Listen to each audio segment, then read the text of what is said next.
Can y'all hear okay? I hope so. Okay. Okay. Okay, so today is a little bit different. I'm not reading today. Which I've never streamed without reading. So oh, there, I bet they're in an ad, so I bet they didn't even hear me. Um, okay, so today we actually have a couple of authors. We have three authors actually that we're going to be talking to. So, if y'all have like any like thing that y'all want to ask or anything like that, y'all are welcome to. Um, so yeah. We have I'll introduce them in a minute actually. I want to wait till the ad is over before I start anything. Cuz I always do that. I always start in the middle of an ad. So, oh shoot, you know what? I totally forgot to change my tags. Oh well. Oh well. Okay. How is everybody doing anyways? Anything fun? I've been so busy this week. I feel like I've worked a lot. So, I think I have everything. I kind of feel unprepared, so we'll see. Okay, we just got a few more seconds. Few more seconds. Okay, ad is over. Welcome back. Vinny Pavia, if you're still here, how did you find me? Okay, so we will go ahead. I'm going to undeafen Discord. Hello? Can y'all hear me? Maybe they can't hear me. I think I did. Did I do something wrong? Oh, you know what? I know what it is.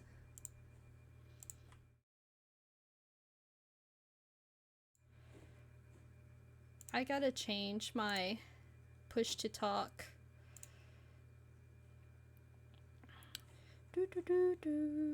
What is a good key to use for push to talk? Maybe shift.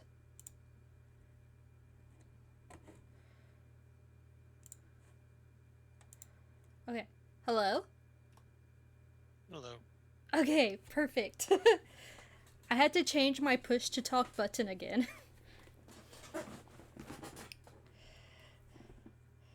Okay. So, we have Olyn Moon. You know what? I had y'all's information pulled up. Hold on, let me pull y'all stuff up.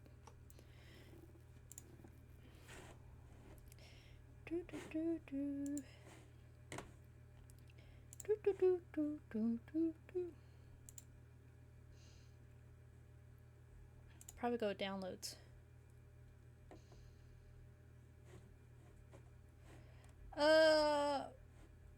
How do I?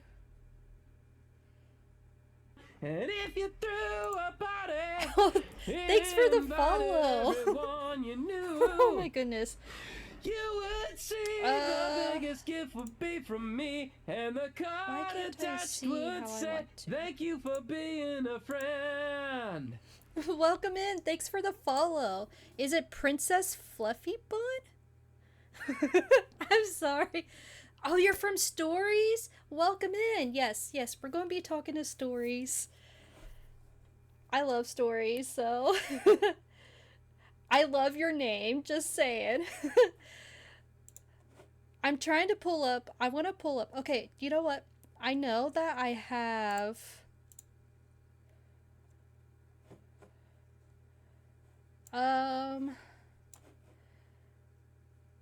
like I know I have like the pictures of the books. I just got to find them.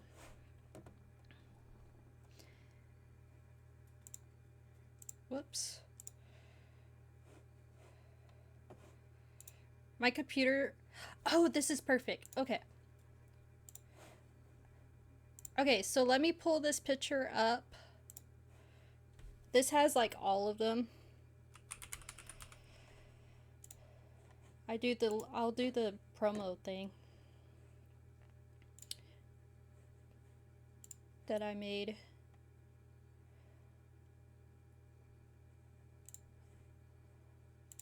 Doo-doo-doo. Well, now it's not even showing on there. There we go.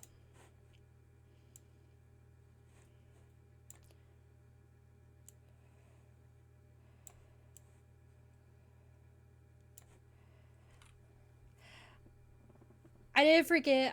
I've just been looking for this picture. Welcome in, Burrito Milk. I like your name too. What does burrito milk even taste like?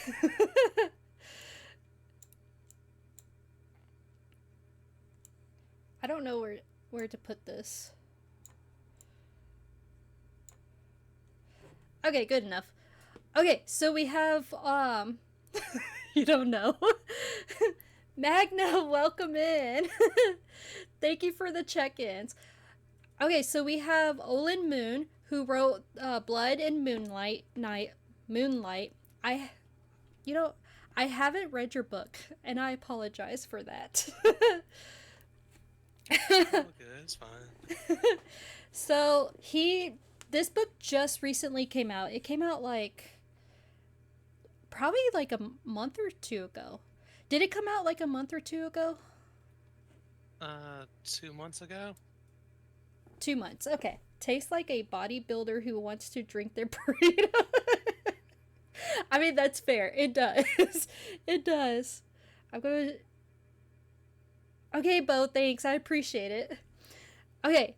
And then we also have Brian Potter. His icon is not on here, but he wrote Bought with Blood, which I read that on stream. That is about like vampires and werewolves. Thanks for the biddies. I appreciate it. So that's actually, his book was pretty good. And then we also have Stories here, which a few of y'all are familiar with his work. We call it cliterature. So it's like romance, it's spicy romance basically. So I have not read The Forbidden Outcome, but I have been reading his Infected... Is it Infected Romance? Stories. Is your other one called Infected Romance? The one that I've been reading? And yes, there's a few out there. Okay, so that's the one I've been reading, and that one is really good. That was my first time reading Stories. Infected Romance. Yes. That's my first time reading his stuff, and I've been really impressed with it, honestly. Okay. Okay, I think we could just go ahead and get into it. So I guess I'll just start with the first question. Is Brian still okay? I am here. Okay, cool.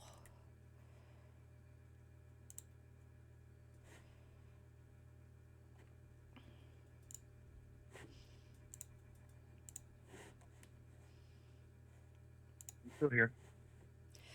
Okay, give me 1 second. I'm just getting the questions pulled up. I forgot to do that before starting.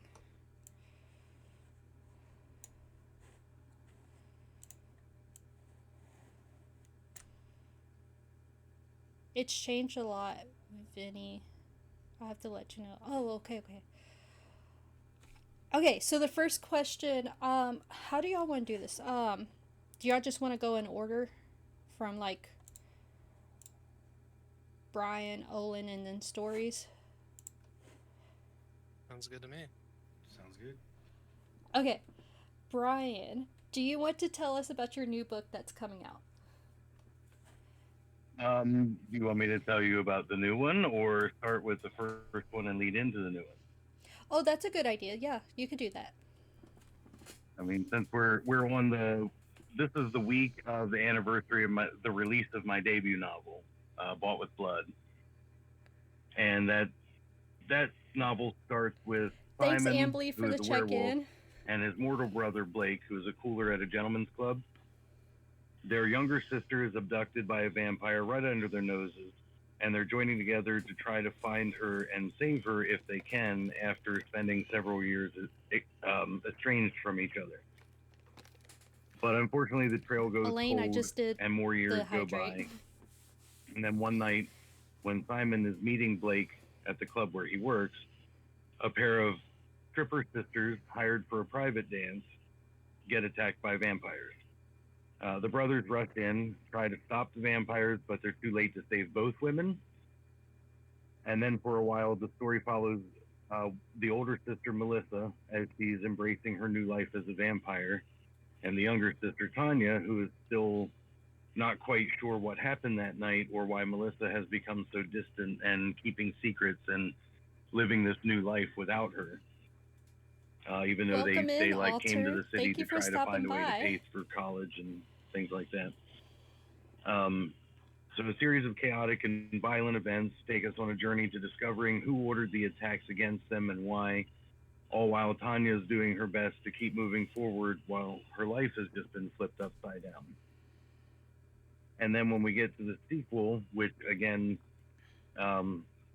takes place another few years later after the events and everything is going on, I'm just in the finishing stages of it now. We're in editing. This one dives into Tanya's struggles to move on seemingly by herself. She doesn't know what happened to Melissa, but they never found her, so she's not comfortable with the idea that she should let go of her, even though like what's left of her social circle is telling her, you know, you got to let it go, you got to move on, it's time to live your life without her, and she can't handle that. In the sequel, we'll see a few familiar faces coming back. You know, Bookish had some ideas on who should come back, and I tried to accommodate a little bit, but unfortunately, some got left behind. But hopefully, it's you know, you'll be delighted to see some of the other faces. And of course, we're going to get introduced to a few new characters as well to help keep things fresh. Blake is now operating a motorcycle repair business. Simon and his werewolf pack are on the run from some mysterious presence in the forest where they thought they were safe. And Tanya is trying to step out of her comfort zone and takes a chance on going out with one of Blake's biker buddies. When that date doesn't go as planned, Tanya winds up at a mansion for a party of affluent cultists, hoping that she will become their next big thrill in some turn of events that I don't want to disclose just yet. But even with Blake's past coming back to confront him and in inescapable ways, and the future of Simon's pack being threatened between two worlds, because we're going to delve into the spirit world a little bit and show another aspect of what being a werewolf is like, and how they interact with spirits and like jumping between realms. They'll have to find a way to join forces again to help Tanya out of this mess that she didn't mean to get into. And hopefully through that uncovering, we'll find a way back to unveiling the secret of what happened to Melissa, and, you know, is she somehow still going to be part of this story and bring the sisters back together. Welcome in, Kinder. Thank you. Thank you, Altered. That, we were working on trying to get a similar release date for this year, but we're already behind schedule, so I'm hoping by Thanksgiving. I could say I am excited to read your book, but I read the first one and I really enjoyed the first one, so. I will apologize ahead of time. Dusty did not make it back. Aw, that's okay. That's okay. But I know you've been working on the voice for me, but couldn't do it. Thank you, Kinder. Olyn, mean- what about your book?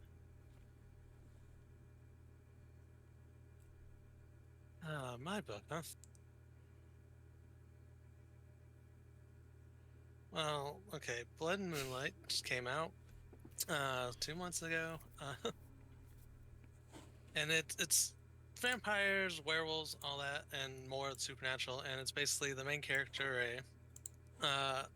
figures out that the supernatural world exists, that their best friend's been lying to them basically for 15, 16 years because he's a werewolf, and they figure out that they're not exactly human, and they get a push to find out what they are. It's basically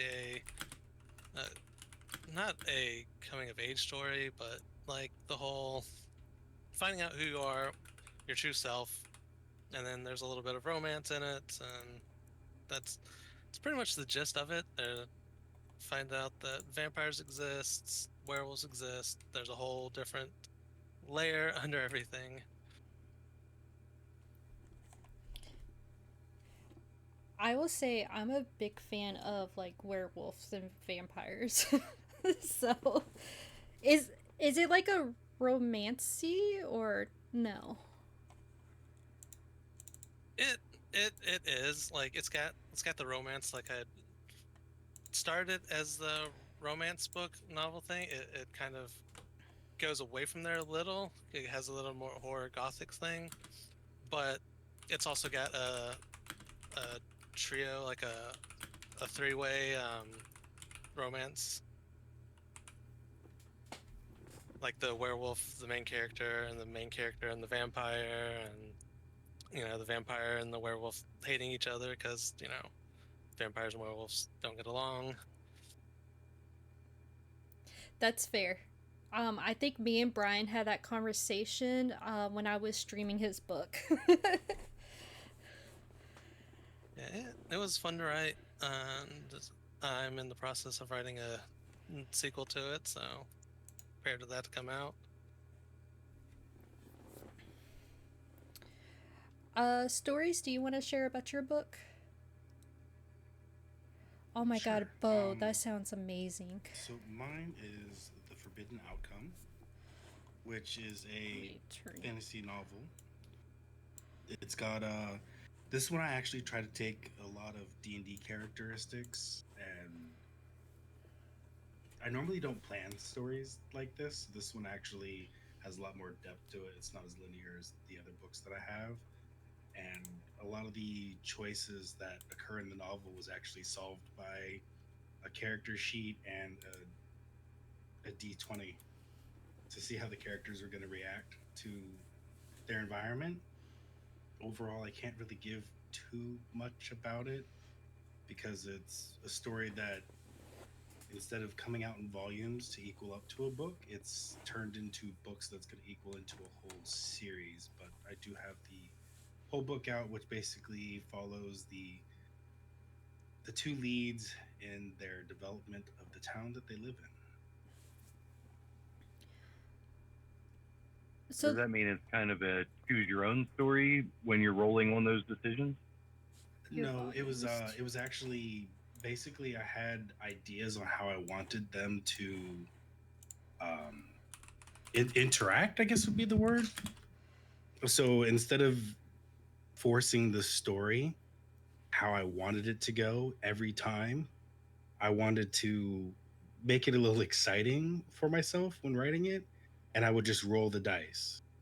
Oh, So- you rolled the decisions to develop the story. Okay, that is nice. I love that. So instead of it literally, so basically to prevent me from making my characters too OP or to force a scenario that might read as awkward, I would literally just roll a d20 and plan around like whether or not they succeeded in finding something or attacking someone. I do love characters that can fail, especially when you're not expecting it as the author of the story, and you don't even know if it's going to work out. And then you go, oh well, I just rolled it, so now they have to and figure it out from there. That's beautiful. I've sworn at myself a couple of times for the idea. That is a really good idea, though. I don't think I would have came up with that. How did you come up with that idea? Um, I have a full dice set on my desk, and as an adult, I hate adulting, so I roll. I let the dice I, decide. my story is also born from a tabletop game that I ran about 14, 15 years ago. So I totally understand not wanting to have too much control and just wanting that little bit of chaos factor. Mm-hmm. And it creates conflict for you, which is such a great thing. Yeah, absolutely. It's the first book I've completed. It's out there in Vela as a first draft. I use Vela for my drafting before finalizing, and normally my books go to a little over 100K, in between 100 to 120. But this is just book one, and it's already at 113, and I've started book two. So with 5 books planned, I'm kind of scared. So rather than the kind of author who writes themselves into a corner, you roll yourself into a corner. Yeah, yeah.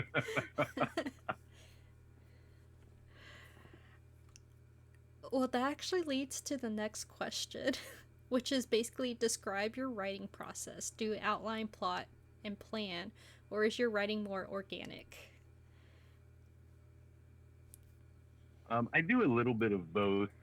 When I was putting together Bought with Blood, I had a framework because, like I said, we had already played a story at the table with, I think I had 9 or 10 players, which is already kind of chaotic in a modern dark fantasy setting called World of Darkness. Um, so I drove over my 2 NPCs and a couple of characters that I thought made a pretty high impact on the story, and as many of the side characters as I could possibly manage to squeeze in that still had some kind of like investment in it. And if they weren't really driving the story at the table in a way that would serve this one, because this is a completely separated story, I didn't want to use theirs. Although that might be something I could prequel someday since it happened beforehand. Um, what I did was idea. take the characters that I wanted to use, and I started going through my massive music library, and I created a soundtrack.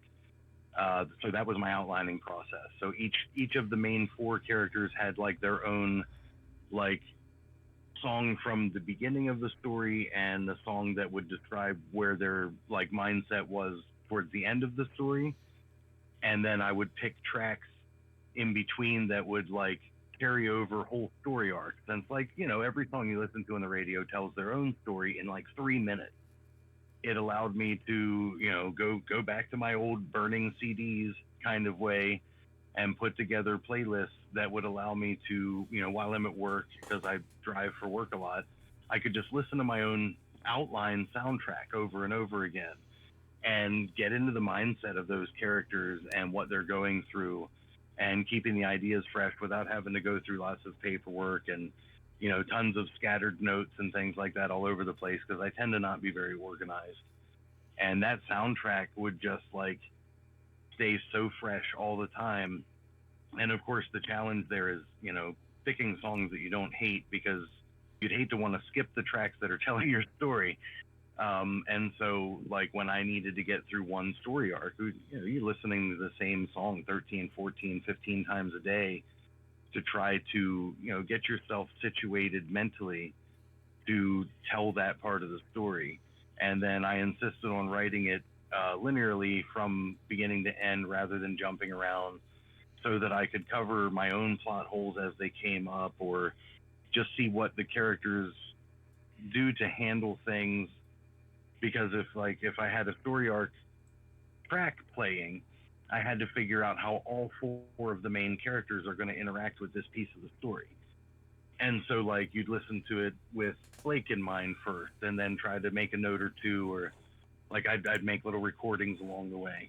And then I'm like, okay, well, now that I know how Blake handles this, what's Tanya going to do? Because she's a completely different person with her own ways of handling things. And so like that was basically my writing process, was going through like a musical journey and sort of like trying to backdrop that as though I were putting together a film, And like the only thing that gets lost in the writing that I just couldn't quite do, and I'm still working on a way to do it because I want it so bad, is like film is my biggest influence. So I wanted to capture like lighting and mood from the setting. And that can be very difficult to convey in writing without drowning the reader in a lot of like overexposure and like info dumping and stuff like that. So I kind of go out of my way not to hold the reader's hand with setting too much. Like we have some basic frameworks, and I'll kind of situate you in like how big the population is or how tall the buildings are and that kind of thing. But if I'm not going into a building, it's just a building, you know, that has like an industrial look to it or a commercial look to it or even like a residential look to it. And then I move on to the next because I don't want to drown you in something that isn't that important to what's going through these characters' mind, because I want you to care about the character more than what's going on. And so like a lot of the mood is created like from a perspective without using a first person perspective, which was sort of like it was almost like every character gets to like get followed by a cameraman closely, or though they're like what are they like wearing like a GoPro or something like that. And so you get a little bit of that without the inner monologuing, which is something that I try to avoid real hard because I don't care for it too much as a reader, and still trying to give them like things like they describe, like if I give you a character description, it's from the point of view of who we're following right now. So if Tanya thinks somebody's handsome, that's great. But like if the next character's perspective we go to wants to describe the same character and they don't care about that attractiveness aspect, they might point out like, oh my God, like his boots are muddy and what's he doing on my white carpet? Like, so they have very different ways of describing the same setting and other characters based on their own personalities. And that's how I give you the world. And then because I don't want to focus too hard on the world building and let you just believe that the world works around them and the stories are just about the characters and what they're going through.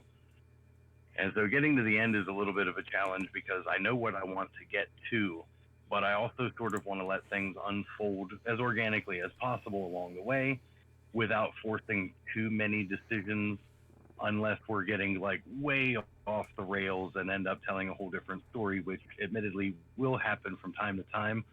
And you just have to sort of like contain it to, like, if you think of it in the form of like traveling across country or something, like, yeah, we need to get to LA from Philadelphia, but that doesn't mean that we can't like swing down to Austin on our way through Texas, even though it's kind of off the map a little bit. So you had 4 chapters you weren't planning on, as long as it comes back to, you know, getting to where you're going.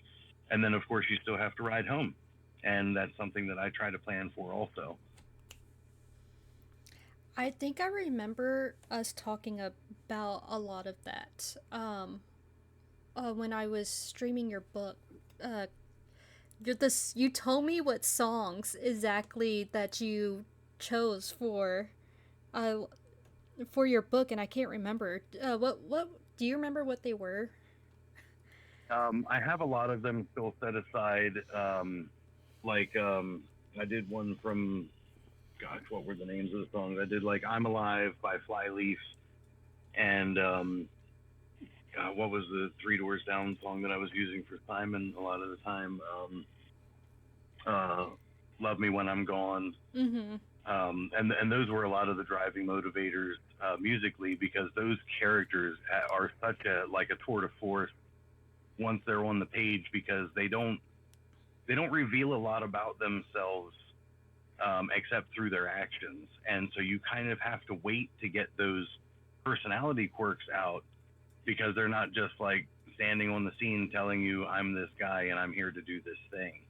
They go and do it, and they're a lot more reactive than proactive in a lot of ways, which admittedly I was advised against a lot of the times, because readers will say that that doesn't feel like a main character when they're not more proactive. But I find that when you're juggling 4 at a time rather than just one, you can't have all of them be proactive, because then they're I find that they're a little bit too able to solve things easily. And so if they react to each other more, sort of like the way that I learned to do, like with theater and stage camp and things like that, like, yes, right now you are the focus to the audience. But if the other three characters still have a pivotal role, right now they have to be reactive enough to make everything that you're doing really shine. And then when we switch perspective to a different character, then they have to switch roles on that. Like now I'm proactive and you three are reactive if you're in the same scene, kind of thing. And I tried not to have too many of them have their own scenes all by themselves, because bringing a party back together, as any role player of the past would know, the more you split up, the harder it is to get back together and get back on track. And so, like, I would pair them off and things like that. Like Scooby Doo, I guess, is the best way to describe that. Me and Daphne will go this way.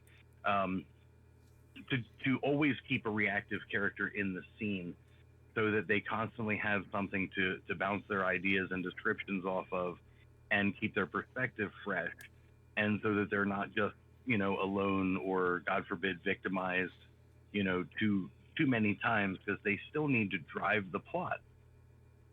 And so, like, a lot of that processing, like I said, went against tons of advice, like why would you write your first book with four main characters, but I honestly felt that any one of the four were not strong enough completely on their own to carry the story. And so using, like I said, using those personality songs and from the soundtrack that I had plugged together really helped to not only motivate me to keep them going, but told me more about them. Especially, like I said, like Fly Leaf, I'm Alive, is, when I play it, every once in a while it sounds like it's Tanya, but then sometimes it sounds like it's Melissa, because it depends on which one is struggling the most at the time, or which one is being the savior or the martyr, or whatever the case calls for. And so, like, you play the track one time and you're like emboldened and you're positive and you get that dopamine rush from it, and you're just like, I know exactly what she's going to do because she's got that confidence. And then you listen to the next time and it's like heartbreaking, and you're crying all over your manuscript and trying to figure out, like, oh, why is this so devastating? It's like, oh, because I'm in the mindset of the other girl now, and that message carries a very different tone when you switch who's saying it. So throughout the process, some of those songs would flip flop between characters, and it was amazing to see how they could tell the same story. And you know how, like, if you go to a concert with a friend and you're both hearing the same song and it hits you different than your friend, and you don't know why, like, why are they upset when you're excited, or vice versa. And that was so much of what kept that, like, emotional tangle going and driving the story forward. Yeah, I think that's I think that's becoming like more popular because now like people are actually making like book playlists on Spotify. I don't know if y'all seen that. Where readers are actually doing that now too. Um, so I think that's cool. I haven't done that or anything. I have trouble reading if there's like a lot of music or whatever. But yeah, I really like the process. I know that we talked about it in the past and stuff. I thought it was really cool. Because I didn't know authors did that too for their writing. Um, I've never heard of anybody else doing it, but then I saw that some books are released with, like, a QR code to, like, download a soundtrack that goes with the book. So that's letting me believe that, I'm definitely not any kind of trendsetter or anything. I'm sure others have done it. And now that I'm seeing that downloadable code, I'm like, okay, cool. So I'm not just, like, flying against the grain here and trying to do something completely obnoxious. And it's something that works for other people. And it's a great storytelling utility for anybody who wants to go that route. And there's no wrong way to tell a story, is basically what I'm learning from it. that's true. Olin, do you want to share? Yeah, I don't have that much going for me with that. Basically, I just create the characters. Uh, try to figure out a name that works for them and see where it takes me. Like when I write, I don't really have an end goal most of the time, and then in this Blood and Moonlight being a first-person book, POV book, it's basically what are they going to do? Where are they taking me? How are they reacting to the people around them? And then also that he's very solitaire, so it's a lot of inner monologuing because they're alone a lot. So it's been a process of that. I've had to, with the books coming out that are sequels to it, I've had to plan a little bit more. But yeah, usually I just kind of go where my writing takes me. I don't have any kind of playlist for it. I couldn't put a music to this. I couldn't tell you. I'm bad with music. So it's simple. I'm very simple with it. I had a follow-up Yeah, that's question. pretty much all I have done. Just where my character could take me.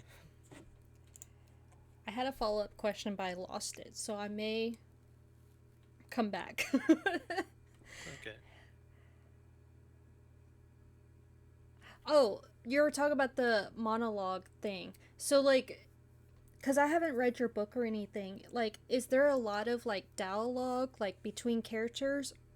Is that what you're saying? It's Like, Yeah, it's very much slice of life, with a gothic horror theme. Like it has the supernatural elements, but it's basically their life. So it's like a slice of life. There's really no action until like the very ending. It's basically just going through, figuring out that they're not human, and then navigating the love triangle that's going on, and being pushed to basically figure out their parent and what they are. So it's kind of just a slice of life book from Ray's point of view. can you explain what slice of life book means? I'm not sure if everybody It, would know. it's basically just there's not a lot of action. It's his life, basically. It's just day to day, almost like skips days and all that. But it's basically just conversations and a little bit of it's a lot of dialogue. Like no big like monsters and no big like action scenes going on. It's just like smooth, slow kind of. It's got the romance thing going on there too, so that's going in there. Like, I find, like, at least for me personally, I find that it's easier for me to read a book if there's more dialogue. Like when there's a lot of like info dumping, it's really hard for me to like follow along. yeah, a lot of the other books I've written have been that way, very action oriented. But I wanted to try something new with this, and hopefully everyone likes it. Do you like Okay, so like this was new to you. Did you like writing this one or do you prefer your other ones? uh, I actually liked either one. Like like writing both ways. Like this was a departure from my normal thing. So I'm like, because most of the things I wrote were very heavily influenced with anime. So, and I'm very big in that. This was I love not anime. so much. So, like, there's a huge tone shift between the two. So, and I won't, like I said, I liked writing both equally. It gave me different ways to do things. I love anime, and actually, there's a lot of people that I know that love anime. There's another author that I like review for her sometimes. She has only one series, and her books are very like anime like stories. I really like the anime feel to books. Ooh, man, like those are great writing. I love them. It's probably my more natural style of writing, the anime styled ones. So doing this, breaking away from that, trying to challenge myself doing something else. That's one of the reasons why I started writing this series, to give myself a challenge with something. That's a good idea. Stories, do you want to share? Um, yeah, sure. Let's see. So I can read this question real quick. I can. Got it. No, Okay. I've got it right here, so I can keep track. Um, I have a little bit of a hybrid plot outline, if that makes sense. So to keep things organic and to a degree, so that the words flow out as they're supposed to and not come across as too rigid or robotic, I typically will outline and plot key points in the story that I want to that have to occur for the story to work in the grand scheme, and I write towards those plots. However, seems appropriate based off of the character sheets that I've written for the individual characters, so that I can make sure the characters react appropriately to the environment.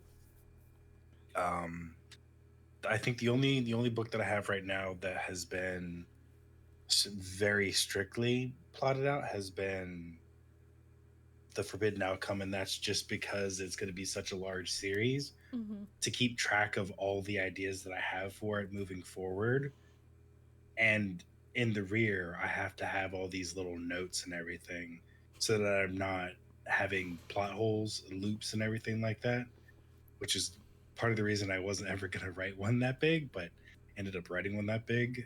I even have a document with medicine.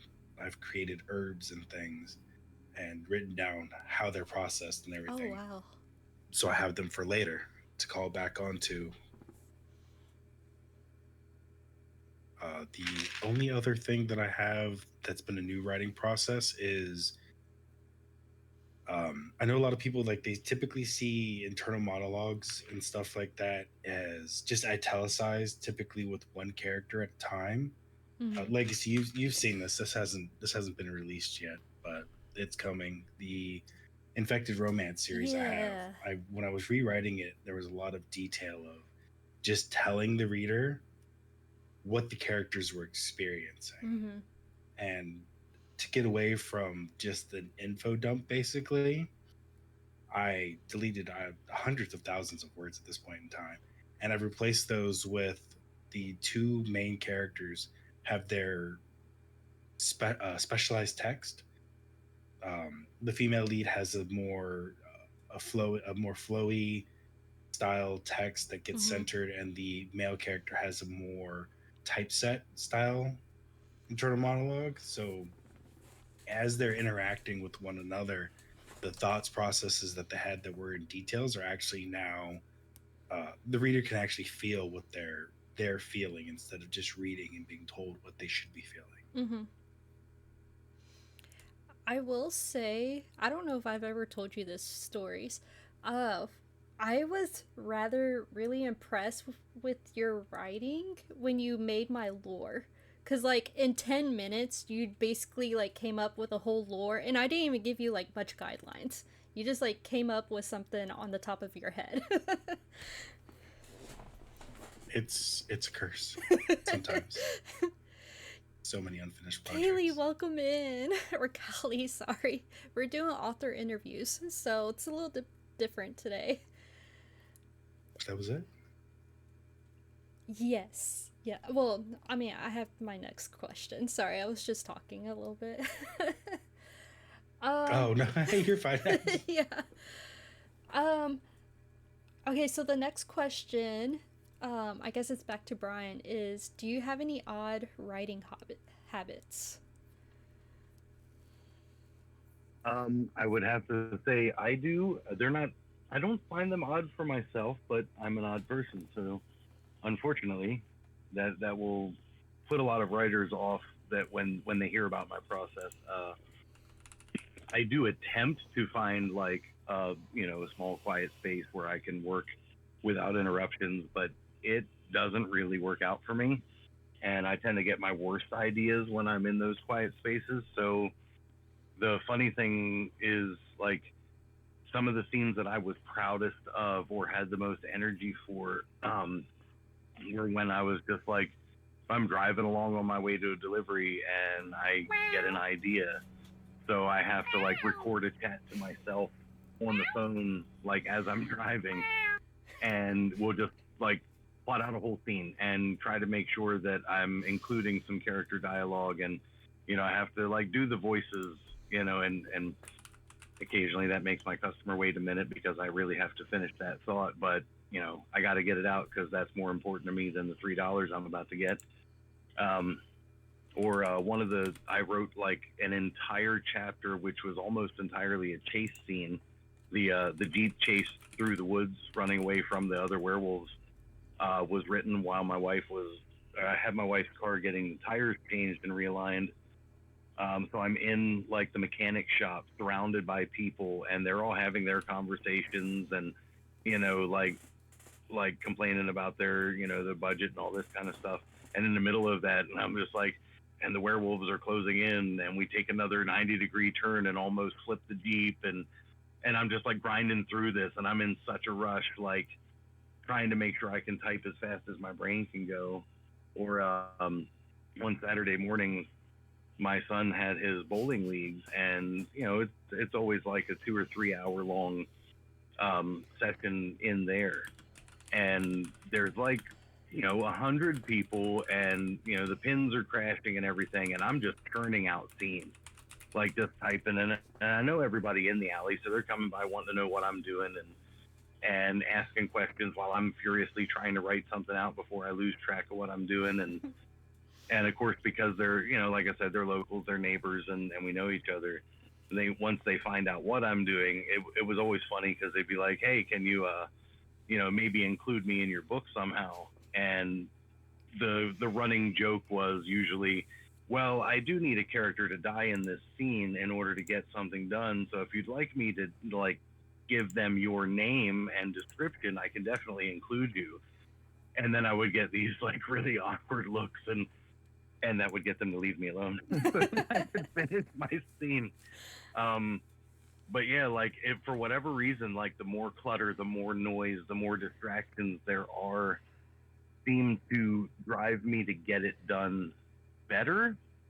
I mean, not just more, but better. Like, because if I'm like trying to pull my attention one way, knowing that the outside is trying to pull me in so many other directions, I feel the need to make sure that it's the best it can be right now, so I don't have to come back to it later and go, okay, so in that moment, I was being pulled in like 13 different directions. Which way did I really want to go with this? Mm-hmm. And so I tend to really like focus up, and I don't know why. Just the more chaotic it is, the better it works out for me.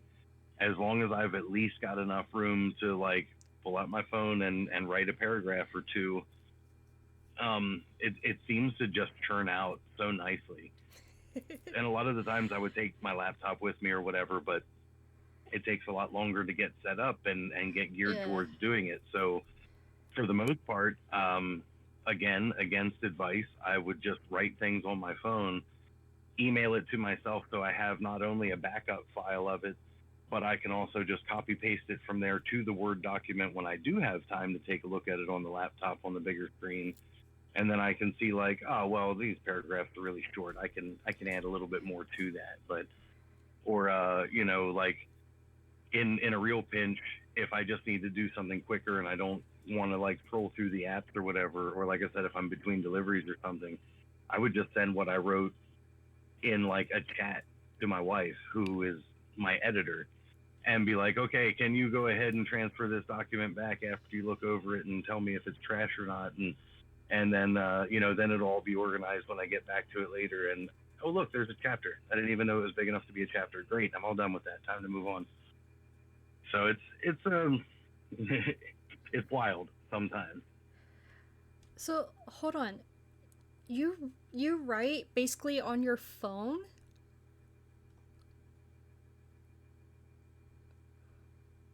As often as possible, yeah. It's just more comfortable to me.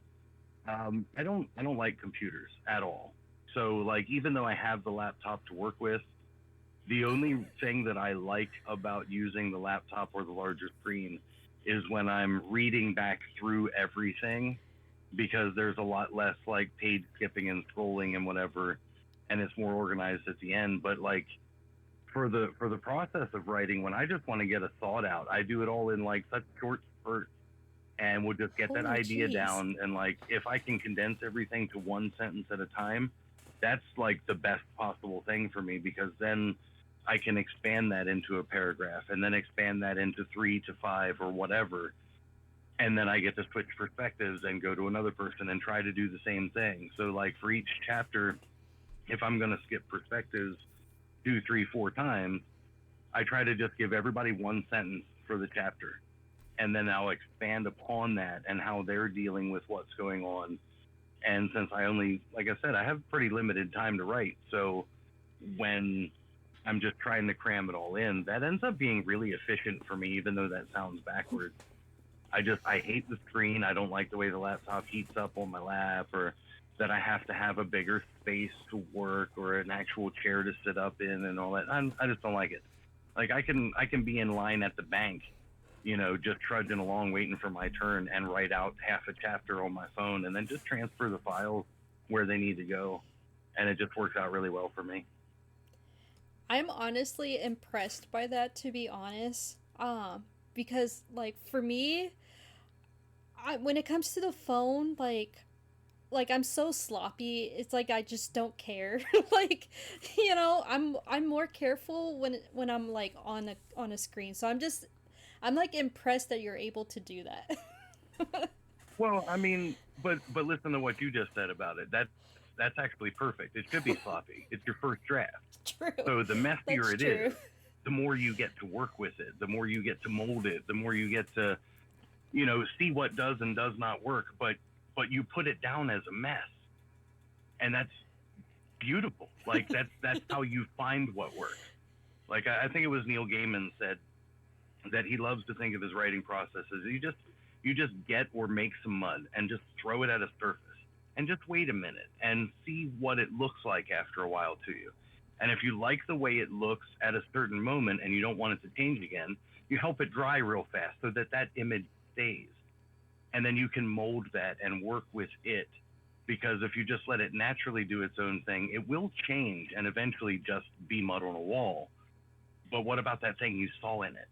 Like, so the mess is what makes it. I mean, I guess I'm delving into another question here, but that messy bit, that sloppy bit, that part that feels like it's not as perfect as you want it to be, gives you more room to wiggle. And as a person who has a very perfectionist mindset, where I only want to do things once, and I won't lie, my draft process, like I said, I go front to back, linear, and I don't go backwards at all until I hit the end. And then I start from the beginning again and go forward all the way to the end. I won't jump around in between and try to fix little things here, little things there, because that just doesn't work for me. And like, so the messier it is, the more pieces I get to work with. And if it hadn't been so messy, it would have been like a 40-page novel, or a 40-page story rather, because there was nothing to work with. I had my idea. I told the whole story in like a 3-hour sit down at the end of like a New Year's Eve party or whatever, to 14 drunks who were just staring at me with wide eyes, and they're going, "Is there more? Is there more?" And I'm like, well, sure, if I go back to the beginning and tell it again, of course I get to expand on all that, because now there's more. And let me tell you, a little bit more about that character. And like, she's not just an exotic dancer. She's here to go to college, to build a business for herself, and like try to put her sister on the straight and narrow, because she's like this party girl and whatever. And they're like, oh, that makes more sense. So the messier it is, the more wonderful it is, the more I can work with it. I mean, like, say if you take like a painting, for instance, and you just start like drawing your perfect portrait on the canvas, and that's all you have. Yes, you have this perfect portrait, but most artists will tell you like, oh, you got that blank white canvas, so the first thing you need to do is lay down some background color, and then add another shade to that, because the background isn't just beige. You want like, oh, it's a twilight picture, so You need to add some vibrance and some tropicals and some citrusy colors. And then that's just all the background crap, but that takes hours and hours and hours to lay down before you get to that perfect portrait you want to get to. But if you did the portrait first and tried to background it afterwards, you end up with a lot more conflicting, palette. Whereas like make that mess first, do those broad brush strokes first, and just get some stuff out there, and it'll help mold the final product a lot more.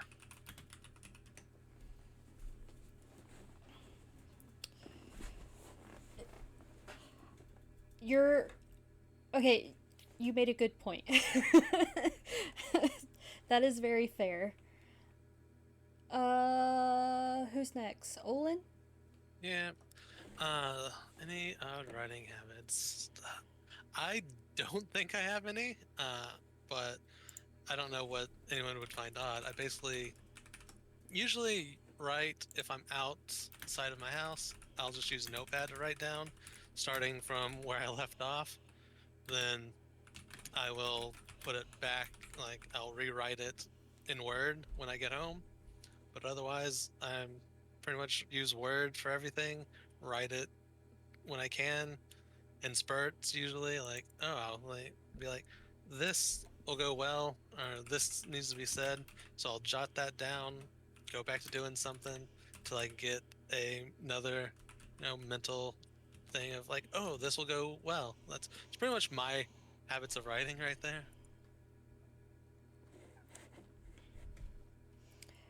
I mean, there's nothing wrong with that. Do you do you have like a certain place that you like prefer to write, or do you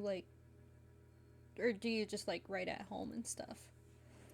Basically, a lot of the writing I've done has been at jobs, so like that's why I have a notebook. Like, I'm not busy or something, I will write things down, and then I prefer using my computer, being on the PC, just because it's faster for me. And I hate trying to read my own handwriting; it's terrible. So, but I kind of just write wherever I can when I can. That's fair. I have really bad handwriting too, so I could totally relate with that. Stories?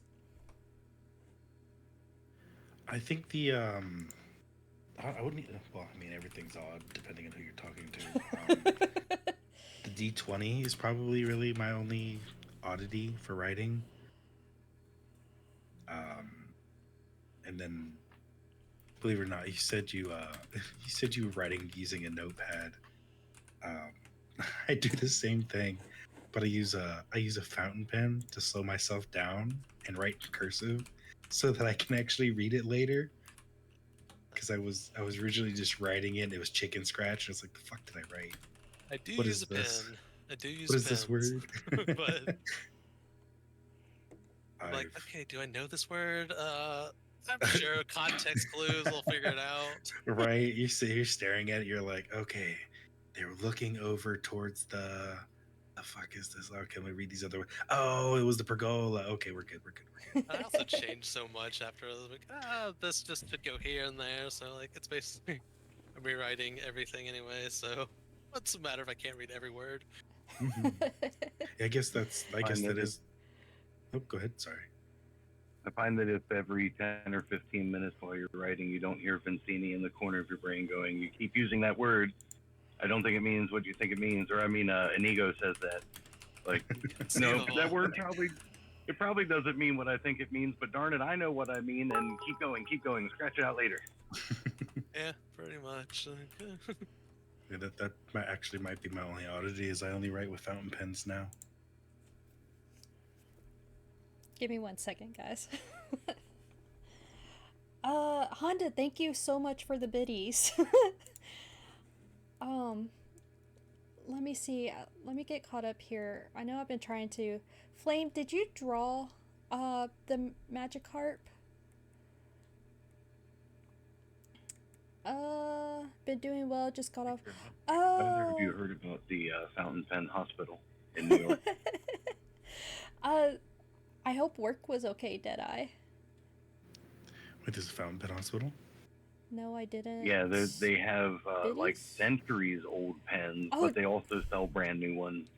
And they'll take and try to find these things that have been kind of lost to time and resurrect them to a usable Sorry, state it was and then Deadeye. sell Deadeye, them. thank you so I mean, much some for of the them are biddies.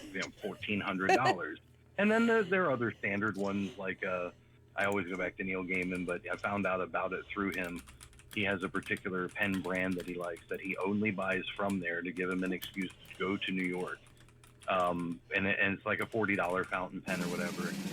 And he said like it's a little bit like Harry Potter getting fitted for a wand. Like you walk in and they'll like try you out with a few comfort wise and you know like let you write on some ledgers and things like that and see how you feel about it. Oh well, that paper type doesn't suit this, so you got to write on this type of paper and so you're going to need this moleskin notebook that has the paper type that you like to go with the pen that's comfortable in your hand and the pen chooses the writer kind of thing.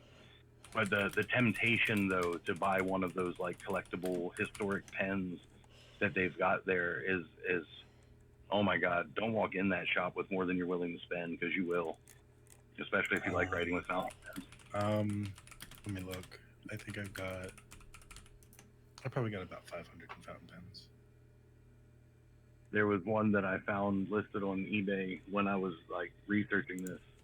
It was I think it's gold encrusted or bronze encrusted pen and inkwell that King Louis XIV used, and they're selling it for I think it's like 6,000 or something like that. But it's in working order and it looks great. There's only a little bits of it that are like rubbed to the point where like you can't read the etchings on it or something like that. And I'm like, oh man. Just like knowing that there's somebody out there who cared enough to do something with that piece of history and have it on display somewhere is like, wow, that's cool. It's actually something that I've noticed a lot is calligraphy pens. They used to be able to excessive flex basically. So to be able to flex the nib, which is the tip of the pen, so that you could get really big line variations. They haven't really been able to like surprising the technology of today. They haven't been able to recreate the same effects of original fountain pens, and the ones that you do find they're really expensive, or they poured like a lot of ink and stuff like that. So the fact that there's like pens that are 100 200 years old that write better than some new pens that are a couple $100, like it blows my mind. When you have a Monarch budget to to fund the casting of something that you want to be absolutely perfect, sometimes you can get some really great quality things. And one of the other interesting things about fountain pens and calligraphy pens in particular is like if you can ever just get a hold of, and you've probably done this as a writer, I don't know, if you can just like find some old letters that were written with those pens, the inflection that comes out in the stroke and the flex, like you can actually like feel the emotion of the writer a little bit, and after a while the words don't even matter nearly as much as like, wow, you are really going through a tough time right now, or look how excited you are, you have to tell me all this so fast that all your strokes are like real frail and thin, you know, like maybe you were just running low on ink, but maybe you were just in a hurry and excited to tell me this story, you know, about like your grandma's apple cider or whatever. Like it could be this innocuous, like inane little thing, and you're just like so ensorcelled in like the 2 or 3 page letter from this 12-year-old from the 1600s or something. And just because like you can catch all of that inflection, that's something you can't do with typeset quite the way that you can with a pen. And that's why, like, I think that's why I hate computers so much, is like you can't get anything from this unless the author tells you to get something from it, you know, like that's why we have to use dialogue tags and we have to use a lot of like long handwritten like actions and expressions and things like that, because otherwise you're not going to get it. It's just not going to come through. So are pens like a huge deal to authors? Oh, I mean, yeah, I mean, I could send a couple pictures of some of my pens. I had some. I just use whatever. I would say like Go ahead. Oh well, I just become spoiled because I bought gold nibbed pens, and some nice parchment, and it's like writing on silk, and I can't go back now. Like I read on regular Right? paper, and I'm like, oh, ew, it's disgusting. Absolutely. I've never wrote on parchment. I always wanted to. Like it just seems like a cool thing to do. um I would say like growing up, when I was in high school, I was obsessed with what like I think I forgot what kind of brand it was, but I had a pen brand that I only used that pen. But that was when I was in high school. Now I don't write, so I don't really pay attention. I had somebody in chat said that they love a good pen too. Yeah, I'll throw my pen collection, unsolicited pen picks, in your server.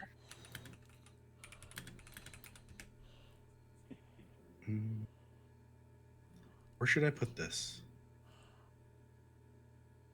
uh, you could put it either, I don't know, general. um, I don't have a photo channel. um, That's what I was looking or for. even the author. Like I have an author channel because other authors Yeah, might be able to relate to that. yeah, I'll throw it in there. Oh my. Somebody else was like, "Don't we all have a favorite pen or ink to use?" And one of my writer friends actually has this long tirade about how um, he feels that Bic has ruined the market for writing pens. And I'm like, yeah, well, everybody's got to start with that dollar pen so you can get going, and then you work your way up. You got to have your own personal goals, and finding the right pen can really matter. I mean, I typically do not write my stories pen wise because my wrist just doesn't put up with it, but it's probably because I have the wrong pen. Whatever writes, I'll use it. I don't have a favorite pen or anything. Just I pick one out of a bag that I have that's full of pens and go to town. I'll be honest. I actually don't. I kind of like anytime I had to use like any kind of writing tool, I always preferred pencils over pens. Just I always felt like it was smoother, but it could have just been like the pens I was using.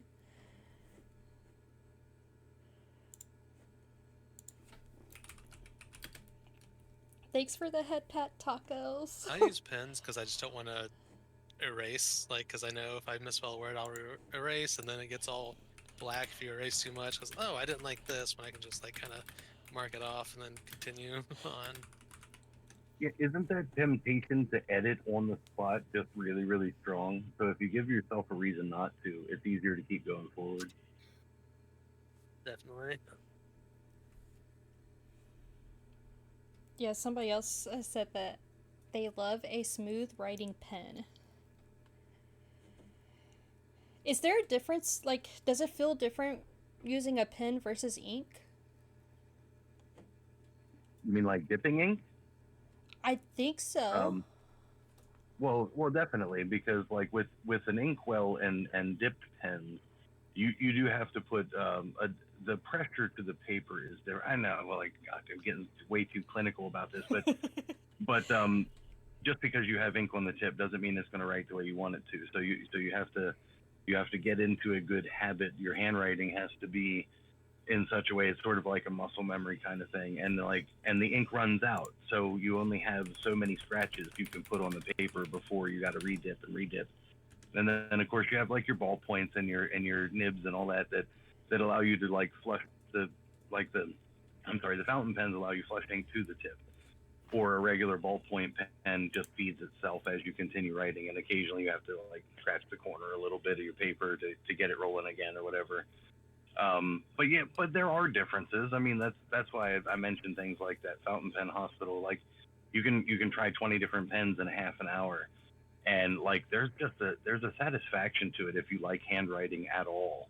Mhm. That will it changes the way you want to go forward. Like I wish that I didn't typewrite everything into my phone because, like I said, my wrist just will not put up with the writing manually, I guess is the way to put it. But yeah, there's just something about it, and like Stories was saying, like the paper type totally matters, and like if you're just like writing on phone book pages, you're gonna bore holes through everything because it's not the same. Yep. That's like super thin. Like rice paper is interesting to write on because you have to be so delicate, and then you have like Xerox paper that most people use because it's cheap, it's bulk, it's whatever, and there's just like you get, I don't know, you don't feel anything back from it at all. It has a different sort of thing. But those like parchment filled moleskin notebooks, oh my god. Like you just don't know if you don't know. And unfortunately the moleskins are a little bit expensive, so I have to, if I'm going to use one of those, it has to be something important to me because I feel like if I'm just scratching notes or whatever in that, like I'm wasting something valuable, and that's like prime real estate for ink writing. And I wish I wasn't so like touchy about it, but like I will not waste a good notebook or a good pen on something that isn't important. Mm-hmm. Oh my god, I have to say, I had no idea that there was so much into like paper and pens. One of the phrasings that comes back to me from Sangi, my publisher, he had once long before we ever talked about writing stories together. We were actually talking about like playing a D&D game together and trying to get like his kids involved with it and whatever. And we would just have these like piper cigar sessions. We were sitting around like a little like campfire, whatever our comfortable space was, chessboard, whatever.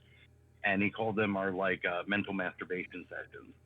And while it doesn't, it's not an appeasing phrase for most people to hear because you want to like turn your nose up and whatever. But man, there is like an endorphin release like you wouldn't believe that is just in like talking about all that nuance and like like why don't you try out this notebook, and I just bought this pen and maybe it'll write better on your paper, and like let's just throw around some like vocabulary a little bit and discuss like what kind of weight that word has over using this word or phrase when you're trying to pile your stories together.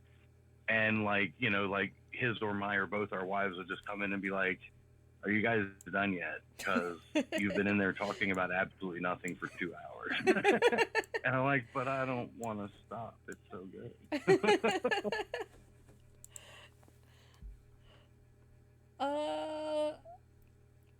Okay, share some advice for aspiring authors. What advice would you give to your younger self? The simple first starter advice is usually you just have to write it. Just write it. If it seems like an incoherent mess, if it's creeping around and gathers up too many wild ideas, or if you just have piles and piles of notes lumped together don't make any sense, that's still writing. And those parts of the process are so important.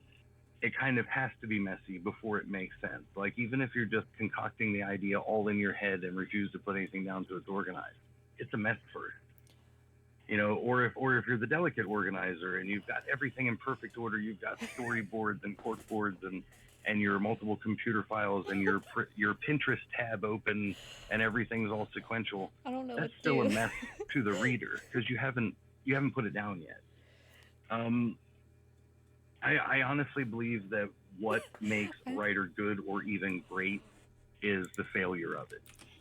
You kind of have to tackle the nonsense and embrace it a little bit and like the imperfections, because if you do everything right the first time, you got nothing to learn from it. You can't grow from that. You have to start somewhere. That's why I like I'll write a sentence and then build it into a paragraph or whatever. Like that's the way I do it anyways. But it's a craftsmanship, and like the first time that you run a plane to a block of wood, you're not building a house. You're just learning how to shave the edge, to get it to the shape that you want. And so eventually you could like build a birdhouse or a toolbox or something bigger. You can't like your magnum opus cannot be your first project. because you're going to be so frustrated.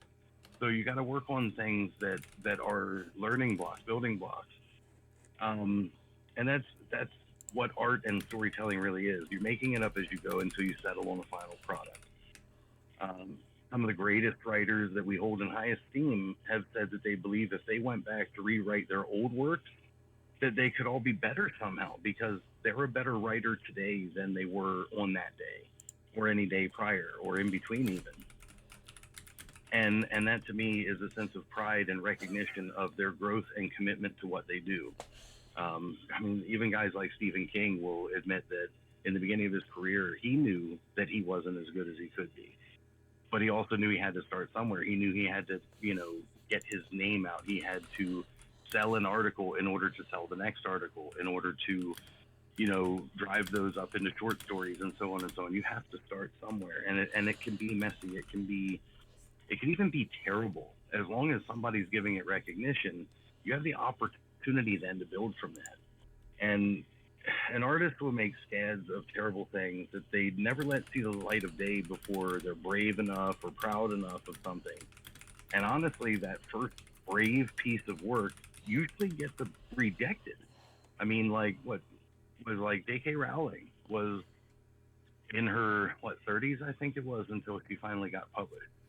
And at one point, like, there were lots of authors willing to put like their display of rejection letters online to encourage younger authors. Like, I got rejected this many times, and now I'm like the most award-winning author in my country or whatever. Which, for somebody like King, as a United States author, Stephen King is regarded as our greatest living author today, which is a really, really big deal. I'm not much of a King fan. I don't like the way he does it. But he does it, and he keeps at it and at it. And like, I think at one point in his career, he even bought specifically a vacation home for his writing process and credits that home to his writing getting better than it ever was before. That like peace, that environment, that situation, like gave him something to improve upon, and he knew that he needed it. And I think he said the first time he walked into that cabin, he just like he felt the stories coming to him like through the natural light coming from the looking glass, like kind of thing, or the picture window rather. But those rejections, they're learning opportunities. They're not a reason to quit or give up. I mean, sometimes you can get feedback from publishers or even your friends or family that are just like, this isn't putting food on the table. You're not any good at this or whatever. And like, people don't know how to come at other people. We don't even know how to be nice to each other. Like, there are people who won't even hold open a door for you today. And I got to say that those are opportunities to open that door for yourself. Those are opportunities to stand up and be braver, not be kicked around by it. And you have to stand up to your own yesterday and be better today. And that's what's going to make you an interesting and better, and maybe even someday a great writer, is the keeping at it and the not giving up. And you don't even throw away all the bad criticism. Bad criticism is something to learn from too. Like, you told me that I'm a bad writer. Okay, can you tell me why I'm a bad writer? Tell me why you don't like this. I mean, like, 3 out of the 9 reviews I've gotten so far, which is not a lot, but 3 of them are basically starting out with, I don't like the genre that you wrote in, but I like your book. I like what you decided to do with it. I like the direction you took it in. I like the edge of the seat feeling that you give it. And that has opened me up to maybe wanting to read more in your genre. And I'm like, oh, man, I really just want you to buy more of my books. But like, at the same time, this is a great message. This is great stuff to pass down to other people. Like, you could be somebody's cup of tea, the one that they're not looking for. And like, the genre that I wrote in is definitely not my cup of tea. I did it because I wanted to see something else. So the advice to my former self is, A, you should have started sooner because you'd be better now.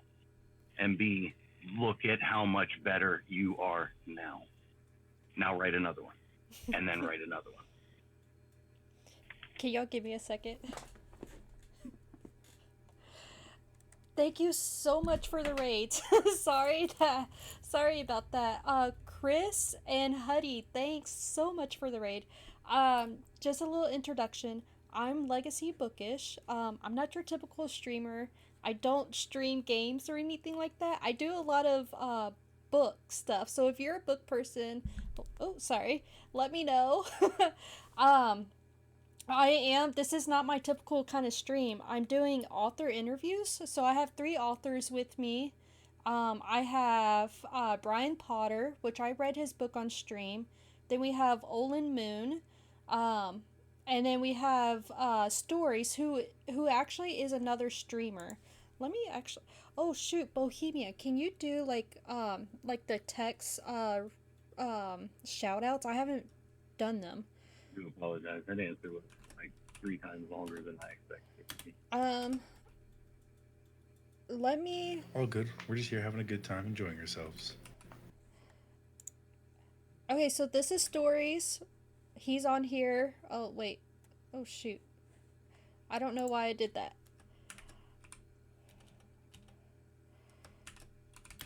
Let's try that again. Okay, I might still be having issues with my shoutouts, Bohemian. I don't know how to do them. So, hold on. How about if we do... Oops. Shout out at...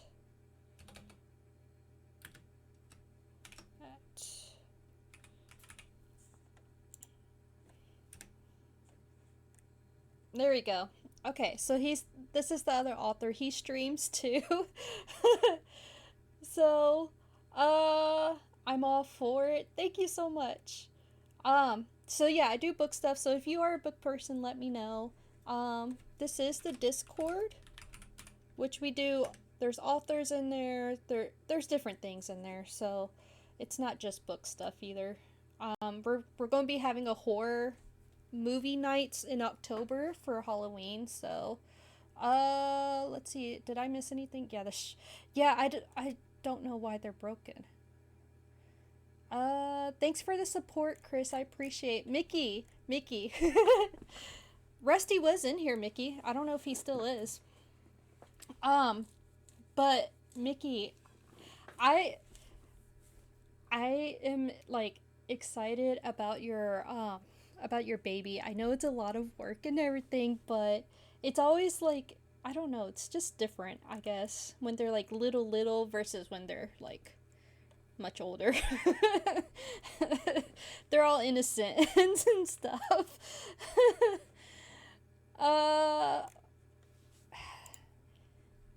They're so squishy. Exactly. I don't know, Bo, I don't want to do the video shout outs because it would be like interrupting kind of deal. So I don't know, like, I don't know how Seth did them, because he was doing them and I don't know how he...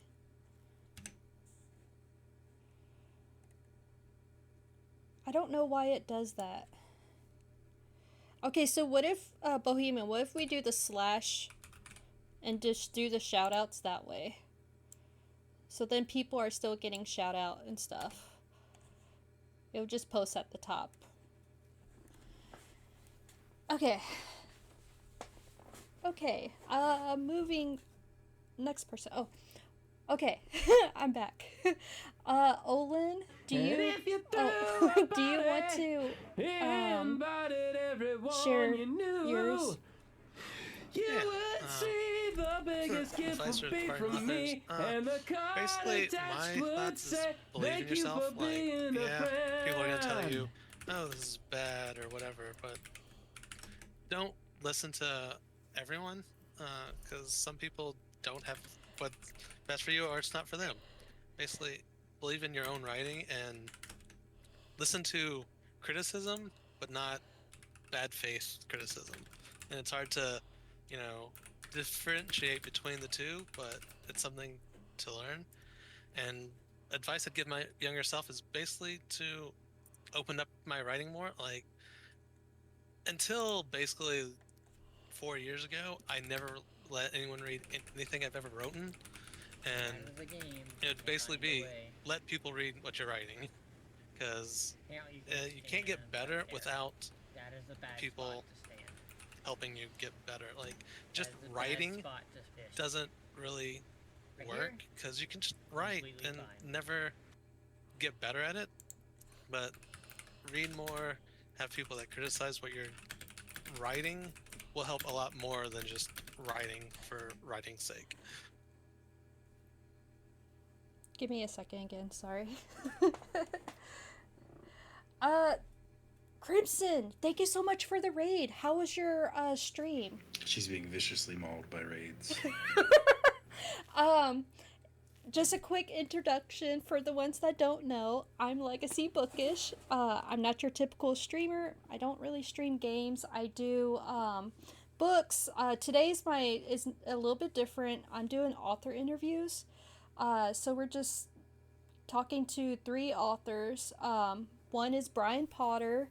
I read his book on stream, Bought with Blood. And then we have Olyn Moon, which his book is it Midnight Blood? Midnight Blood?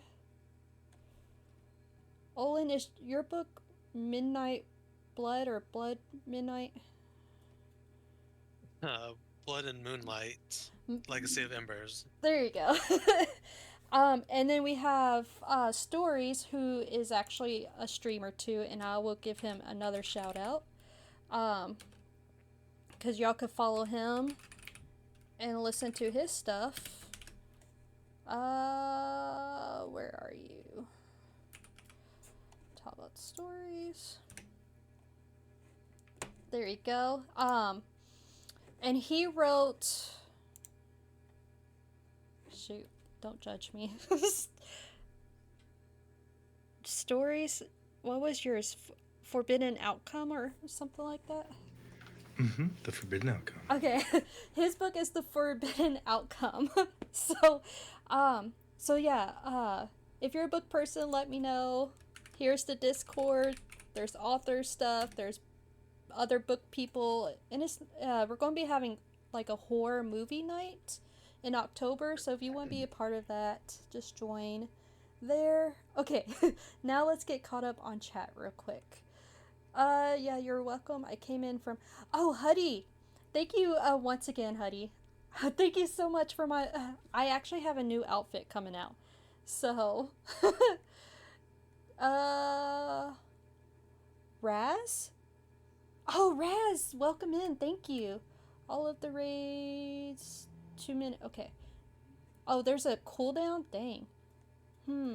As a momha and novel reader, I always wonder what's the biggest appeal of generic Korean romance fantasy stuff. What do you mean? Like, give me what's an example of what you mean?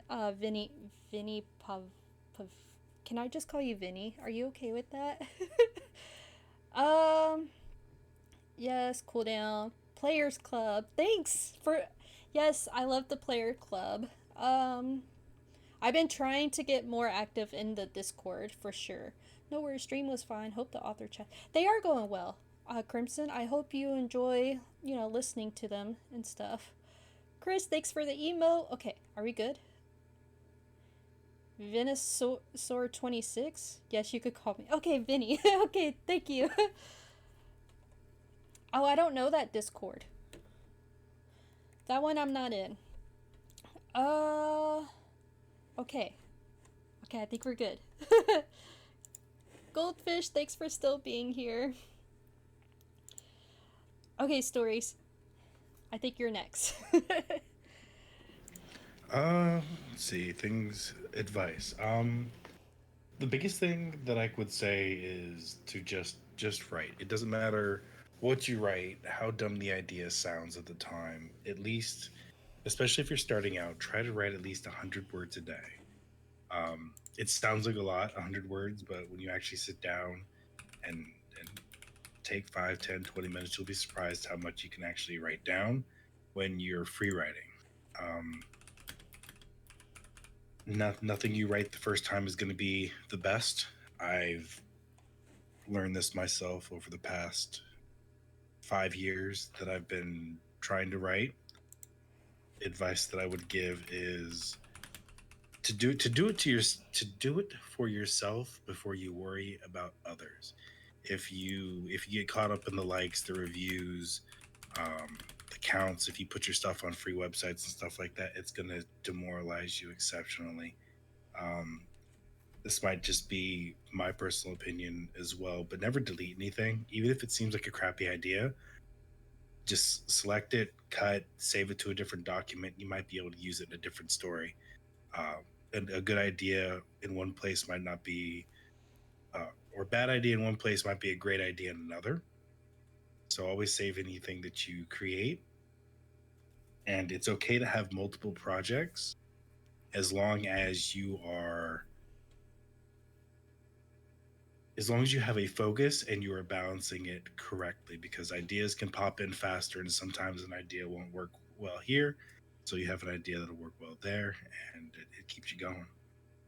Don't tunnel vision on one book and then burn yourself out, or if yeah.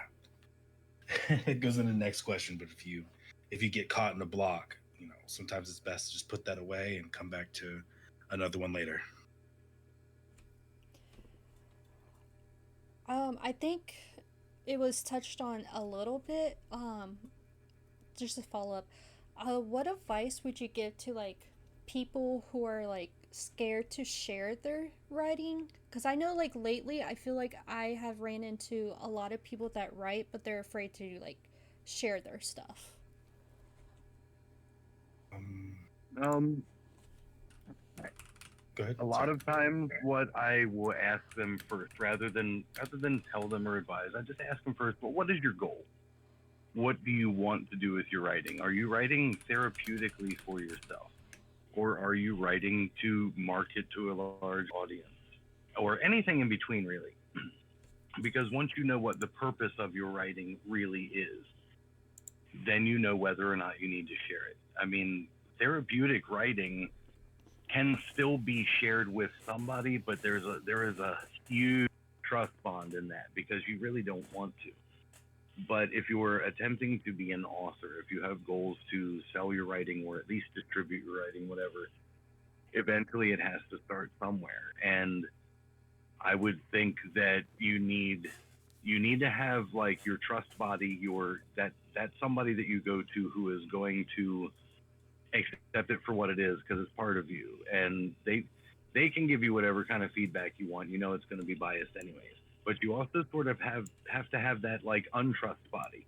It's somebody that that would typically be interested in the type of thing that you're doing, but maybe you don't know them all that well, and maybe you haven't like shared a lot of things with, just conversationally or whatever, because they're going to be a lot more objective and a lot more like looking at it as a broad scope of like, this is the most I've ever got to know about you, even if it doesn't have anything to do with you personally. But it's goal oriented though. Definitely, like if you want to distribute, you got to get it out there to somebody somewhere. And I definitely recommend at least two sources that are not too close, or I'm sorry, one that's close to you and one that's not, because you're going to get a lot of very different feedback from those two sources. And if you can brave your way to the two, it'll expand to four, it'll expand to eight. I definitely believe in the doubling principle when it comes to that ripple effect. And once you've managed to go that far, to share it with at least those two, it opens that door nice and wide for you to get it out there more. And then the next thing you know, you're wearing a T-shirt with your book cover on it, and some random guy at Sheets is asking you like, oh, what's this book? And then you just be like, hey, I wrote a thing, and yeah, I've got a copy of it on me. Maybe I can just give this one to you, and then tell your friends if you like it. Tell your friends if you don't like it. Tell everybody. And I mean, it took a long time to get to that point, and I don't actually have the T-shirt, but my God, do I talk about my book when I'm out? Because I'll carry it with me or whatever, and somebody will ask about it, and I'll do it that way. Or my wife actually got custom print earrings that have my book dangling from her ears. And so people will ask, and then when she tells them, my husband's a writer, because they like her, they want to read my book, and I will definitely take that. Vinny said, which I think is one of Story's like follower people in his community. Um, they said, I'm trying to write stuff, but it's more just for fun. Though I plan to make games in the future, mainly something based off the 1999 survival horror game Dino Crisis.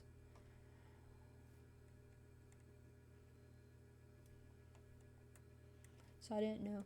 I was just sharing that. I was like, "Where's the question?" I was waiting for. Yeah, no. It's just a comment like about them writing basically.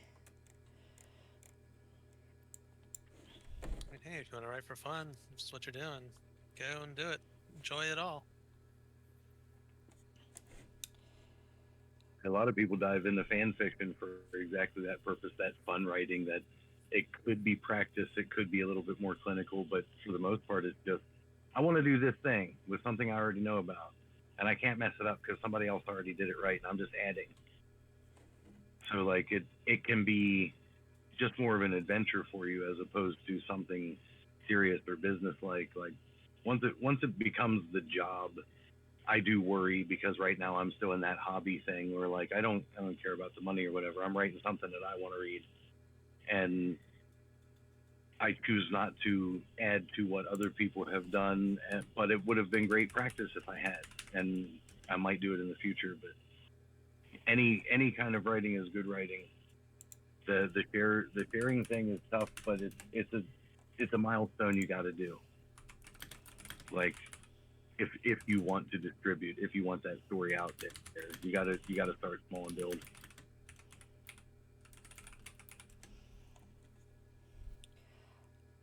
Um. Okay, I know Brian has gone through this because I know that he shared with me, but I don't know about the other two so much. But have you ever experienced writer's block, and how did you deal with it? I kind of approach writing like I'm putting together a puzzle, and I am terrible at putting together puzzles. So that's always my writer's block reference. Um, I know what the picture looks like, but nobody else does yet. So I'm the only one that can use the picture reference to get me moving further. And it's handy to have that reference on tap, no matter how you do it, like mental picture, actual picture, scrawled notes, whatever you got. But eventually, you got to open that box and figure out how to like make sense of the pile. And that pile, no matter how big or small it is, even if you're close to the end and you're just like, man, I can't put pieces together, it doesn't make any sense to me. Like the colors blend, the all of the squiggles don't fit even if they look like they should. And my quick and dirty solution is walk away from it. I just got to put it down for a minute. I need to reapproach it with new eyes eventually. I could take a break for an hour, a day, a week, whenever I feel like I need to distance myself from it. And even though deadlines are a thing, you have to be able to recharge your battery. For God's sakes, eat something healthy once in a while, because a lot of authors are very like junk eaters. Like I have the basic necessity to get me through my writing session or weekend or whatever, and it's all no good for you. Or you keep yourself cooped up in one space for too long. You can change your environment a little bit. Um, as much as I don't really adhere to this advice myself, drink a tall, cool glass of water. Just get away from that table for a few minutes and drink a tall, cool glass of water. Wash your hands, wash your face. Give yourself a good look in the mirror and make sure that your own face isn't blurry. Take a nap if you need to. Then go back to it. If it still doesn't make sense, you need a longer break. That's it.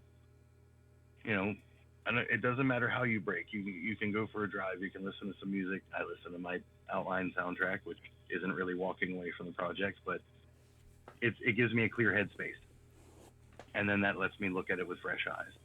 And that's pretty much how I always tackle it. And then like sometimes I've walked away for 2 or 3 weeks at a time, and then go, oh, deadlines, right? So now I got to write like 6,700 words a day for the next week to get back on track. And that's not a space you like to be in, but if that's what it takes to get your mind set, then do it. Just do it. Call the publisher or whatever and be like, listen, I probably will need an extension. I had a block. I'm working on it. I'll be back to it. You know, whatever you got to do. Even that call to your publisher, you'd be surprised what they might have to say that would just like click that light back on for you, or, you know, like really wake you up or whatever. And hopefully it's not, you know, any kind of condescending or demeaning feedback. Usually it'll be something like, well, if you think you need time, fine, but, you know, you said you had writer's block 3 weeks in on a 4-month deadline, so I think you'll be okay. And I've definitely had those conversations, and it picks me right back up. Olyn? Oh, Olyn? Yeah, I've had so much writer's block. But usually when I get writer's block, it's trying to think of something new to write. Usually when I'm writing on something, I've got the basic idea of what I want. It doesn't come as much. It's just getting that thought out of what am I going to go next. So it's a little hard to step away to that because you don't have anything to step away from. But when I'm getting a writer's block when I'm writing something, which is rare, I kind of just do like Brian said. You just got to get away, think of something else. Usually when that happens, I'll go play a video game, go watch a movie or something just to let my mind not focus on it. And then when I'm going to sleep that night, my brain will be like, all of this, just flood. And I'm like, okay, let's do that. And then I'll get up out of bed and just kind of like try to jot it down somewhere, like, so I'll remember it of where I'm going to go. Yeah, you don't need sleep. You're a writer. Yeah, I need sleep. Wait, you guys sleep? No. Well, I try to sleep all the time. Yeah, usually when I'm trying to go to sleep or just like in the shower or something, that's usually when things come to me. So I'm like, okay, sweet. I took my mind off of it, and my brain did its work for me in the background. It's like a computer, it's just running in the background, trying to figure out something.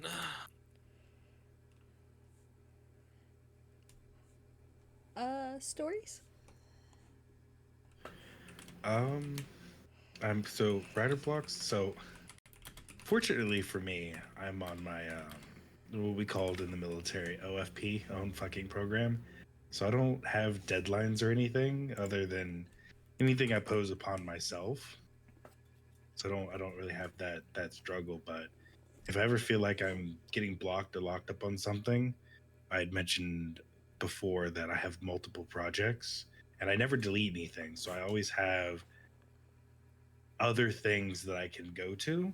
And sometimes what ends up happening is as I'm thinking about something for that book that I'm editing or rewriting or adding to, yeah, I end up solving the issue I was having for the other book. And then when I finish that, I go back to my primary project and I continue. That is something else I will do too, like, because if I have multiple things going on, I can just writer's block's really only for this one, so try to figure out this thing over here. Yeah. You gotta have that level of fuck it though. Like that confidence or thought process to know when to put it down, because I've caught myself staring at the same word count, like same words at the same word count for an hour before, and I'm just like, I could have put this into time and effort into something else. Yeah, But I'm trying to force something that won't go. Once I stop words stop flowing out of me, I'll give it like a minute or two. I'm like, okay, I will come back to this because I don't know where I'm going with this. Yep. I cannot sit there just looking at it for hours because that will drive me crazy. Amen.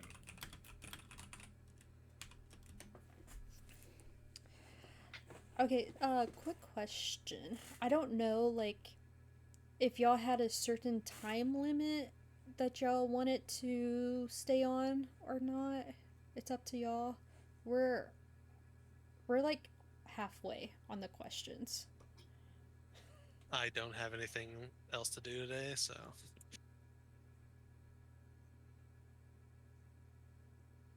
I'm good I for figure we however long. treat it like a job. I'm here till it's done. Okay. Full send. Okay.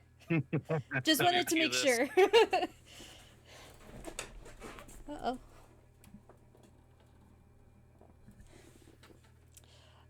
Okay, next question is, what do you do when a new idea jumps out at you while you're still working on a book? Do you chase the squirrel or do you finish your current project first? This will probably be one of my shortest answers because I don't like to jump projects because I can. Once I get distracted to something else, I won't want to go back. So what I try to do, and it may not work for other people, so hopefully nobody's taking it as like candid advice or canon advice, whatever.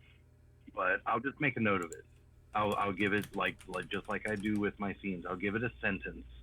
It has to be an impactful sentence so that I actually understand what the hell it means later. But I'll make a note of it and I'll set it aside in a safe space that I know I can get to it later. Which usually means I'll just email my one sentence to my wife and be like, "Hey, hold on to this."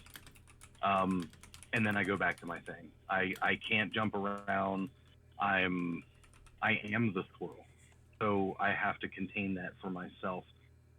Keep my brain in that cage and just focus on the one project. Like I said, give it its little moment, give it its little ray of sunshine, and then tuck it away somewhere safe and go back.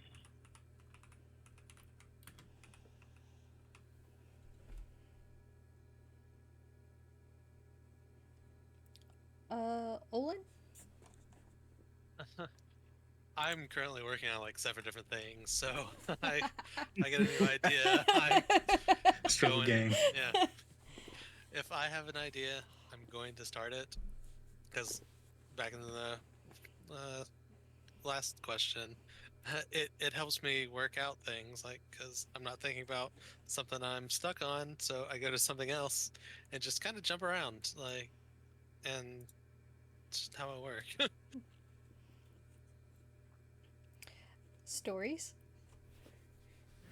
Um, I chase the squirrel to a degree. I will, if the idea sticks with me for anything more than like a day or two, I will I will write down the idea of the novel. Maybe even go so far as write down the first chapter to just kind of cement it as a possibility for an idea. But generally speaking, that's all it should be, and that's just really to get it out of my head because if it sticks in my head for too long, then it ends up becoming a block in of itself. So I'm not a writer, but I would say I can kind of relate.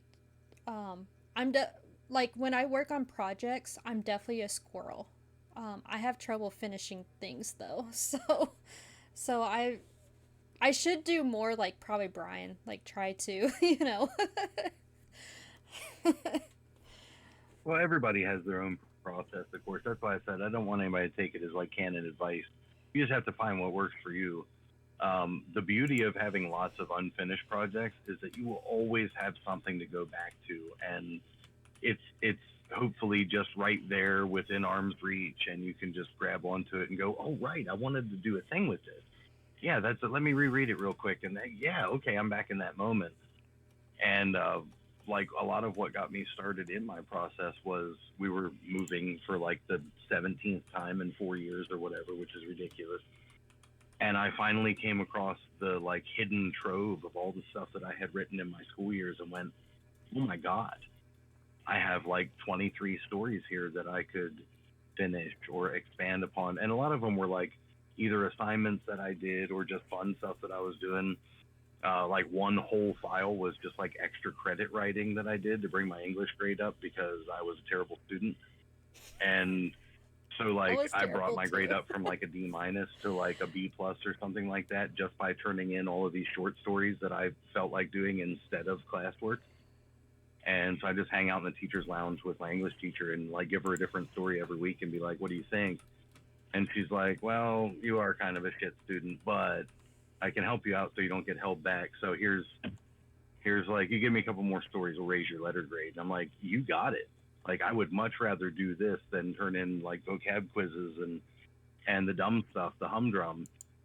And so that was a big motivator to find all that stuff again. And like, like I said, the squirrel thing wants to bite, but so I just pick up a file and go, can I do something with this? I'm like, no, I don't like that idea as much as I thought I did or whatever. And so like I had kind of plotted out like my next so many years will be, I've got all these stories already started, which is nice because when you're looking at deadlines and you already have 7 chapters written, it's like, haha, I can slack off for the first month and just enjoy this, and just add little bits. So, oh man, like, yeah, tucking those ideas away and just having those scatterings, those messes to come back to is kind of its own beautiful thing. Okay, here's a funny thing. I was told the same thing basically. Like, with my English at least, well, it was like AP English that I was in, but like the teacher basically told mom that my level of like where I was at was not good at all. Like he would stay after school with me trying to get me to the level I needed to like so I could be ready for college kind of deal. And it was to the point of like he actually told mom that I probably had like a learning disability or whatever. At the time I wasn't diagnosed for like ADHD, so now I know what was what was going on, but at the time like that's what he told mom and that I should like get tested and everything.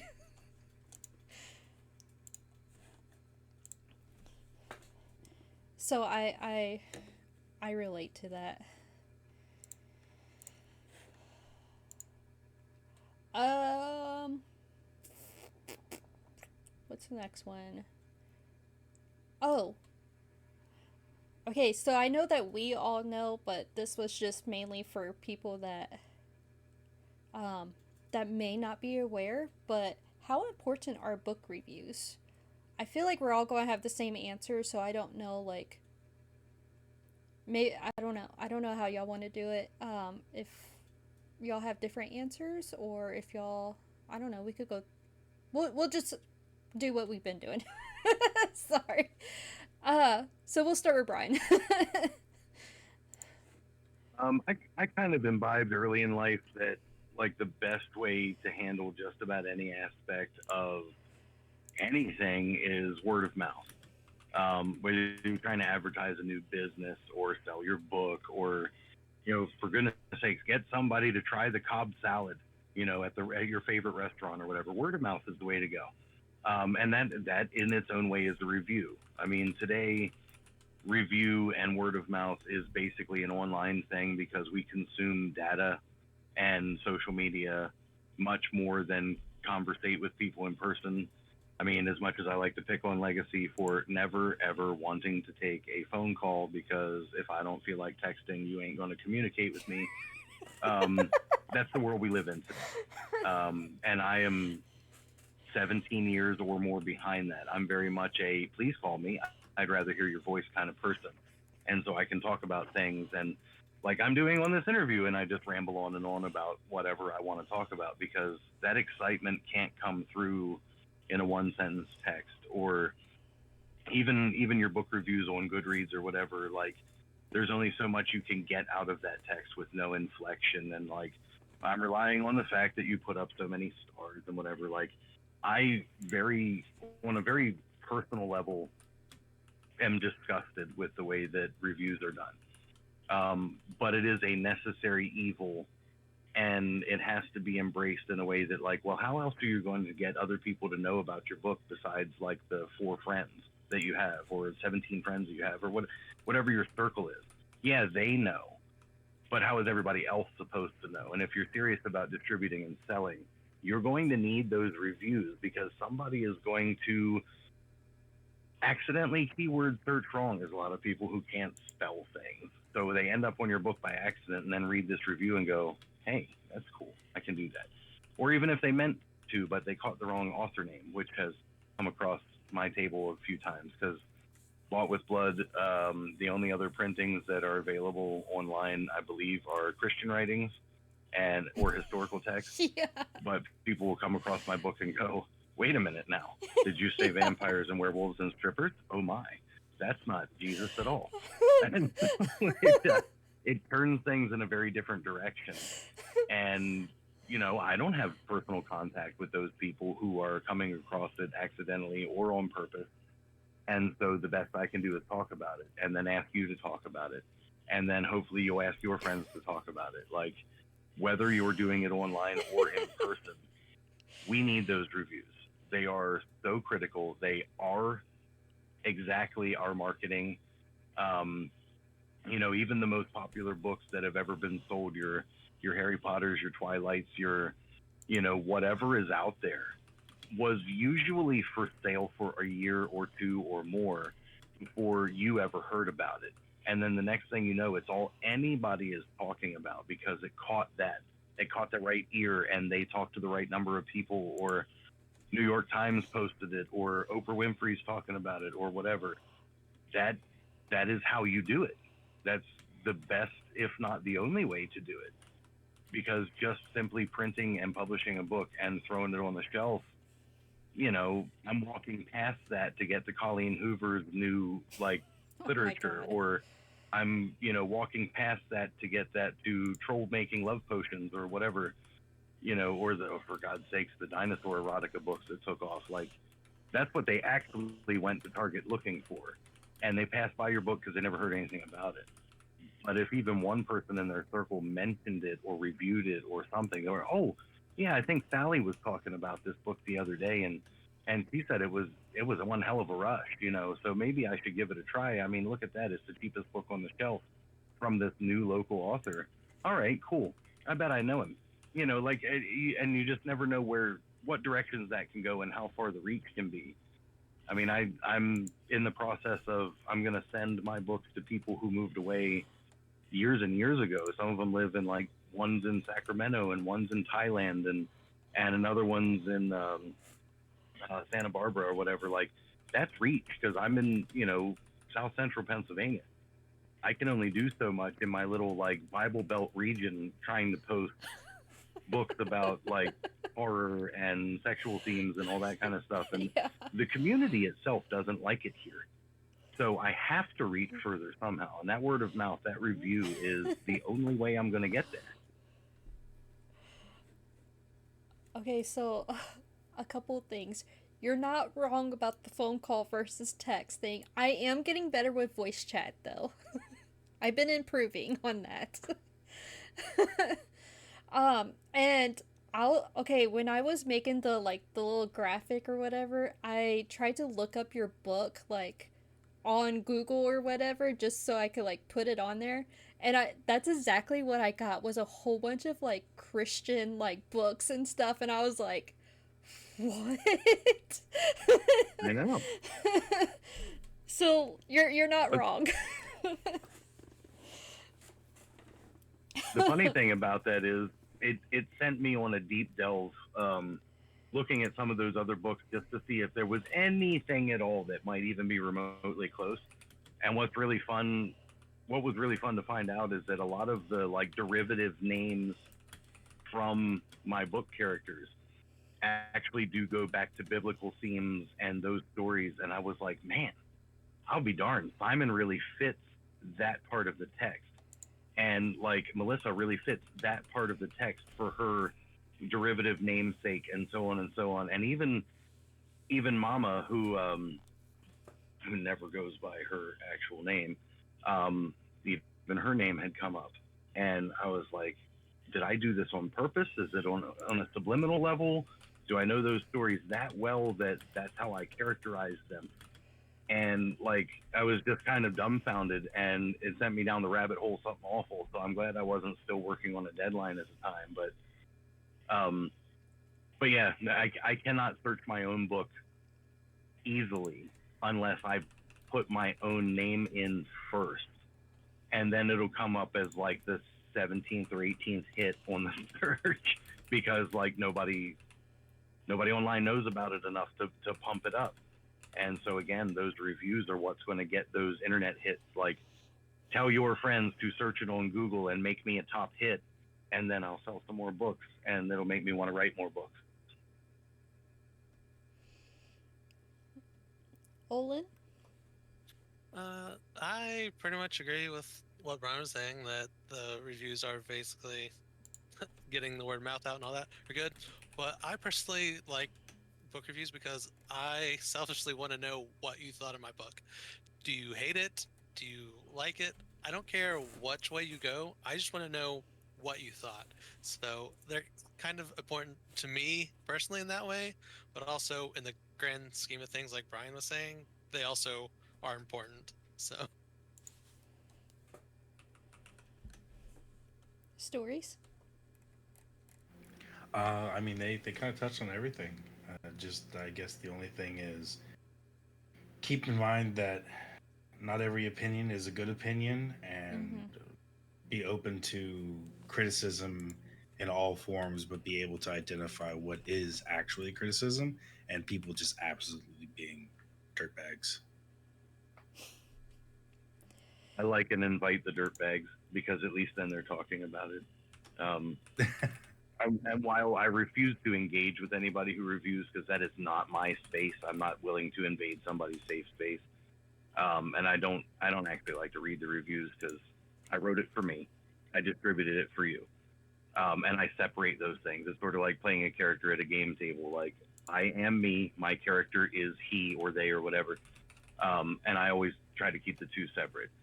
Unfortunately, for my own mind, my wife and my publisher insist on texting me the reviews as they come out, so I can't really avoid them. So I have seen all of them.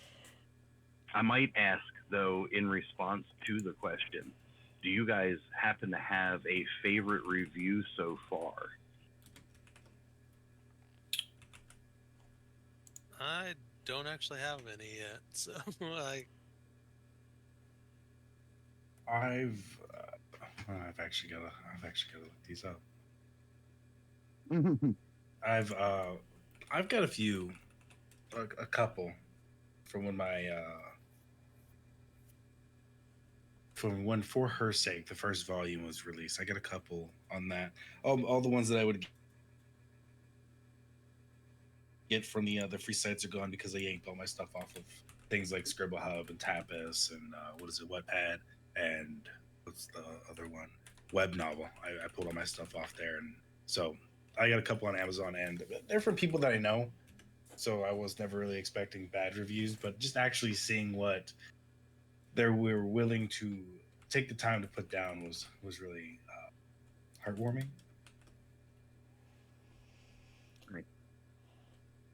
I think two of mine stand out. Like I said, I've only got 9 written ones so far, but the two that really stood out was one of my really close friends actually called me instead of writing a review and said, "I hope you're sitting down because you might not like this." And I'm thinking, oh God, this is going to be this scathing thing, this like super critical thing, and this is my friend, so I got to be like, all right, you're trying to give me like good critical feedback, and I just need to take it on the chin. And then goes on to tell me about how I don't like this, but you did it well, and I really hate this aspect of storytelling, but you did it in a way that kept me reading. And I was like, this is a scathing review? This is amazing. This is like exactly what any writer might want to hear. Like, you didn't necessarily want to get into this, but I kept you turning the pages. And I was like, was I supposed to take this like personally as an insult? And then like the very next day, a written review came in. My wife texted me while I was out driving, so I didn't get to it right away. It actually had me I had to go park and bawl a little bit. Because the very first line of the review said, "I can't believe this is a debut novel from a new author." And it took me like 15 minutes to get myself in a headspace where I could even read the rest of it. And like just that line, it took me completely out of my like self-criticizing mind space and went, I don't know this person, and this is like the first person to review me from outside of a familiar circle. And to say something like that, just it was a huge ego boost, a huge motivator And at the same time, like, I was like kind of like throwing that self-deprecation back, like, this is exactly why I don't want to read my reviews, this is exactly why I don't want to know what they think, because like the emotional response was so sudden and unexpected. Even though it was a good one, it was just so jarring. Like, I'm not the person for this, for that kind of, take on it, I guess. And it was just one of those things where like and then the last line of the same review had said, I really hope there's going to be a sequel. And that review alone is the only reason that I wrote a sequel, because I didn't want to. I wanted to leave these characters behind. I want to leave this genre behind, and not revisit this. Like, I thought I was done with it 15 years ago when we played the game, and the table closed and we did a new thing and whatever. So I wanted to just be done. But she was very clear about, like, even sent me a message over Facebook and said, but you left it so open at the end perfectly to do a sequel, and I want to see what you do with it. And I'm like, well, I guess I know what my next project is. And just like a lot of other things I mentioned, like, ooh, I already have so much written, it won't, deadlines won't seem so like grudge.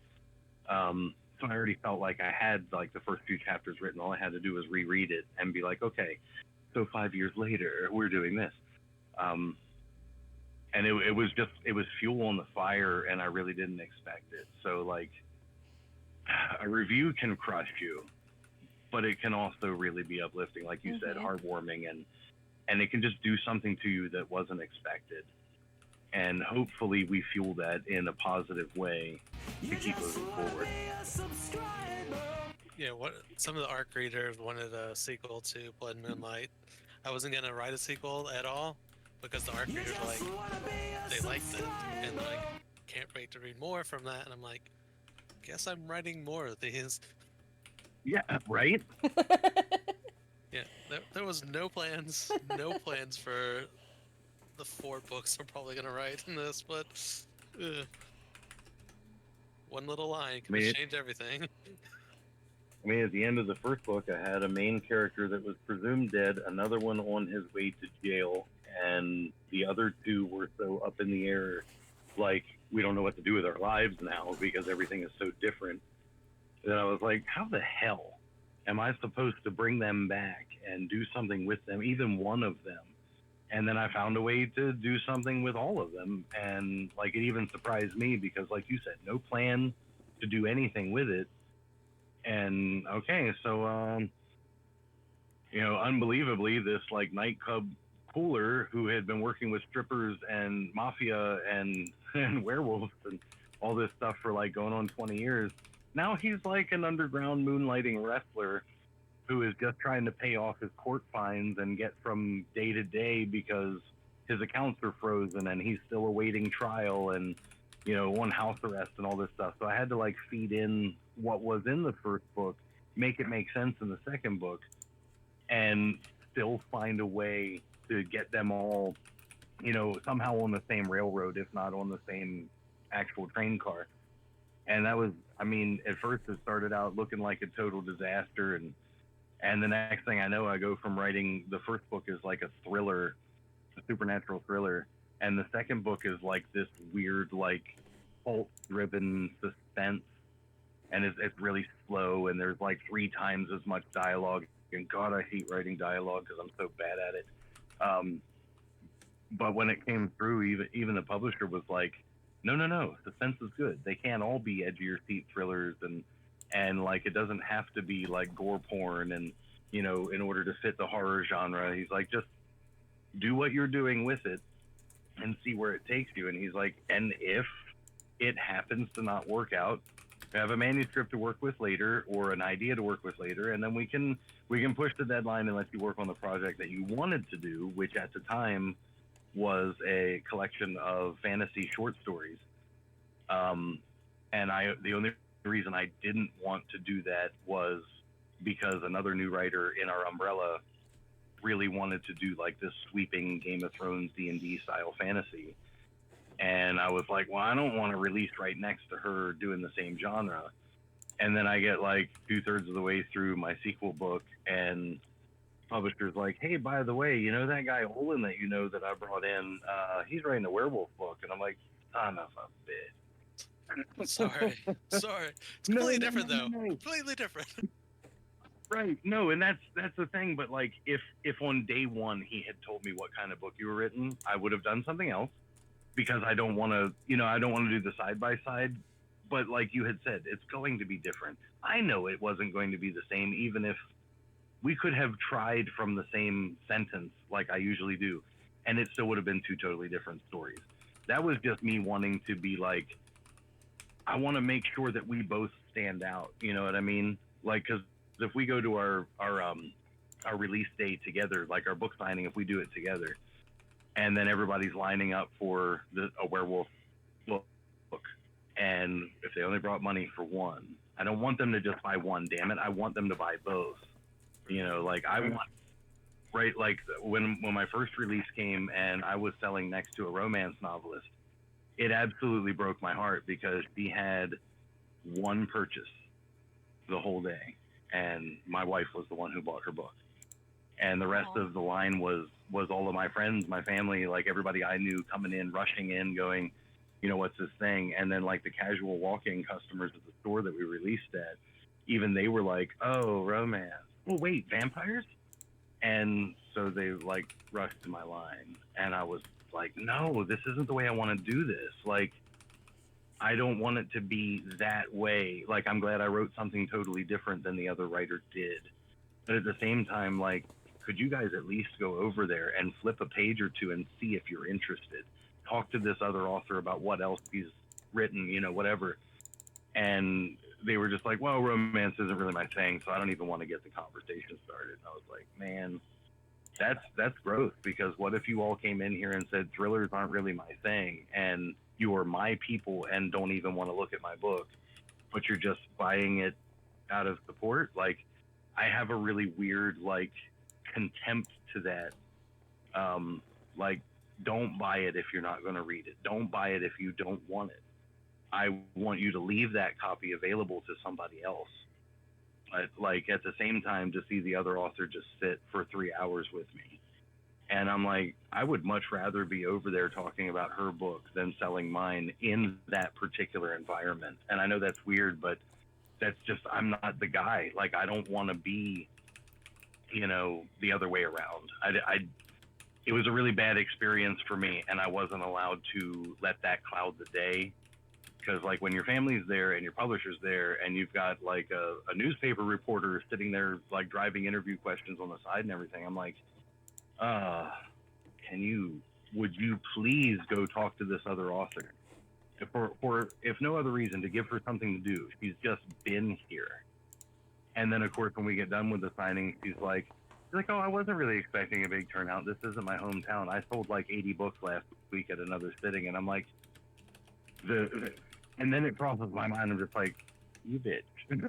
Like, I felt all the things, and now you're telling me that like this is just a day in the life for you. This is your slice of life, kind of. And I'm like, I kind of wish you had like preempted me a little bit and prepared me, because like I went through this range of emotions for another person that I didn't need to. And not that I'm frowning upon the empathy. That's a good thing. It was just one of those things that like, it's hard to enjoy. You know what I mean? Like, I wanted to be there and in the moment, and the whole time I'm just sweating bullets going, somebody walk over in that line without me having to tell you. But it was like it's like trying to ask somebody to play a board game with my 4-year-old, who's feeling left out because her brother is 5 years older than she is, and he's with his friends doing their thing and not including her. It felt very much like that, and it shouldn't have. And that's probably a very juvenile way for me to have handled it, but I just wanted to, like, if we're both there to do the same thing, I want to make sure that we both have a good outcome. Sorry to interrupt. Stories, can you, I don't know exactly where to find your book. If you have a link or something, can you post it in the chat? 'Cause somebody's asking for links to the books so that they could look into them. Yeah, absolutely. Let me Mute that.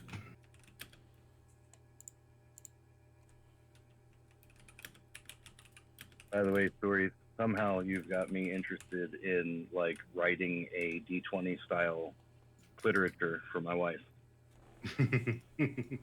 I like how that word's just flying around now. Well, I mean, it sounds better than erotica. So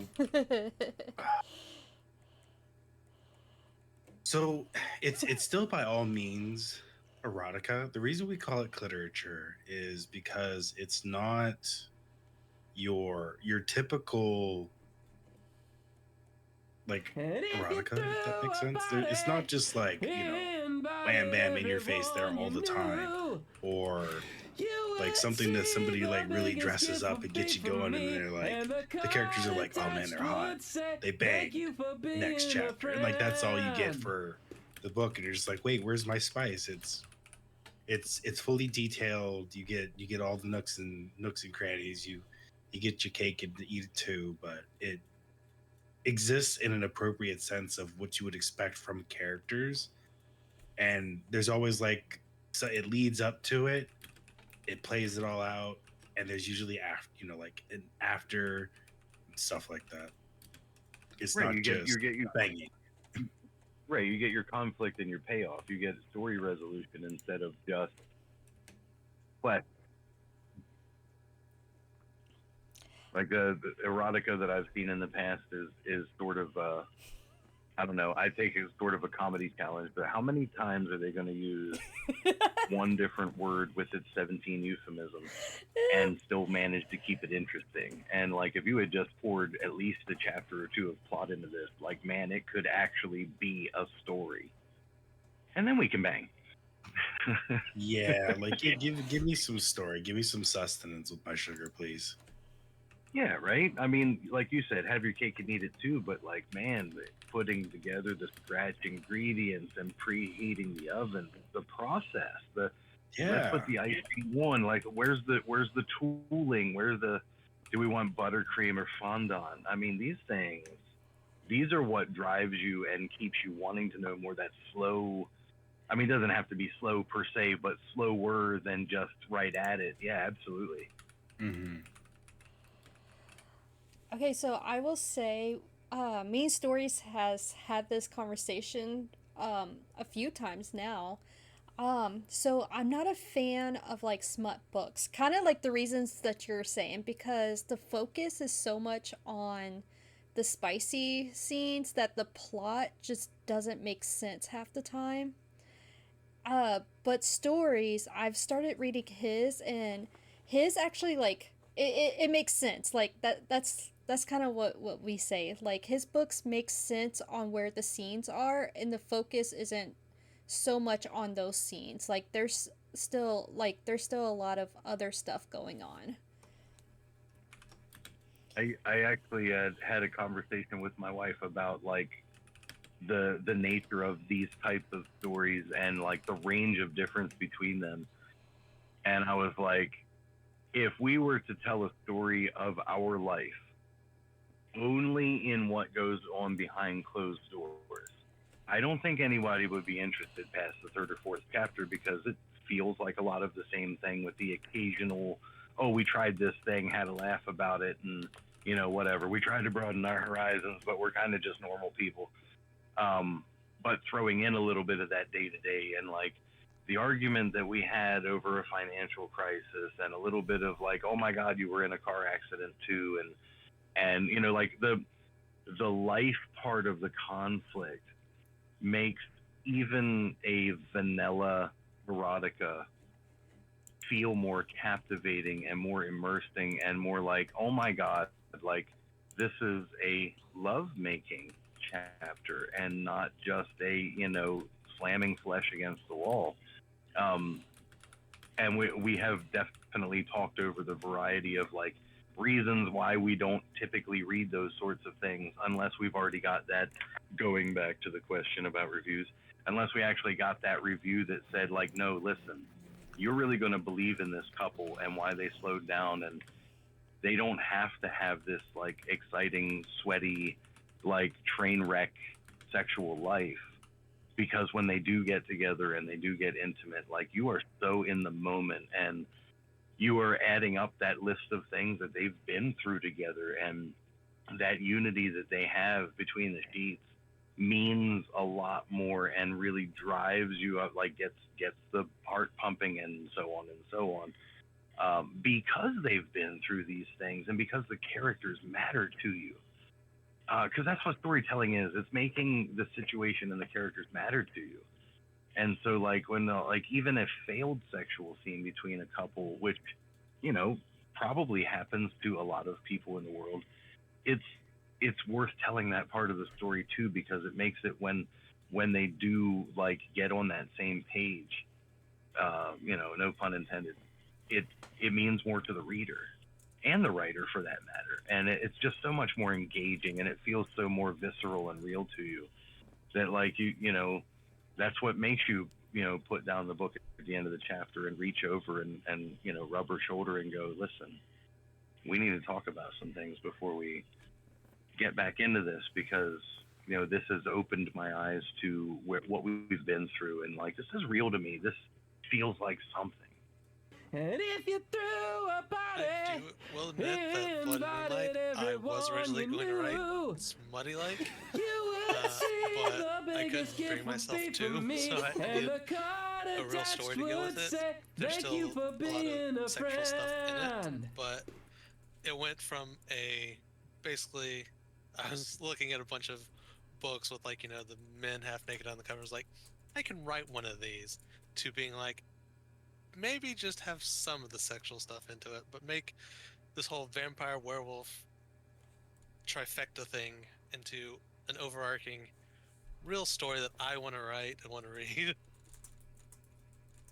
Well, absolutely, and comparing that note to what Stories had said earlier about, like, if you go off the rails a little bit and you have this like idea that doesn't fit here, doesn't mean it's a bad idea there. You know, in the process of writing my story, the Melissa and Tanya are characters that my wife made when we played the game ages ago, and so like Blake and Simon were the characters that I made, and like tangentially every once in a while I would get off the rails and sort of make things be a little spicier than I originally intended, and so I saved those and emailed those notes to my wife that never made it to the book, so she gets two versions of the story that nobody else gets. And that helped at home too, I won't lie, but it has a lot to do with the fact that she created that character and I created this character, and they both have their own like conflicts and resolutions and problems to bring into those scenes. And so it's not like she's just getting a hash out, like you said, like the wham bam. But you get so much more. You get a lot of the build up and like the, oh my God, we almost died today. And I'll write it two directions and give her the spice direction, and then I gave the rest of the community the, well, now we have to fix it direction, because I didn't want them to have, I didn't want to over romance a book that would have gone way, way off the rails if I had, and would have lost sight of the story, because the reality of it is they're trying to rescue somebody from an unsavable situation, and sex pollutes that in ways that, like, and I guess in my own mind, maybe because I have that very addictive personality, that I would just be like, I just want to feed this and feed this and feed this, and the hell with the story. And so she always got the extras that none of the rest of the world will ever see. And I believe she was very grateful for those extras, because she could, that was her clearing her headspace and getting a little something out of it that she wasn't expecting. And she could come back to my story and be like, okay, now that that's out of the way, you know, we have pressed that button and we're all good. Let's move on to, like, how are we saving this girl? Yeah, that's in my thing. The werewolf is trying to get the main character to not go see the vampire, so that initiates one of the sexual scenes going on, because it's just I know you like me, come with me, and let's do this, and don't worry about that vampire over there. The thoughts that have popped in my head with the werewolf monster fucker genres. Oh, That that happened statement. in one of them. Yeah. Hey, yo, let's go. It Doesn't happen in the third book, but there's a scene I just wrote in one of the upcoming books that has that. 10 out of 10.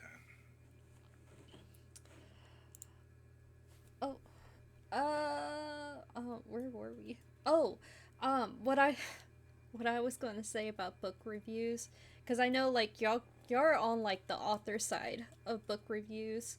I will say I do book reviews and stuff. Sometimes it can be kind of difficult, um, like from a reader's side when it comes to doing them, because like I feel like when we write them, we have to be very like tactical. I can't even say the word. Um, but basically, because like I know, like for me, like I don't want to like do anything that's going to like hurt like authors or whatever. So I have to like be very careful if there's something I don't like on how I say it. So I know that like on the reader side, that's what we struggle with is whether this is going to sound like it's attacking the author or not, because that's usually not the intention when people post reviews or whatever, you know. So, um, so that's just like on the reader side of stuff, you know. Some people don't care, obviously, because there's some rough reviews out there that I've read, but but yeah. Just say what you feel. That's my motto. That's kind of how I am. Like I'm a my wife and I will call us. We're very twist the knife types of writers. Like it's not always enough just to stab somebody. They're probably going to die from it. But if you just tighten your grip and give it a twist to make it mean something, invest into it. In relation to reviews, like I would much rather somebody just full on outlet their rage on me as long as they give me a little bit of why. That's okay. Like this is your space to express yourself. And as I had mentioned before, it is none of my business as an author to come into those reviews and respond to it in any way, even in a thankful and praiseful way. That is not my space. So if you want to twist the knife on me, if you want to wipe your feet on my book because that's how you felt about it, at least I know that you felt something about it. And for God's sakes, it tells me that you read it. That means something to me. You got through the whole thing. Like I have a very firm rule about like if I'm not willing to finish reading your book, I absolutely will not allow myself to review it. And if somebody asks me why I didn't finish the book, it is one line. I didn't like it enough to continue. And that's it. Mm-hmm. That's all it is. I don't have to say why, because I'm sure it would have gotten better in 6 or 7 chapters. I'm too impatient to wait for it to get better or to engage me or whatever. You know, like one of the reasons I hesitated in writing suspense is I'm like, we don't know what the damn problem is for 9 chapters. And I like stories that basically kick off and impose the primary conflict as early as humanly possible so that I'm engaged, so that I'm still watching, still reading, still whatever. I mean, like, it takes me all the way back to like being a teenager, doing like playing video game JRPGs or whatever. You have to read or listen to 3.5 hours of what is going on in the world before they unveil the conflict, the actual problem that you, now the chosen one, have to go and deal with. I'm like, oh my God, make me deal with it first a little bit and then go, wait a minute, why am I dealing with this? Now answer my question. But you have to give me the question first. Like, I'm not curious if you're just telling me stuff. You know what I mean? Like, you got to pull me in. I need that hook so bad that, like, I won't buy a book from a bookstore if within the first 2 chapters I'm not hooked. And that's not what every book is there to do. And I know this, but that's the kind of reader I am. So that's the kind of reviewer that I am. Yeah, it's crazy. Like on social media, it's really bad. Obviously, like Facebook is where a lot of the book groups and group people are, And I've seen people like kind of attack other readers for their reviews. It's kind of crazy to me, in my opinion. I've been banned from I think 7 book groups now because of me jumping in and saying this is not your space to be trolling these other readers or whatever. Like, as an author, we need all of those reviews. So you can be any kind of asshat you want to on the book or the author, and that's fine. You do you. But why would you go after another reader who is just trying to enjoy a thing? Stop shitting on other people's joy. I'm sorry if I'm not supposed to say that, but like, and I'm real bad about those kind of things in person too, because I say what I think first instead of processing it. And I have a tendency to have been told in the past, like, why are you yucking on somebody's yum? And I've had to sort of redirect the way I say things, like, well, you know, okay, like, that's not for me and this is why. But you enjoying it, like, man, that's great. You have a fandom, you enjoy it. Maybe we shouldn't talk about this subject because I don't want to sully your opinion of it when I break it all down into its pieces and go, this is why I don't like it. But at the same time, sort of like Stories had said, and even Olyn had said, like, you sort of need to be, like, as an author at least, need to be open to criticism and even the yuck, because that's what you have to put yourself out there a little bit, and it's going to come eventually. So when the readers are experiencing that also, like, they have to be honest with themselves, and at least a way of going, well, I did express myself on social media, which is the greatest natural environment for the indigenous troll. And if you don't accept that as part of the process, you open yourself to those wounds that you allow other people to make. That doesn't mean that you should be silent about your fandoms, and by all means, geek out and fly that flag. You just gotta know that there's somebody else out there just waiting for you to be more excited than everybody else, just so that they can take a crap on you. And that sucks. But again, it's the world we live in, you know. And before social media, people did it in person, which in a lot of ways is so much worse. And they didn't give a crap because there wasn't a whole lot of that, like, politically correct and wokeism and stuff like that's flying around now, where there are still the trolls who don't give a crap about that, but there are plenty of people at least now willing to jump in and go, wait a minute, like, we in the same fandom, we support each other, we got some unity, you need to back off. And apparently the reason I was banned, getting back to that, is that they said it wasn't my place to jump in and try to play referee, and I was like, but I think you as the moderator and the admin ought to, though. Like, why are you just letting it happen? Why are you not banning the trolls? Mm-hmm. You know, like, it takes a click to get rid of somebody who's trying to bully. And, you know, like, you came here to share the joy of something, and you're just allowing this to go on. And it just reminds me of being right back in school all those years ago, where, like, if I don't stand up for myself, nobody's going to. Right. Even the people who have the power to do something are just standing there watching the show and eating their popcorn. And I'm like, I have no patience for it. So by all means, go ahead and ban me. I said what I said. How do you find time to write? Because I think I completely derail this interview into something personal. No, you're fine. No, we were talking about reviews, so it was all about the reviews. So I have a lot of skeletons in my closet.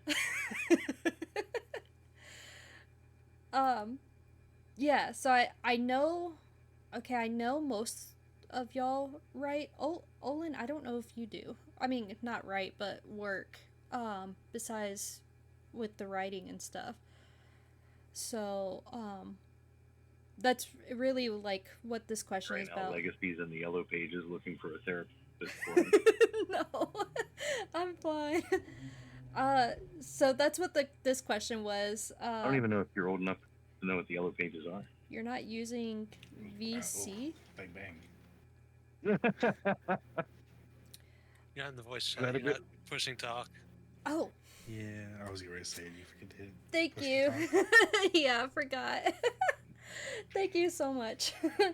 No, I was saying like so I know that I know most of y'all have another job outside of writing. Olin, I'm not sure if you do. I kind of assume that you do too. Um but really this question is about that, like how do you find time to write with your other jobs, and I know Brian has family and stuff like that too. The short response is you just got to make time. Just like any other aspect of life, if you want a better body, you got to work out. And when are you going to do that? You have to make time for it. Or you're going to eat healthier, then you have to make time to make the list, do the research, do the shopping, whatever. So I treat it the same way. In my personal experience, the more time I set aside for it specifically to do it, the harder the process is. Whereas if I just sort of make it work in between everything else, like I said, I'll record notes while I'm driving, or like when I should have been getting the only sleep that I could in a 72-hour stretch, I could also write a whole chapter instead, or two or three, depending on how long I can keep my eyes open. Um, making time is making time, not not just having it, I guess. Like you could treat it like a job, like every Monday, Wednesday, and Friday between 5 and 8, right after or before supper, you could schedule and set aside your time. Close the door, put the sign on the knob that says "Do not disturb," whatever. You could do that, and that's one way of accomplishing it. Those things just absolutely don't work for me. It seemed like every time I put myself in a quiet space with plenty of time, I just end up not getting anything done. Whereas like I used to go over and like I was a caretaker for my mom for a while, and then my brother also got sick at the same time, so they moved in with each other, and I was sort of a stay-at-home dad with like a side gig as a I forget what I was doing at the time, but I was like trying to make some money on my own schedule, and so I'd go over there in between and like cook dinner for them, and I would only have the space of time while they were eating to really write, because that's the only time where they weren't trying to get my attention to do something else. So when you have to squeeze in a lot of ideas in 45 minutes while they've got a movie blasting on the big screen, and all the forks clinking and stuff like that, like it's a lot to tackle, but I have to put responsibility first, and writing is and always will be a secondary thing, even though I'm passionate about it. It can't really come first because I have kids to take care of, and like I can't just let my wife do everything on her own. It's going to be overwhelming, and then I have no wife eventually if I don't invest into that. And yes, I do have ailing family members, and I take care of them, and friends of mine who are trying to hold on to a job but don't have a driver's license, so I'm giving them a ride to work and then trying to do my own work until it's time to pick them back up and take them home. And so like during all of that space, there's got to be a few minutes in there somewhere where I can at least put down that sentence that I can expand on later or something. And it's rough, like I won't lie, and I don't recommend anybody do it the way that I'm doing it. But my thing is, it's important enough to me that I will make the time. There are a lot of other things that aren't important to me. Like I put my health absolutely last. I am a train wreck of medical, but at least I'm not dying, so I got time, right? So I make time, and I think any writer worth their salt has to do that, even if they have lots of time, or like in my brother's case, if he were a writer, he's like currently disabled from being able to go to work, so he would have tons of time to do it. Would he rather spend 17 hours a day complaining about the fact that he can't go to work and he's medically unfit? Sure, absolutely, because it gives him an audience. And I'm like, man, you know what else will give you an audience? Writing. And so I always sort of spin that around into, why don't you go ahead and tell me a story today about like how much you hate your state of affairs, and I can just nod along while you talk, and I'm writing during that time, because it's going to be the same thing he told me yesterday and the day before and the day before anyways. So I can use that as a, like, I'll look up once in a while and throw in my own comment because my opinion on it doesn't change, and then I can just go back to my chapter, and it is very exhausting. Your battery gets low all the time, but I want to do it bad enough that I make that time.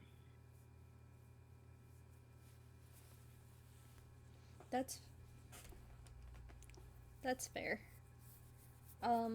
Olin? It's so not fair.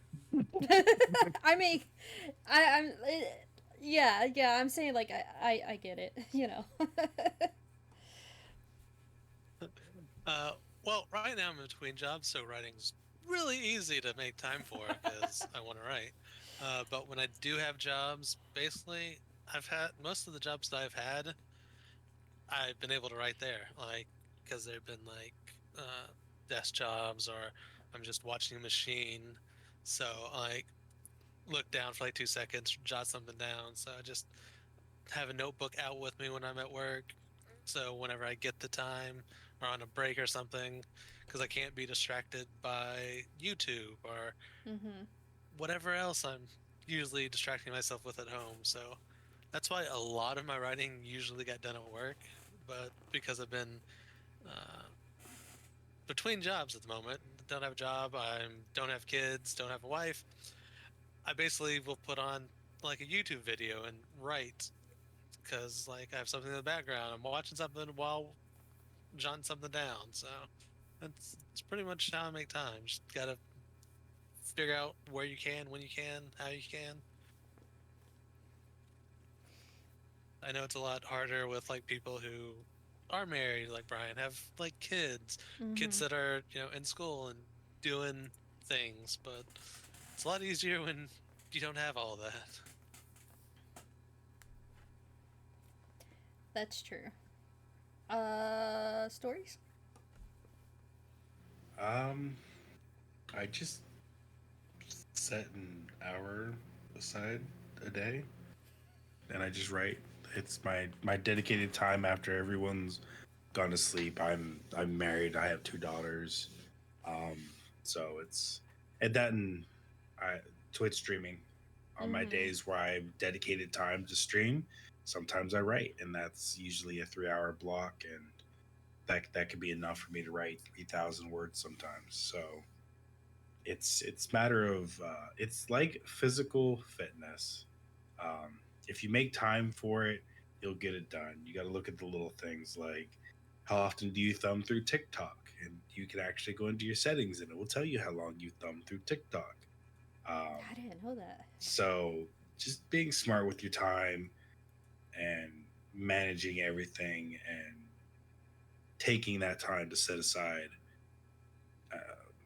And I mean, if you're not willing to do that, then maybe writing's not for you. But it's consumed to me. I also don't use TikTok. That probably helps with my time too. I can't doom scroll. I will say also like another thing that stories does, which he kind of mentioned a little bit, but I noticed like sometimes on his streams, like that's all it is. It's just like him writing basically. So, so I'm sure that that helps cuz like I know streaming could take a lot of time just on cuz I do it and stuff, but so I know that's another thing that he does. I don't know what one of the more addicting YouTube videos or TikToks or whatever that I've engaged in is actually following authors who post hour-long videos of their word sprints, and I just watch them quietly write or listen to their pen scribble on the paper in the background while I'm writing. I don't know why that gives me such like peace of mind, but I enjoy those immensely. Book And it's ASMR. so weird that Mm-hmm. like when you said that like he'll Twitch stream and just be writing, I'm like, oh man, I could just write louder. Put the microphone down there next to the pen tip. Like not like a give it to me, like it's not that kind of euphoria, but at the same time, like it is just so tranquil to see somebody in their space doing their thing, and I'm like, that's what I hope I look like when I'm doing it. Look how diligent they are. Look at how much they're getting done. And then I'll be like, that inspires me. Maybe I should be writing right now. And I look up and they're still writing. I'm like, damn, they're writing more than I am. I gotta Kobe Bryant this and work harder than they do.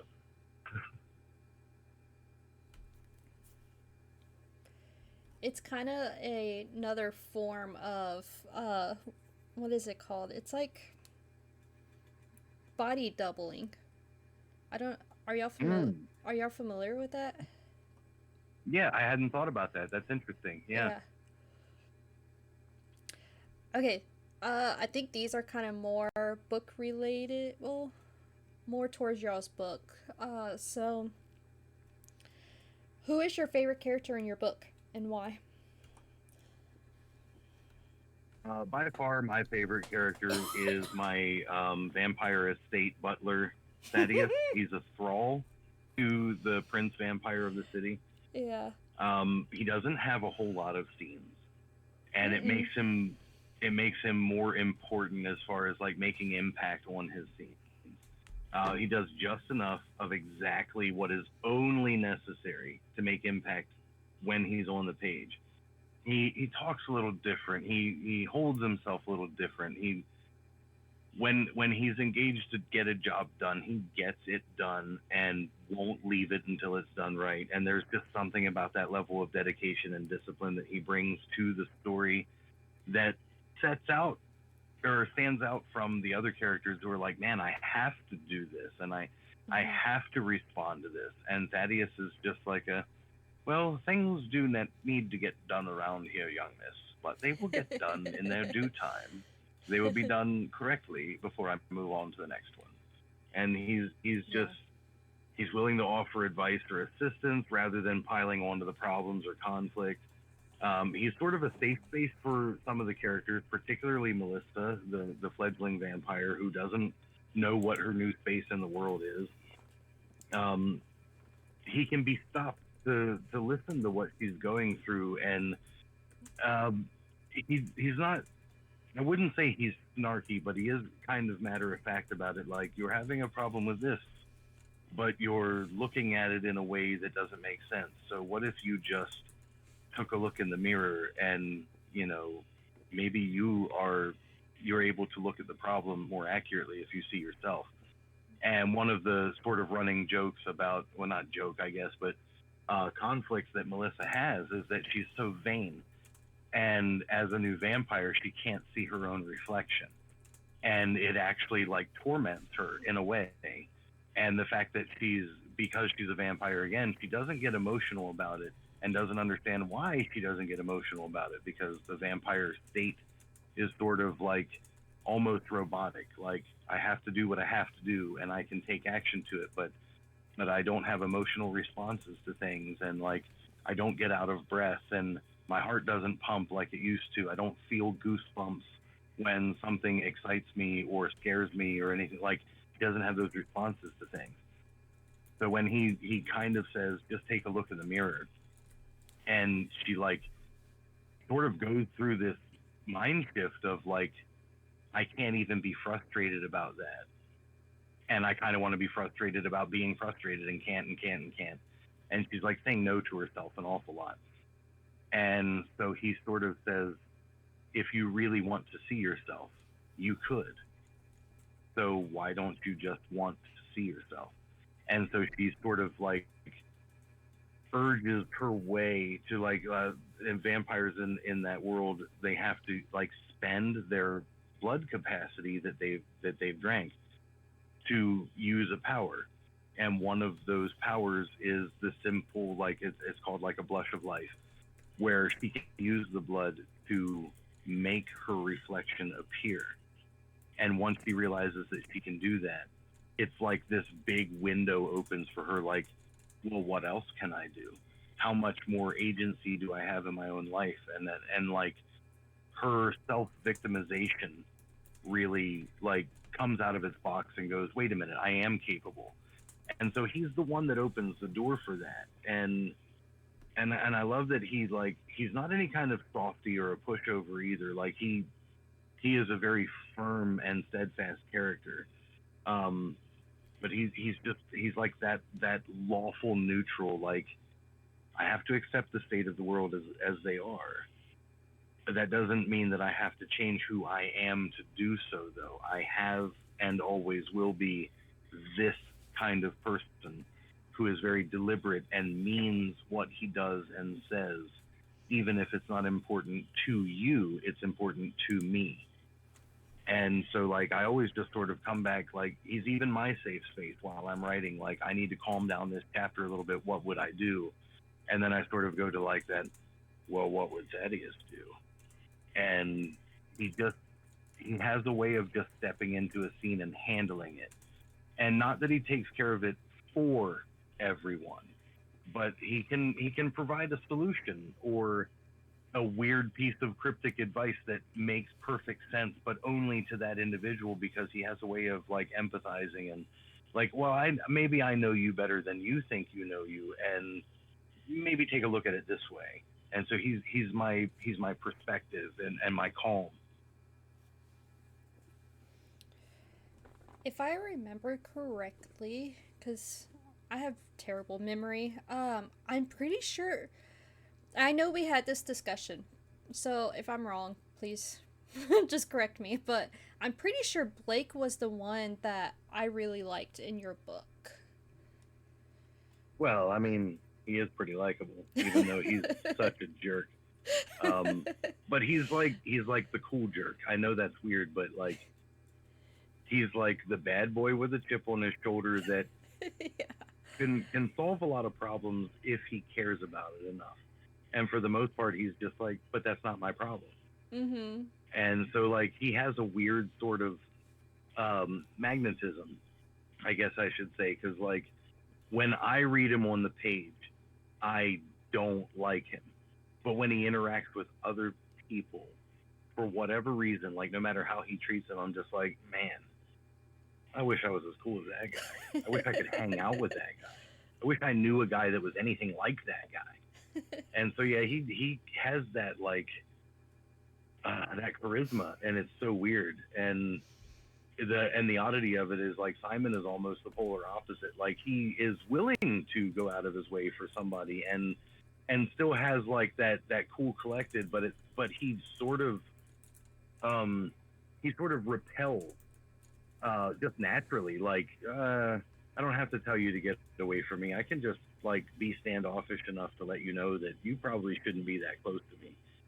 And I like how I can feel the difference between the two, even if they were saying the same things. They like say it with a different expression or mannerism or something, that the inflection that comes off in just such a way that like you're pulled towards one and kind of pushed away from the other. It was wild how that came out, and it wasn't totally intentional, because that's hard to do. Simon's the one that went with what's her name? That was trying to figure out about Melissa, correct? Simon is the werewolf in the beginning that he rescues Tanya before she can be bitten. Yeah, I liked him too. And I mean, he's the one that like I said, he's likable on the page, but at the same time, I constantly feel pushed away from him. Like, it's not a like he's supposed to be like the I've got you under my wing character, but man, it just doesn't ever really feel like that. Like, it feels like at a moment's notice, he's just going to take off on you and leave you alone. And I love the vibe that comes off of that. And I think that's why Tanya doesn't totally ever feel really safe with him. Because he just doesn't know if he's just going to bail at any moment. Like, yeah, he says he's going to show up and do this thing, like when he fixes her front door or whatever.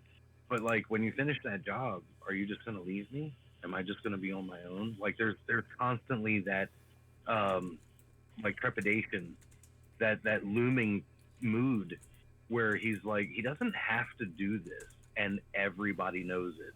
He's doing it because he's that guy. Whereas like he feels pulled back to like when she needs a safe space and doesn't want to be in her apartment anymore that's broken into.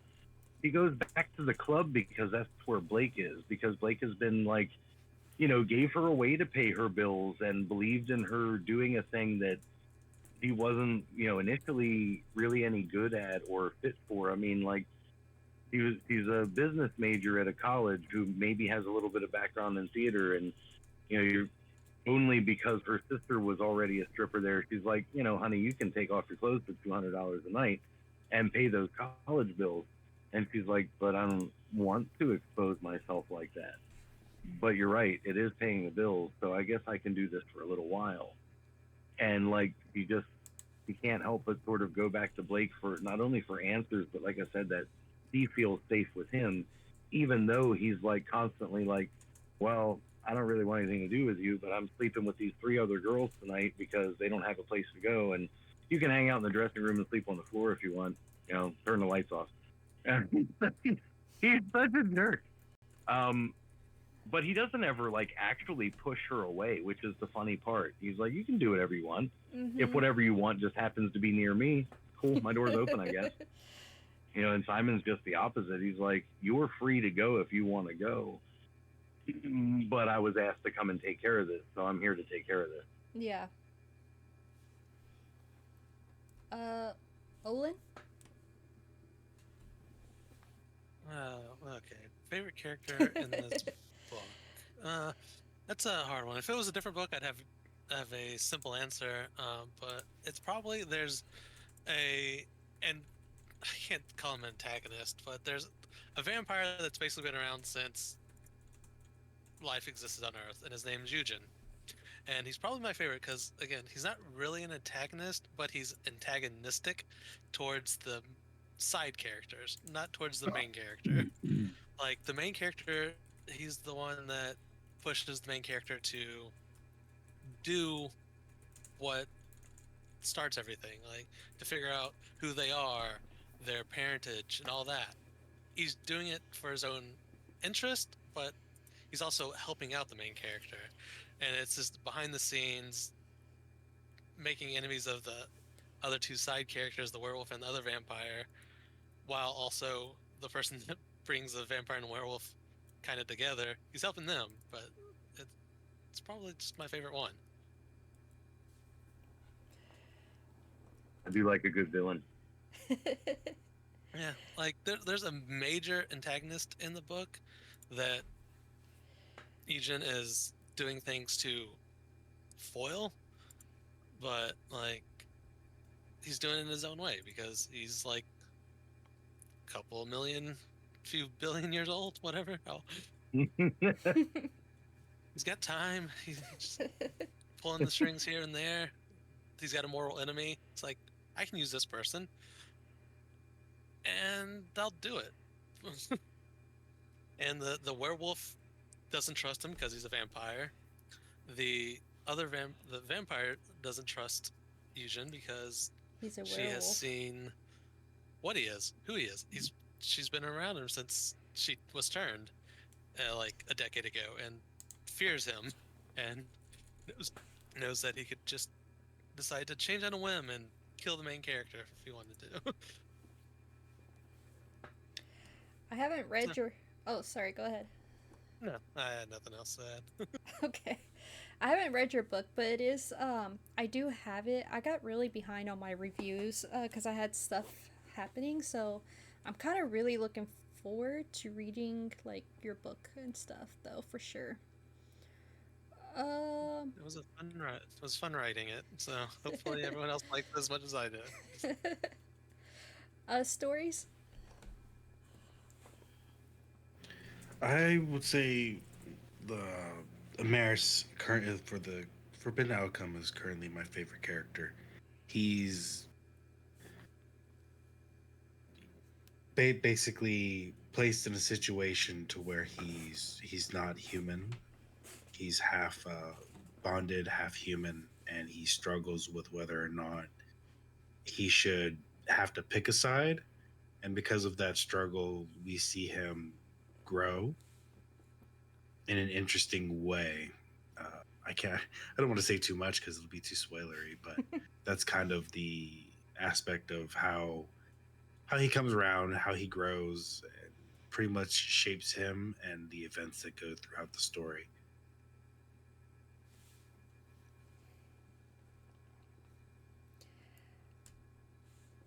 Okay, this is just a side note. Not really related to this book, but in the infected romance one, I don't know if I told you. The one girl that like the one that has the attitude. Dio. I love her. I don't know why, but she grew on me. Yeah, she's a trip.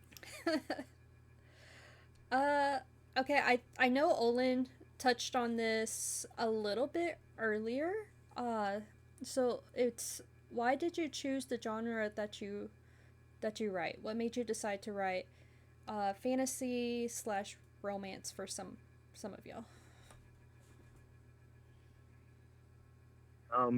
I keep calling mine a supernatural thriller, or I guess it could be referred to as like a modern fantasy. That's fair. But if I'm being perfectly honest, I chose to write in horror thriller because knowing it would be my first novel, that it would likely also be my worst. That if I threw down on a genre that I actually don't personally like very much as a consumer, that I might be able to approach it with greater objectivity. Um, I wanted my first impression to be the one that I wasn't too attached to.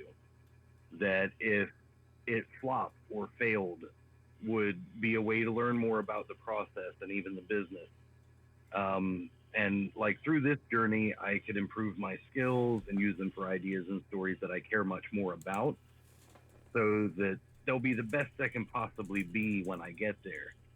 And that's not to say that I didn't enjoy writing these stories or that I don't care about the characters, because I definitely do, and I hope that goes through the writing. But I just thought it would be much easier going into something that I wouldn't stop every two sentences to nitpick or worry about how it's presented because I like love the genre too much, or it has to be done to compare to like, Tolkien or King or Gaiman or anybody who's come before me and done it in a masterful way, that I have to be like, oh, all right, well, like I'll sort of take the approach that like in the horror genre or thriller genre, that like today's version of that is just so much like gore porn, murder porn, stuff like that. It's so violent and jump scares and like, oh, the big spooky guy who can't be killed is still following us and whatever. And then all the characters make absolutely terrible decisions, and like the audience engagement, like that's, and I understand that's part of the process, like writing those kinds of movies and filming those kind of movies, writing those kind of stories is for the audience engagement to sit there and go, you stupid so and so, why would you go into the basement? There's no way out. So it's all about audience engagement, and I definitely preferred like the old school way of doing that, like the way that like Hitchcock movies and like Vincent Price movies were made, where like a lot of the horror was just your imagination and the shadows, the lighting, and that like you finally step into that one beam of moonlight and Price's eyebrow goes up, but he doesn't say anything, and you just know this man has like 6 seconds left of his life. But there's no other clue to it. It's just mood and tone. And that was the horror that I latched onto, and it's just not something that's as embraced today. Although admittedly, like when I spoke with my publisher, he was like, that's actually like making a bigger comeback now and being embraced a lot more now. So if it's something that you want to do, like I think it's going to be, embraced with open arms, and so it let me dive into it a little bit more. I mean, there are a few things like that I do like about the genre. I mean, suspense. I mean, who doesn't like some suspense? Timing elements, for goodness sakes. Like in a romance novel, timing is more about, in my mind at least, conflict in a romance novel and timing is more about like miscommunications. And whereas like in a thriller, timing is more like that unexpected like thing that just comes out of nowhere, and not because it couldn't or that you didn't think that it could, but like, man, that wasn't what we were doing right now. So like, in one scene they're rushing to respond to a fire call where they like hear on a police radio or something like that, and they call out the address and they're like, oh my god, that's our club. So they hop on a motorcycle and go streaking across town, and all of a sudden there's this like big grizzly wolf in the middle of the road, and Blake wrecks his bike and throws both he and Tanya into the road. And you're like, and as a reader, I'm hoping the reader is going, wait, but what's going on at the club? And like, nope, we're not going to get to see that. We're not going to get to see the fallout of what happens at the club. We not only don't get to see it, but we don't get to know who's there. We just assume that anybody who doesn't answer their phone in the next day was working that night and trapped inside the fire. And much to the lament of, fans of characters like Dusty and Kitty and some of the other girls that worked at the club, they're the ones who don't answer their phone the next day. And those are the characters that Melissa has been hanging around with lately. And so when Melissa doesn't answer her phone for like 2 days, that timing, that piece of suspense, that part of the genre that really fuels that sort of scene is what I bit into really hard, even though I usually don't engage in it myself, like on an entertainment level. Making that reader wait, like, are you going to answer my call? Are you going to respond to my text? For God's sakes, pick up the phone. And Tanya's just having to like ride around with the brothers, trying to figure out like, well, what am I supposed to do while I'm waiting? It's not like I can go to work. There's nowhere to go to work. My boss just got injured in a motorcycle accident with me. So I kind of have to take care of him because he was taking care of me. And so like the chain of events and that sort of timing the action, keeping it all running together, you still have a fair amount of like danger and mystery involved. And I tried to like key in really hard on those elements to make a genre work for me that normally I just don't lean into. Like I look at horror mostly as comedy because I pretty much can guess what's going to happen from within the first 3 minutes of a book or movie or whatever, and it usually does. And like the red herrings are obvious and stuff like that, and so it's laughable. And I had to make it something that I wanted to or would be willing to enjoy. And so like I wouldn't call it a throwaway attempt because I would never invest that much time into something that I didn't believe in. But it was definitely something that like I honestly felt this would be the worst piece of work I ever put out. So it better be something that I'm not so like heart stuck on that it has to be perfect. Just in case it didn't do well. That way I have so many things to learn from it. And not only that, but even like Olyn said earlier, like the challenge of doing something different outside of my wheelhouse, outside that sandbox, and trying to make it something that maybe before I would never have even looked at because I didn't want to do it that badly, but I do want to write that badly and be taken seriously in any genre. I mean, the long-term goal is I do want to write every single genre, if possible, from children's books to fantasies to romances to whatever. And hopefully along the way I can combine a few genres just to knock a few out that I'm not as inclined to. Like, if I really wanted to write something I absolutely hate reading, it would have been romance first, because I can't even start to be entertained by just about any romance book I've ever read rather. They take too long to get engaging for me. So if it takes 16 chapters to care about either character, man, that's rough. But some writers do a really good job of it, and I'm not giving them their due diligence, and that's not fair either. But it's because I haven't read them. I haven't given them that chance, and I should. And this experience, has really opened me up to wanting to do more of that too. So I'm really glad that I took the plunge on something that maybe I shouldn't have.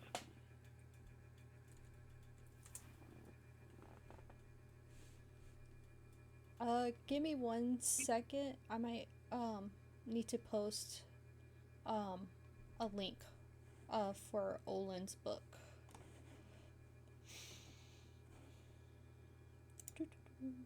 Where are you? Luna, I'm not sure if it's in my Discord. I think it was posted at one point, but let me get that for you.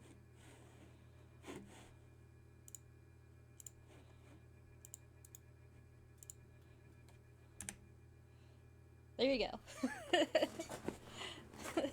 Thanks for coming, Luna.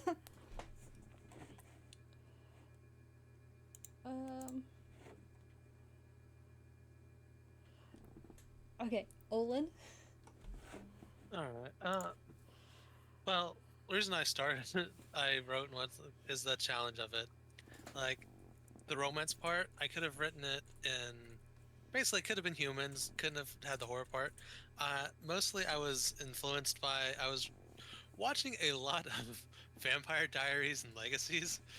So I'm like, I love that vampires, show. werewolves. I'm getting inspired by this to turn this romance thing into also a supernatural thing. So that's kind of how the supernatural elements added to that genre.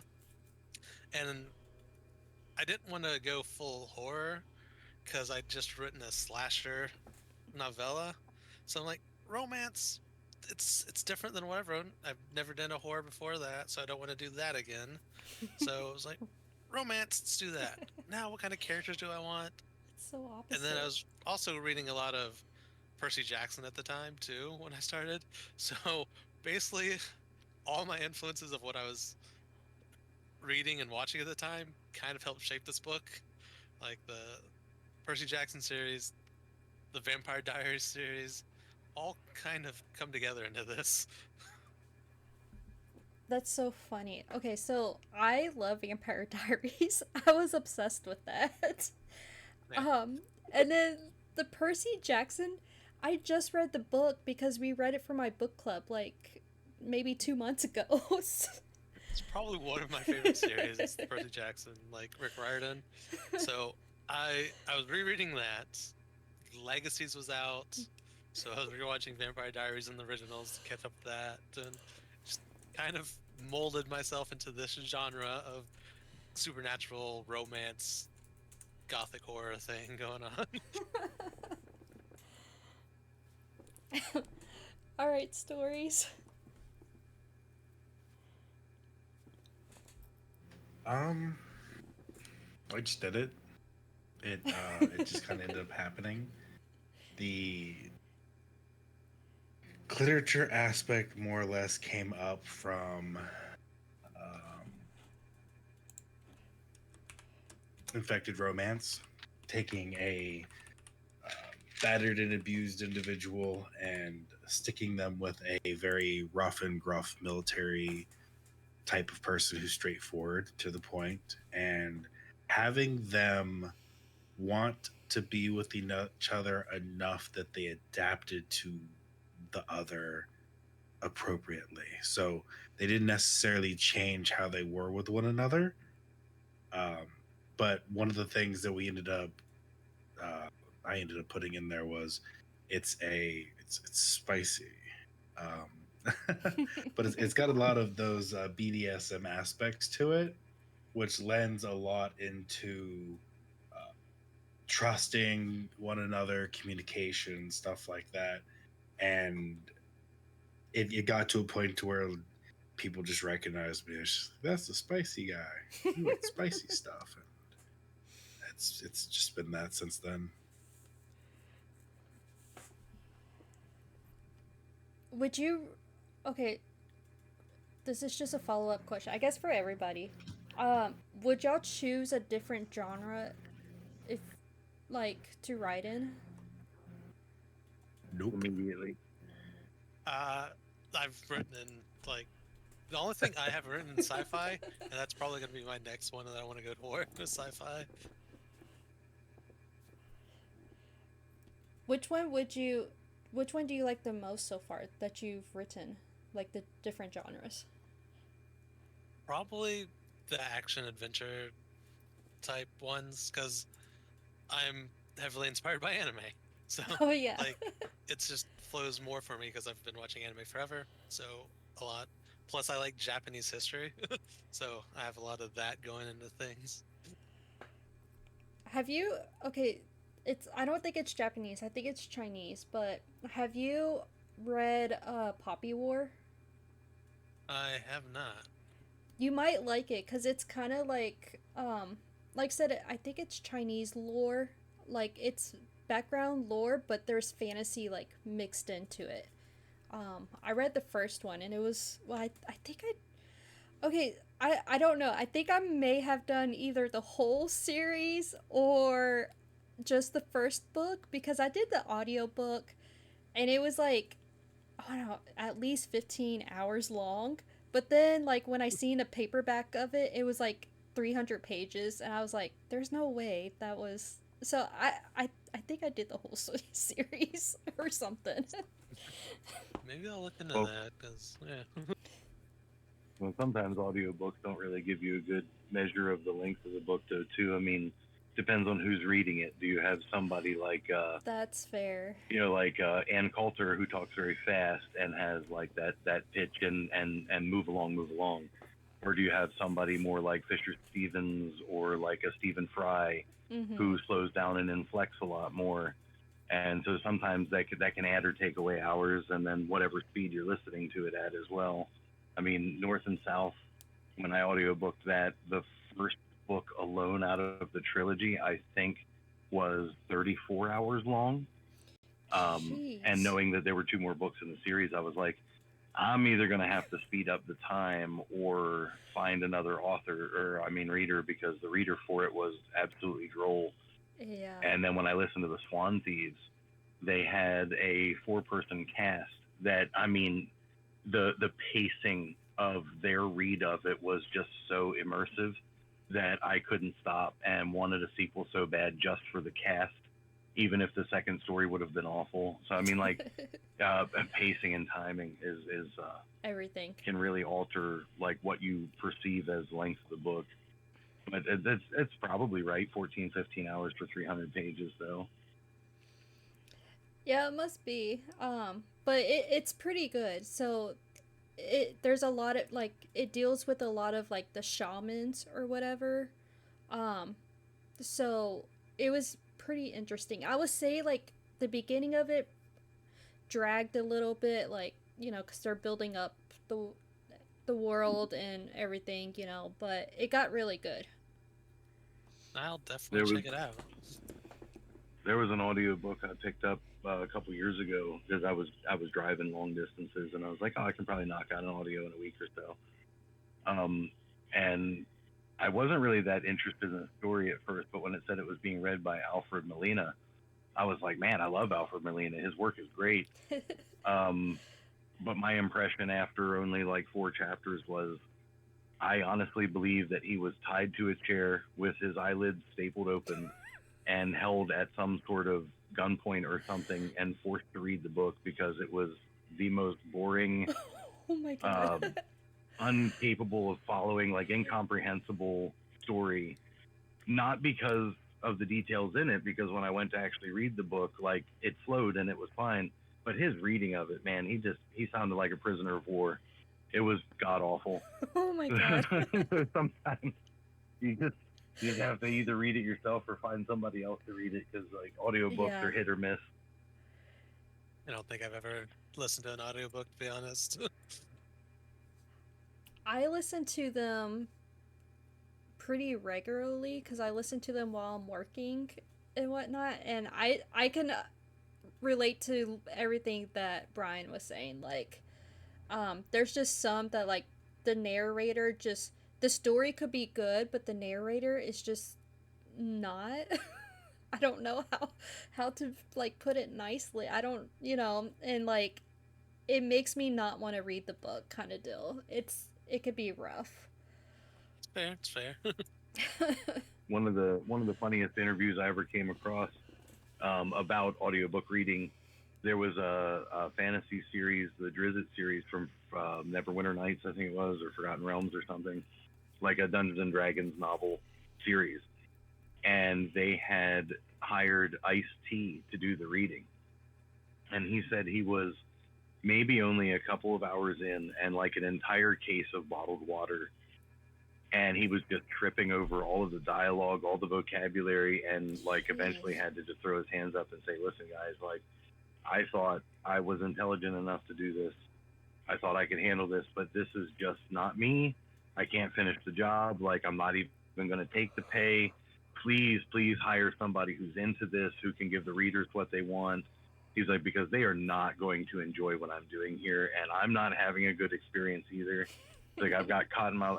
He said he drank like 24 bottles of water and still had cotton mouth and just could not like untrip himself enough to read the books and pronounce the names. And I'm like, and that was, to me, that was a nice little testimony to like not everything is for everybody, and you gotta love that admission coming up of him saying like, listen, I can't do this, and I want to very badly, and I wanted this to be like another step in my career, but it's got to be another book. It's got to be something that's not this complex and in depth. He's like, give me like a Fun with Dick and Jane to get my feet wet or something, and it was kind of hilarious, but the humility of it, like I can really appreciate and respect somebody who says, listen, give this to somebody who's better suited for it, even though I want to do it. And I really hope that eventually I will find something that he did read, because I like his voice. I like the way that he does things and the way he performs. So I hope I can find something that he did read that it's more up his alley and produces to the reader what we want entertainment wise too. Because he's a very talented dude, and that's that was just a big, like, I celebrated that moment, and it might be just because I'm captivated by failure, because you can only get better when you fail. And just for him to have disclosed all that publicly like that, I'm like, good for you. Like that's a triumph in my eyes. I am kind of now just wanting to hear Ice-T read Drizzt. That's all I can get out of my head now. Right? I think he spent a good 2 minutes of the interview just asking, how do you pronounce this guy's name again? Because I don't want to say it wrong and get in the habit of saying it wrong.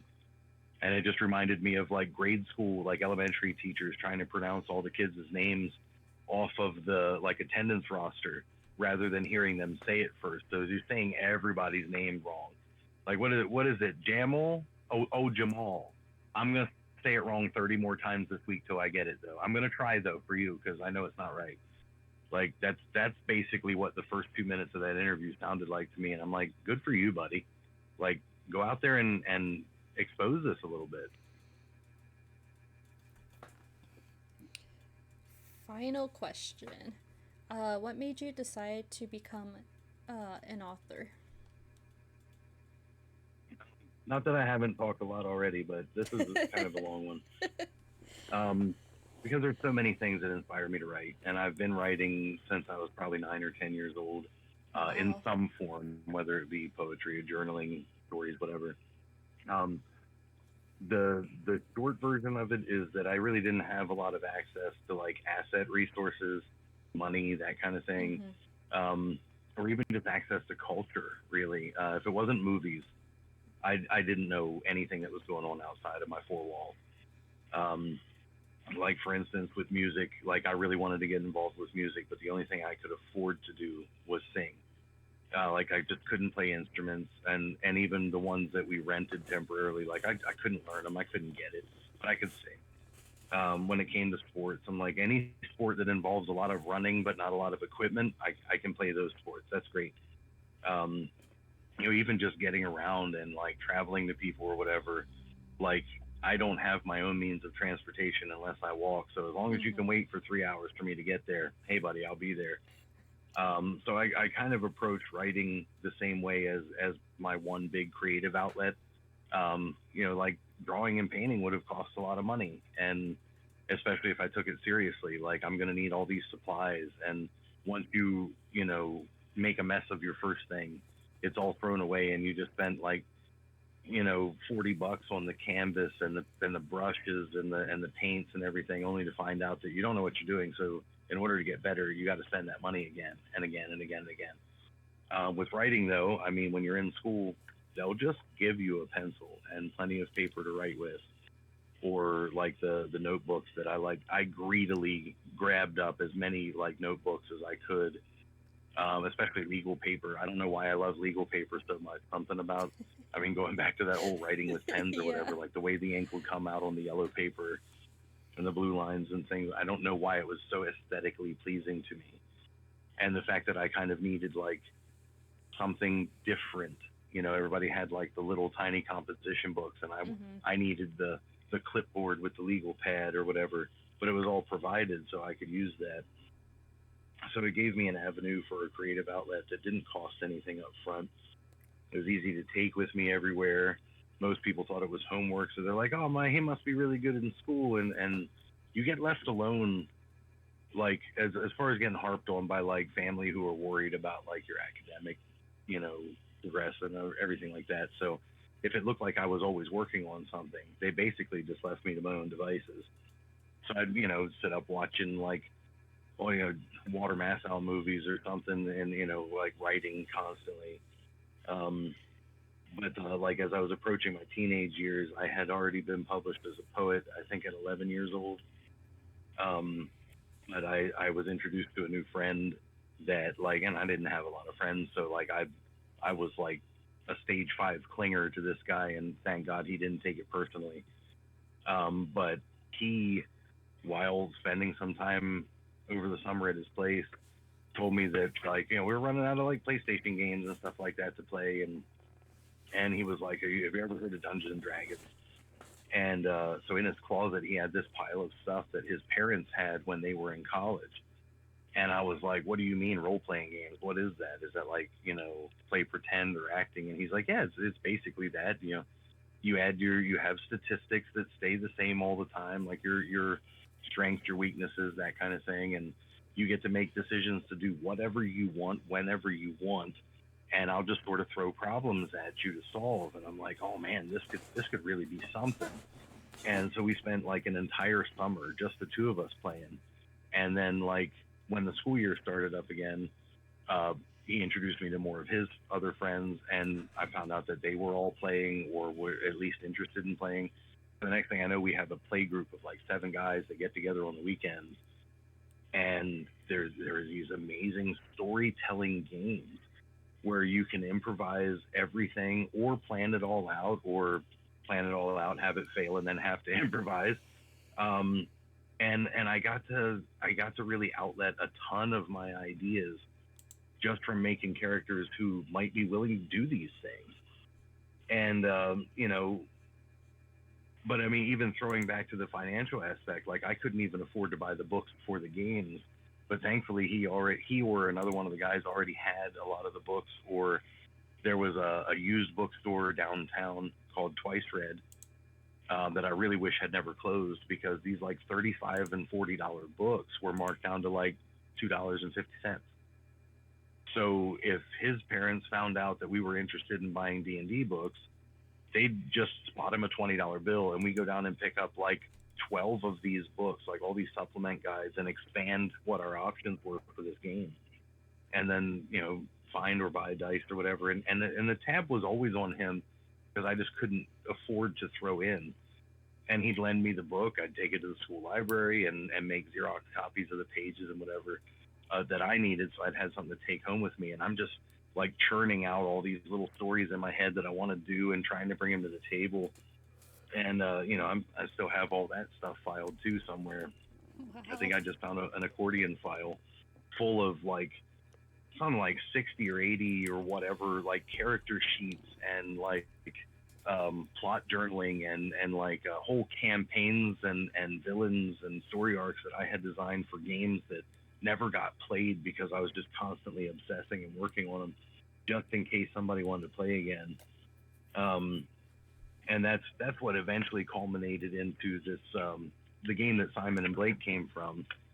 Was I got really, really interested, mostly because of the girl I was trying to date at the time, into World of Darkness, who was obsessed with vampires. And I was like, I can run that game, even though I don't know anything about it. So, like, when they were all like, oh, yeah, because we don't want to run it, we want to play. So I spent, like, probably 2 weeks or something just watching all the old, like, classic monster movies, like, you know, the Wolfman and the Bela Lugosi Dracula and stuff like that, just trying to get myself in a mindset. and then try to modernize it and bring it up to speed with what they wanted to do. And come to find out that because the whole play group for the vampire game, they're all teenage girls. So I wanted to do this like dark, gritty, like cloak and dagger, like horrific, violent thing. Wow. And they were like, "Oh no, we just want pretty undead men that hit on teenage girls like us and try to embrace us and turn us into monsters." And I'm like, "Ooh." So basically, that spawned into me starting to write a lot of, erotica type stuff with monsters and things like that. Like Tan, all the way back to when I was writing extra credit for my English teacher. I did kind of take advantage of the fact that she was like a miserable divorcee at the time. I was like, I'm gonna write all this like monster erotica for you for extra credit, and that way I know you can't share it with anybody. But I'm like basically risking expulsion for being 14 and handing you sex stories or whatever. Oh my goodness. But it changed the way that I knew how to do storytelling and expanded those horizons a little bit. And so like that spawned off into all these other directions. Well, if I can do this, maybe I could do that. And then once you leap that hurdle and go on and on and on. And I honestly think that I probably wouldn't have solved myself writing as much when I was younger if I hadn't been so interested in dating and so on, because if I wasn't with somebody, it was like all I was doing was playing D&D or writing. And when I was with somebody, I shelved all of that, partially because I was afraid that the girl of interest or whatever wouldn't, like the gaming or whatever, or hanging out with all my guys. And then come to find out that my wife was really, really into that stuff. So now we like play Magic the Gathering and Dungeons and Dragons and World of Darkness and have been for a very, very long time. And she's always That's like, so cool. what story can you derive from that? Do you want to write something else for me or for somebody else? And so, I mean, like while the inspiration comes from a lot of different directions, my credit mostly goes to table games, like storytelling table games and movie watching. And like taking the agency of a gaming table and going, what would I do different for this movie? And try to put it in a written like novel type form instead of like scene stage action. And so that's probably why I tend to try to drive my stories very cinematically. Dan, that was a longer answer than I thought it would be too. But those are my prime inspirations, like the social role playing and like movie building and scene crafting. You're fine. I'm loving your answers, so. Olyn? Made me want to be an author. Really, I knew I wanted to be an author since I was like 5 or 6. Like I read my first book Wow. and I just kept reading. I was like, I want to do this. And I would sit in church and like do little 1-page stories while the pastor was up there preaching, because I'm like, I don't care about any of this. Let me do something that interests me, because I'm like 5. I don't care about what's going on. People are talking. Adults are talking. It's not my time. And then so I do that, and then I got into fan fiction, and that pretty much spawned bigger and more stuff. Like I saw people writing fan fiction of like Dragon Ball Z and stuff I was into. I was like, I can do this. So my first start was, besides 1-page stories when I was a kid, started in fan fiction, and then from there I'm like, I'm making my own characters to put into these, my little OCs into these stories. Why don't I try something else? And then I'm like, okay, so that spawned me writing my own things. I'm like, but it came down to my own confidence. Is I knew I had to get that up before I could truly become an actual author.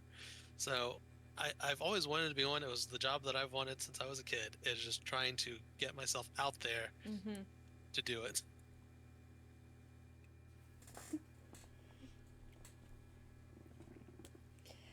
I am very surprised by how like y'all knew what y'all wanted to do being so young.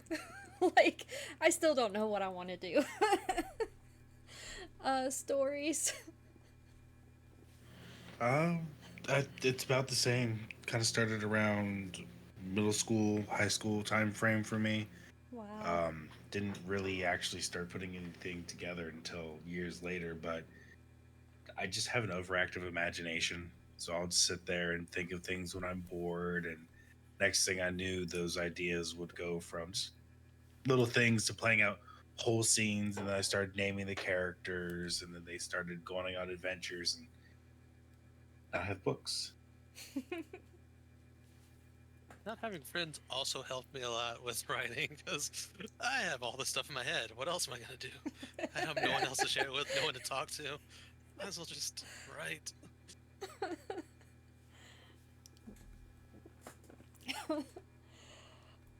Well, I don't have any more questions. That's all I had. Oh my goodness. Give me 1 second, guys. We were talking about like naming your characters to fit in your own stories. I always wonder if I am just the most neurotic person in the world, but like how much pain do you go through, or how much difficulty do you go through to name a story, a character, a place, whatever? Like, how much investment do you put into that? Um, so there's a name generator. It's a fantasy name generator. I typically go with that. Otherwise, what I'll do is I'll look up what I want the character to represent, and you can typically find names that have those meanings built into them. So I'll use those. Uh, like, I'll pull it up real quick if I remember correctly. Yeah, I've done that meaning because that's why the werewolf's last name is Ulfer because it's like wolf. Mhm. Or I definitely buy into that a lot myself. Like, I want to make sure that the name either helps me develop the character, or what I have done in more recent years, and especially with this last book, I have a tendency to look more at like, okay, so now I want to know who the parents were, and what vicarious dreams or aspirations that they might have for their child coming into the world, and therefore what would they name them. And so Mhm. that gives you like Blake, who is like, it on the surface just means white, um, but it's supposed to be a representation of hope. And so like it's funny that I made him like the jerk biker character, but he tends to be the guy who pulls through when least expected. Um, Whereas like Simon von Croy to be specific, is derivative names that sort of in a roundabout way mean martyr, and he's the guy who will absolutely risk it all to, just put it all on the line for whatever it is needs done at the time. And mainly because like um his character in particular happens to be like, he kind of has a death wish. He knows he's a monster. He doesn't want monsters to run the world, and most monsters are actually like nefarious or have malicious intent. And so he's the one that's like, I can't right all the wrongs, but I can write as much as I can until something bigger and badder than me comes along to snuff me out, because I'm a monster too. And then like the more he engages with humanity and mortals, he's just like, are we really the monsters though? I definitely just go uh for the name generator. I go to like a baby name website. Like, does this work? What what race do I want them to be? And then look through that. Like, what's a good name? What sounds Yeah, good to me? I've done that Like, as well. what name does this? I don't like the sound of this name, and then I have to think of what goes well with this last name. Like, oh crap, I have to make their parents. Dang it. So I have to go all through that again. Like, okay, what something that goes well with this last name that I gave them. There was a Like even go ahead. Go ahead. There was one book I have. Uh, these characters had adopted a girl that unfortunately had died, and her name was spelt a certain way. And later on down the road, they find another child, and her name was exactly was said spelled not spelled differently, but said the exact same way. But the meaning behind it was basically rebirth or something like that. It was completely unintentional in Ouch. originally, but then when we read into it, it was one of those things. I think it was the one time my editor cussed me out because it was that impactful. I was like, oh, I don't know whether to be offended or happy at cussing me out. He's like, it's really good. I hate you for it, but it's good. It's one of those things where like I am in this picture, or I feel seen, or I believe this targets me in a way, like, but that personalizes it though in a way, and it's engaging. Mm-hmm. I did have I wrote a story, and they had it was like a group of people, and they had a rival group that I basically took the names and kind of made it like, what does this name mean? And then made the other rival's name mean the same thing. So like, it's kind of one of the conventions I did at one point. Ooh, like the yin and yang of the naming process. I like Yeah. it. And then there's like a person named Zaniel. I've basically made Zaniel, but spelled completely different. So it's like, Like, like even at the role playing table, whenever like one of the pranks that a lot of other players play on me because they know I have trouble with naming is that they'll engage with NPCs that are like just walking by, and one of the first things they'll ask is like, "Hey, maybe you could help me with something. But before we get started, what's your name?" And I'll be like, "You've got to be kidding me." So after a while, I had to start like carrying around a list of names and just be ready, and attach like a little like personality quirk to it. That way, I knew how to play it whenever I decided, oh well, this guy is going to be like Garen or whatever, and so he is this personality type, even though he won't have any impact on the story. And then, like, for a while, the players would troll that further and be like, well, I know he was just supposed to be an NPC, but what if we somehow managed to tie him into the conflict we're dealing with? And now I have to continue playing this guy and develop him out. And I'm like, you guys are helping me more than you think you are, but it's really frustrating on the spot to have to, like, deal with developing something that wasn't, like this major thing. I think Like, I've done that to you. oh my God, yes.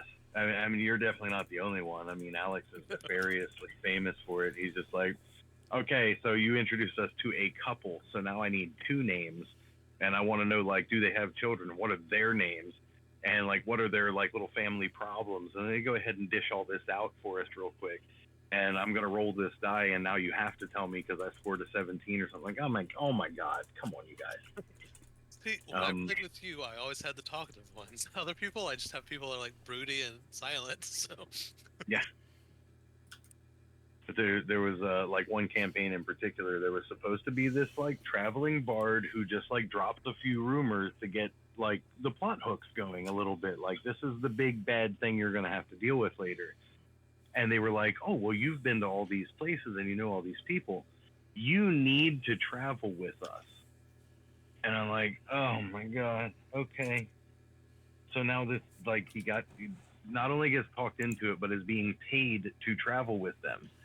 And so, like, I kept trying to, like, get him captured or, whatever I could do to try to get rid of him so I wouldn't have to keep doing this. Like, I was doing, like, a Dom DeLuise kind of voice, like well, I've been into the north a little bit, and, I met with this queen, and he goes on to tell his torrid tales and whatever. And they're just like, well, while we're traveling along to pass the time, tell us some more stories. And I'm like, you guys suck so much. You're making me have to improvise a ridiculous amount of like world building and info dumping that I wasn't planning on just giving you all in this block.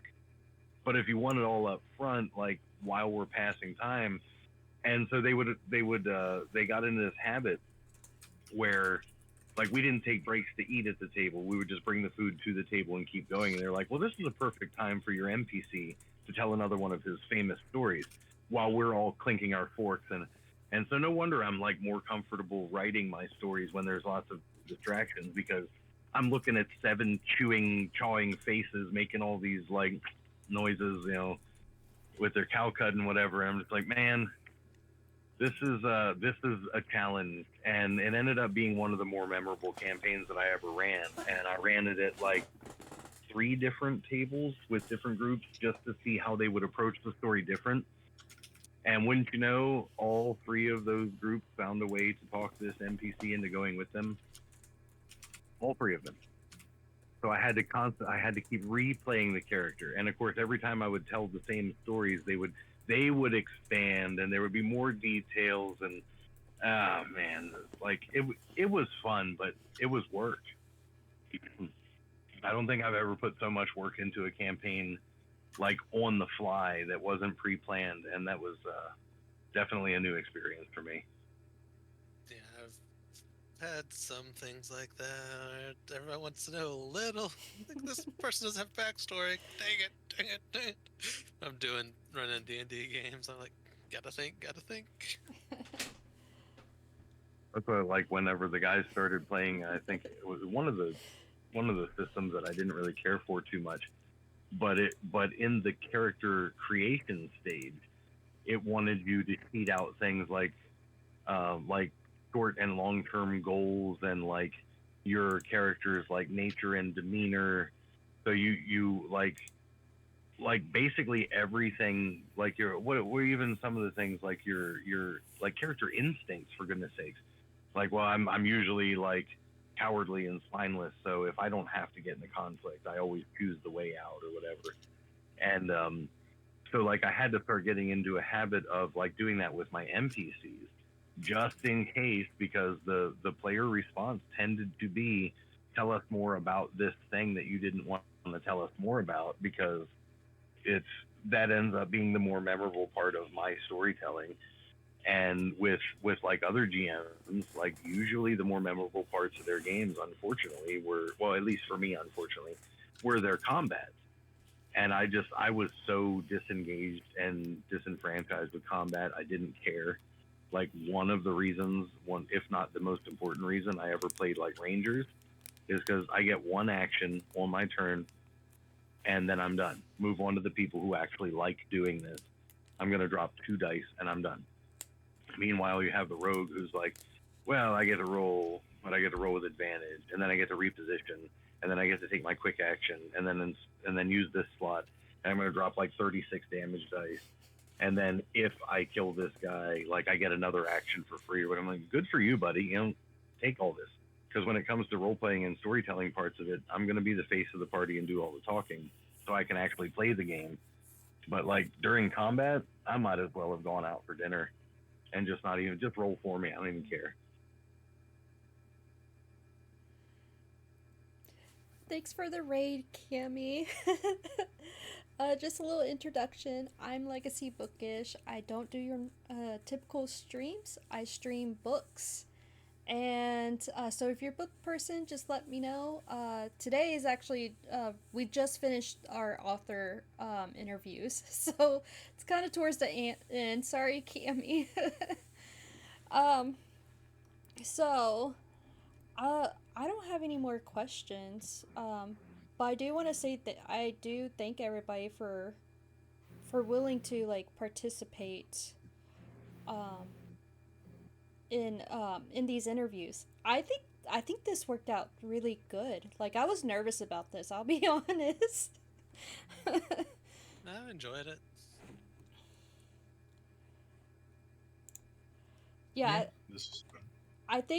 I think we had quite a few people that seemed to enjoy it too. That's good to hear. I honestly forgot that you had an audience. It just doesn't occur to me because I don't see any of their responses. It's hard to see anything except for the blinker when I'm parked on a back road in the middle of nowhere next to a cemetery for an interview for 4 hours.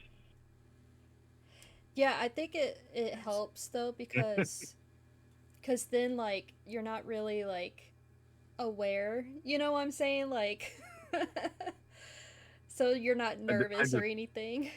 I just kind of forgot about it. Well, I mean, initially, like my wife was trying to set up a spot for me to like make sure that I could do this at home, and I was just like, no, it's going to be over dinner time. It's all chaotic. We just brought in new furniture. Like everything's a mess at home. Like you're going to be in and out. The air conditioner's running in the background. I was like, I'm just going to go find a spot in the car and away from the highway or whatever, so there's no noise. And I just happened to see this cemetery, and I'm like, hey, you're a horror writer. Go sit at the cemetery and talk about your horror book. That is one way to do it. Just sit at I the just, I cemetery. mean, speaking of oddities with the writing process, I mean, I used to do the same kind of thing when I couldn't find a comfortable space to be in. It's like, go find somewhere to park, open the laptop, and when it runs out of battery, you go home. Like, no big deal. Or if that runs out of battery, you get down to like the 10% warning, transfer the file over to email real quick, pick up the phone that's been charging the whole time, and continue writing because I'm not done. And then I'll drive home in a couple hours or whatever. Stories, can you post your books again? Well, I have to. We'll have to figure out how to have the links like for next time. Oh, no worries. Let me go. Or unsolicited pen pics. That's already been slathered across the author Discord. Yeah. I know, I saw. Look at my pens. I'm such an addict. More. Wait, Luna, what do you mean? There's It's that a one. setting in Titles. How Twitch. do y'all come up with your titles? Because that's the worst part for me. Trying to figure out a title of a book. The book title. I'm sorry, go ahead. Oh no, it's just whatever the book is. Like Infected Romance is about, like basically aliens attacked humanity. By the time the story starts, they've been repelled or eradicated. But whenever they would attack people, they would try to assimilate with them. But if you managed to sever off the limb or whatever was infected by their touch, um, you would survive, but you would get red hair and eyes. Like it was part of the process of simulation is start to turn red. So that was just the thing is they were two people who were infected and they were in love with one another, so it was infected romance. And then so it just quirks or like hints towards what the book's actually going to be about is how I typically plan my titles. For me, like again, going back to like my writing process of like, you know how I said I would make a note by like writing one really impactful sentence that I could build upon. There's always a file somewhere that I keep that just has those. So like if somebody wanted to actually see my outline process, I might actually just show them a page that's nothing but a series of one sentence lines that are all like the story arcs or whatever. And then somewhere in that same file or whatever, I'll kind of have a little note on like what is like the core theme of the story or what is the tone of the story. And so I would just like go through those lines and see whether it's a piece of dialogue, or usually a piece of dialogue is the best for me, because I can hear it in the character's voice, and that always like gives me a better idea. And I'll combine that with the theme until one of them like really strikes a chord with me, and then go, yeah, oh man, bought with blood. That's that really brings it home, and it's so concise. Whereas like the fantasy story I wanted to write, I actually came up with the title first because I was telling my wife, I was like, it's just going to be this like, again, like a traveling bard that like tells stories and writes plays in order to make enough money to eat and get lodging and move on. And then he's like, it's very D&D bard is like, sleep with whoever I need to sleep with to get where I'm going. And so like it became like the torrid tales of the traveling bard or something like that is like the working title before I've even written anything for it. And it'll probably change a little bit, but I know I'm going to keep coming back to that just because I like the way it sounds. But initially it was like supposed to be like this kind of offbeat Chaucer type character, whose traveling companion is like a hedge knight with either an identity crisis or a hidden identity, and sort of be like Around the World in 80 Days, like the butler that travels with Phineas, is just like this very able jump in and solve problems kind of badass. And I had thought that with like the current state of events, like in the world or whatever, I was like, what if this hedge knight was a woman in disguise and was actually his one and only true love through this whole thing? So he doesn't really sleep with women in every village, and all of his torrid tales are actually complete and absolute fiction nonsense bullshit. But he tells the stories because he can bend that ear. He can get the word of mouth literature, if you will, and just get the right people to fill his pockets with coins so that they can eat well, and so in that way he can still be faithful to this woman who's in disguise, and he's not allowed to publicly address her in any way as a woman or affectionately or anything. So anytime they're around people, he has to like kind of, I hate to use the term, but he has to kind of like bro up and be the coward next to this like knight who hasn't lost a fair duel in their entire career ever since being knighted. And the secret that's supposed to be on the table is that they're not actually knighted. They just carry the title because it gets them where they need to go. And that's actually her goal the whole time, is that I want to be an actual knight. And the thing that really burned me on coming up with a story idea, though, is that like then we watched Game of Thrones, and I was like, well, damn it, I don't want to just create another Brienne of Tarth. But the character was already so similar, so now I'm kind of on the fence of like, do I still really want to go through with this? But all the like hoopla about Game of Thrones now is almost completely in the can at this point. Like anybody who wanted to watch or read it has already done so. Mhm. They've already slashed out all their hate on Martin and not finishing the book, and now they've done like the House of Dragons series, which is probably gonna finish flopping any day now. So it's going to be like a little like Shadows of the Past thing where I could still do my idea and it won't feel so familiar, and I might still go through with it. But yeah, that working title came to me pretty easily. That I have stopped writing something because popular stuff happening. I was writing historical fiction because I love Japanese history, so I was like, I'm gonna write something in this time period that I love, and then suddenly I look everywhere, It's animes all popping over. up with the same exact character that I'm Yeah. writing about from history, Mm. and I'm like, if I do anything with this, people are gonna think I'm just gonna try to write off this, and I was doing it before I even seen any of this. Isn't that kind of frustrating? When like it just feels like somebody else in the world is on exactly the same page you are, but just working at it faster. Yeah. But the great thing about it is, no matter how similar they are, if your timing is right, it won't get compared, and you will have a unique twist on it in some way. So you don't really shouldn't worry too much about it being the same. And I know I should take my own advice, but what you do will absolutely be yours. Of course, there are going to be similarities because, especially if you're writing historical fiction, the events will be the same, hopefully accurate depiction.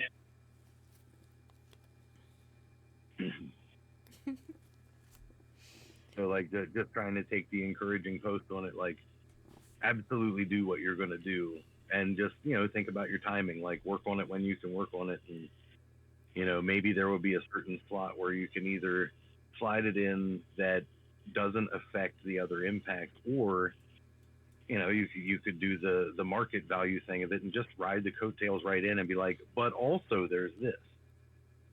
It's been a few years past where everything's died down now, and I'll probably finish it at some point. But like when I first started writing it, I was like, "Yeah, I'm gonna do this." And then that came and kind of discouraged me, so I started something new. When I first started writing this werewolf story, one of the biggest reasons that I put it down for a while, I think I was like 8 chapters in, and all of a sudden here comes Twilight, and I went, nope, I'm not doing it. I absolutely will not, because the whole world is going to be captivated on these like sparkly daytime vampires who, for whatever reason, hit on teenage girls, and I'm just like, I want it to be not at the same time as that popularity. And then the second book came out, and then the movie came. I'm like, oh my god, here we go. So I do. told her, I do like, make a reference to Twilight and Blood and Moonlight, and the whole, how old are you? 16. How long have you been 16? I do something like that in Blood and Moonlight, but I turn it on its head because obviously vampires. But like she's like 24, and she's like, and the main character's like, how long have you been 24? And she's like, for like a year. That's how time works.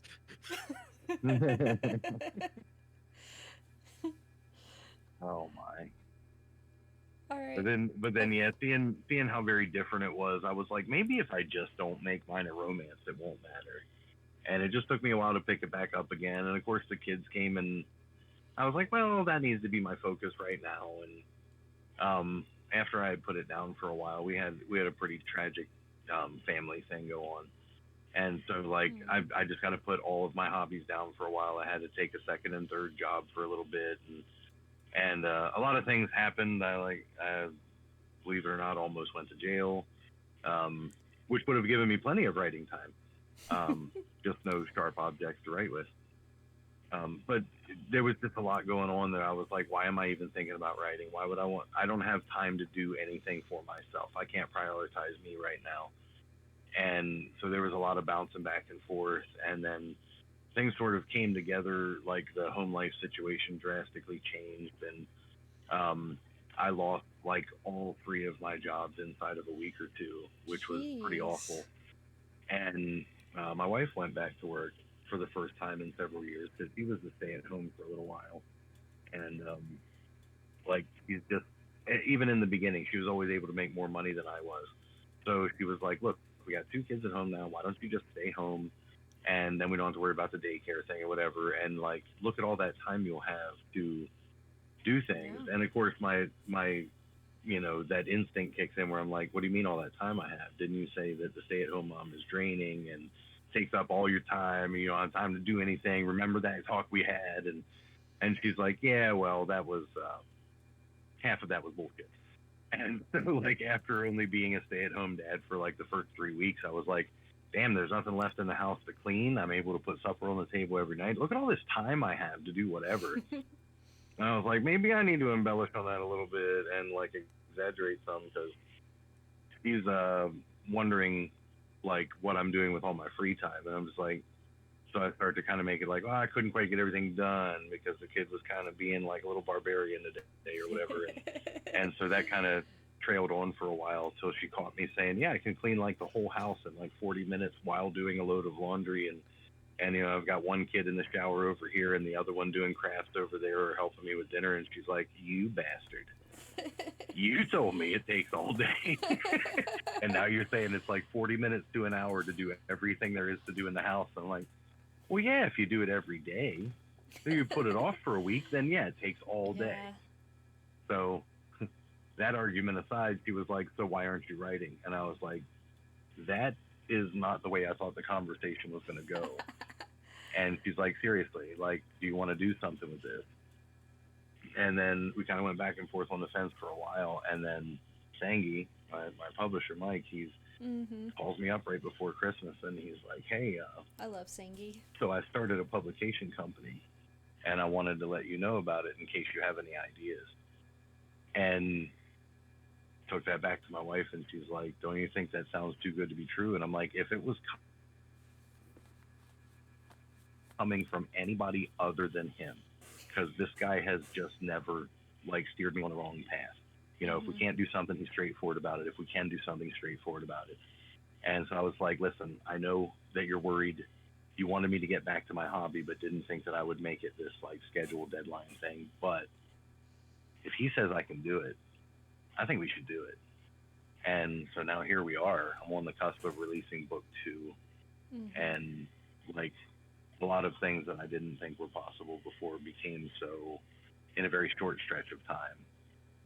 And it had a lot to do with the both of them helping to motivate me towards it and giving me an opportunity that had I pursued it on my own, I probably would have given up on, because I have a tendency to, like, if I don't succeed at something right away, I shelve it, even though my advice to everybody and my own former self was make mistakes so that you can learn from it and grow from it. So man, their motivation and their push has been like my entire drive this whole time. I'm going to deafen, but y'all can continue talking and stuff. Oh, I was gonna go ahead and say you guys have a good night. I'm gonna have to Hop bow off. out from here. Yeah, yeah, yeah. Mm-hmm. All right, thanks, Stories, for joining us. Have a good Nice Thank night. you for having me. Yeah, this was good. Alter says good night too. Much love, he says. Much- Oh, love you too, brother. Have a good night. I can always drop you guys a line or send a message later. I should probably get going too. Oops. All right. But have a good night. Much fun. Good Thank night. y'all. Thanks for coming. Good night. Good night. Okay. Okay, I hope everybody kind of enjoyed the author chat in the interview. I think this was good. I enjoyed it. Just real quick, they mentioned a couple times about Sangi, so that kind of is perfect for me to lead into.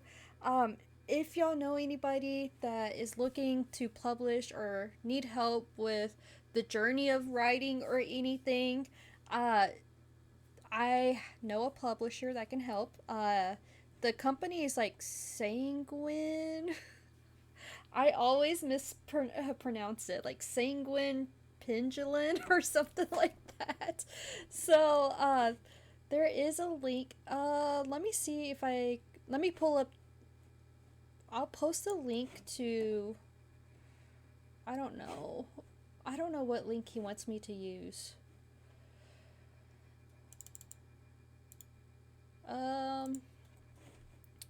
So this is his store. That's where you could get the books and stuff, but where's... I mean, I guess Facebook would be okay. I feel like Facebook is so kind of dated. A lot of people don't go on there anymore.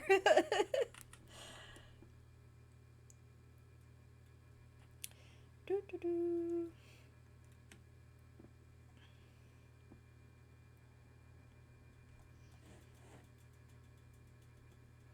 Let me get this pulled up so I could post it.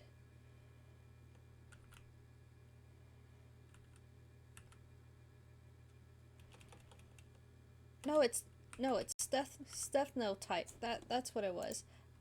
I read the wrong thing.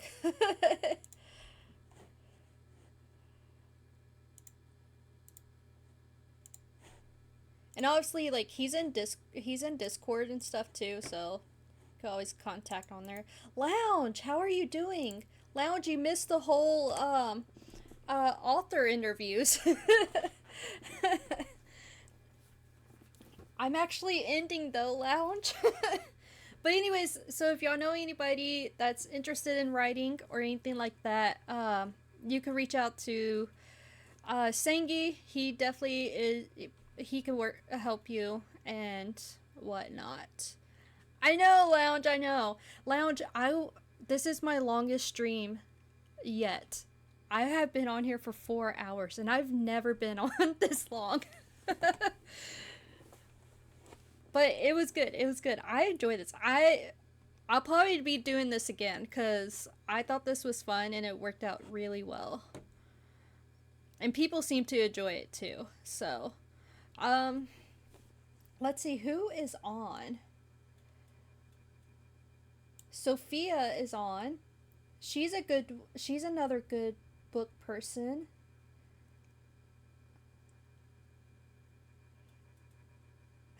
Thanks, Lounge. I appreciate you stopping by, though, for sure. Millie, you're still here? I didn't even know. Millie, I wish you were kind of streaming and I would raid you. I see. How have you been? I know that, like, you were going through some stuff. like health-wise. Hopefully you're okay now. I don't stream. I know you don't stream today. I wish that you did. so I could raid you. Okay, I think we're gonna raid Sophia. She's another. I just think it's kind of perfect, like, because I did the author interviews, and so, we could just like raid another book person. Just goes with it. I was doing freelance stuff, so I was. Are you doing freelance stuff now? That's cool. No, I appreciate it. I was basically like, I was asking, like, did your mother-in-law, like, wake you up for the stream? I was a little confused. Oh, I'm still on call. Let's disconnect that. There we go.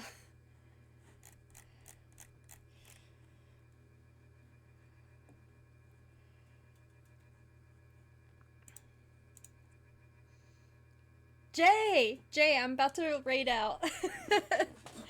I just finished. It was a joke. She woke me up because I mean, that's so early to vacuum, in my opinion. I mean, I don't know. I don't do early mornings, really, so. But Jay, I appreciate you being here. For stopping by again. So. Throws tantrum. I probably would be grumpy, honestly.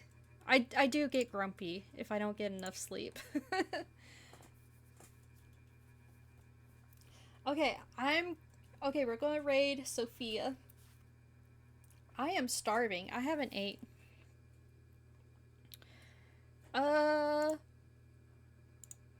Let's see. Can I raid from this?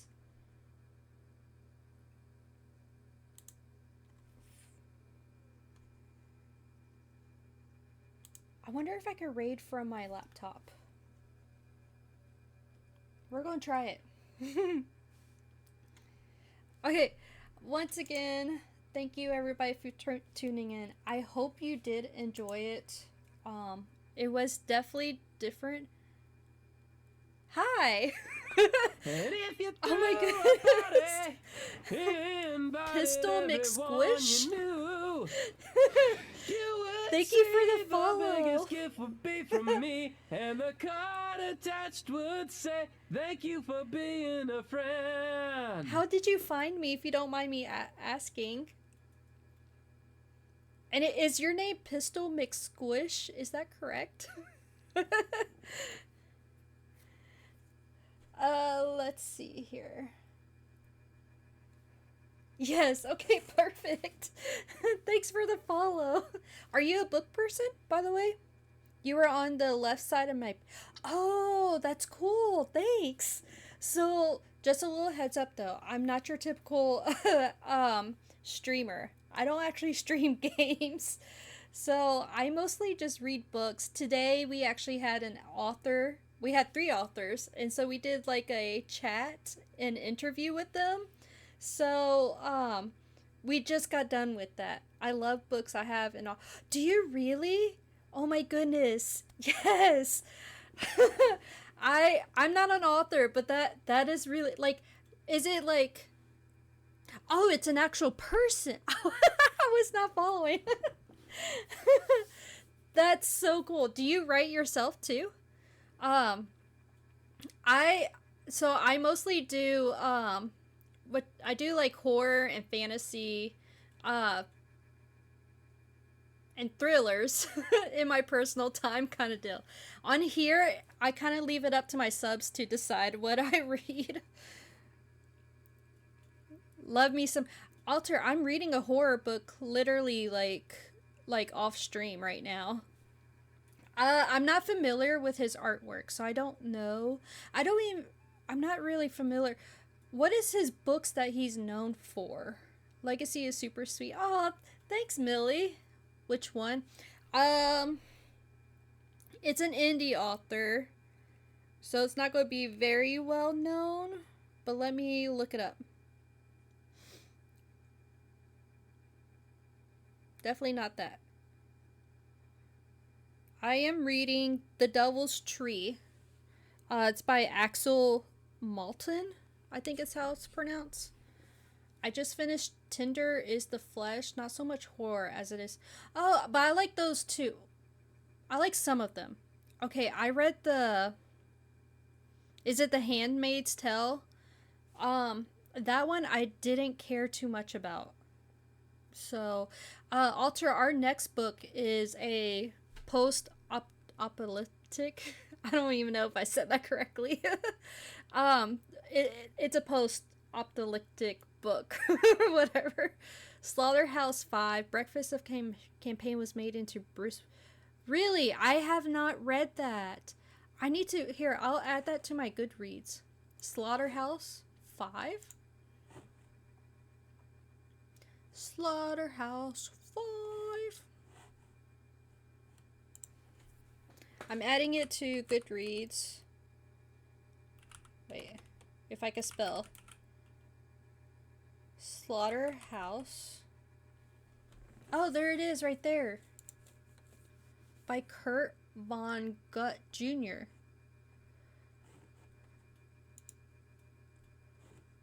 One to read. There we go. So my favorite author, I would say, it's probably like, I don't know, like mainstream or whatever. I don't know, but it's Sarah J. Maas right now. So that's my favorite right now. My favorite author.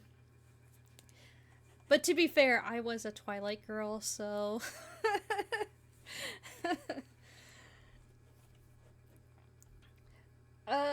Okay. Let's see here. Love it.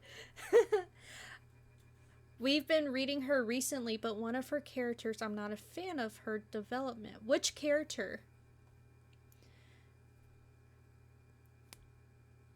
Mary Sue vibes. You don't like Farah? Or are you reading a different of her series? Well, pleased to meet you. I'm pleased to meet you too, Pistol. Pistol, if you're interested, I do have a Discord that is very book. It is very book themed. No, it's Agatar. Yeah, but the main character in Agatar is Farah. Farah and Reese, kinda. The book is not a bad read, but I do not like her. Yeah. Or are you talking about a different MC? Because technically, in the last book, her sister's the MC. Yeah, it is fair. Oh, okay, okay. I don't know people can still... I didn't know people can still read books. I mean, there's actually quite a few... There's a lot of people that read books, actually. And she's an instant master. Basically... Okay, I will say a lot of people have complained about Farah as a character, that she's also kind of annoying and stuff. I would say I'm kind of neutral with Farah. Like, I don't hate her, but I'm not like in love with her. Reese was my favorite character, to be honest. So I really don't like her sister. Shoot, I don't like any of her sister, actually. I have more of an understanding of one, but but that's about it.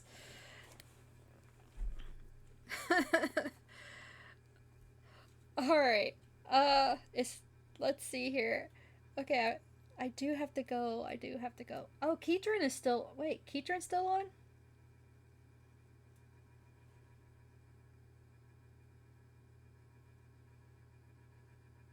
You know, I might do Keatron. He might lose his mind. I think I'm going to do him, because he's going to be, like, surprised. So, do it. Yeah. Okay, let's do Keatron. He is another book VTuber. He's reading the Sherlock Holmes. Oh, Pistol, you might like this. I don't know. You like classic, kind of classic books? So let's rate him. I don't ever get to catch his streams because a lot of times they're late. So, it says he's been on for like an hour and 45 minutes. I think he usually stays on pretty long. Air author Conan Doyle. You know, that name sounds familiar. Conan Doyle?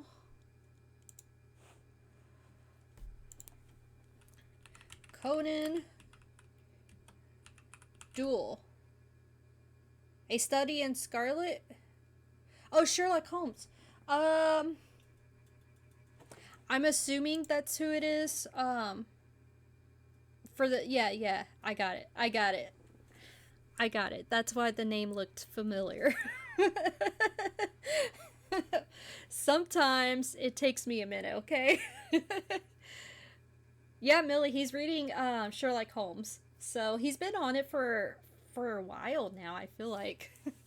You might like him, Millie. He's a pretty nice guy. It's great. We love you anyways. Thanks, Pistol. Okay, so let's rate him. He's super chill too. He is. Because not in spite of.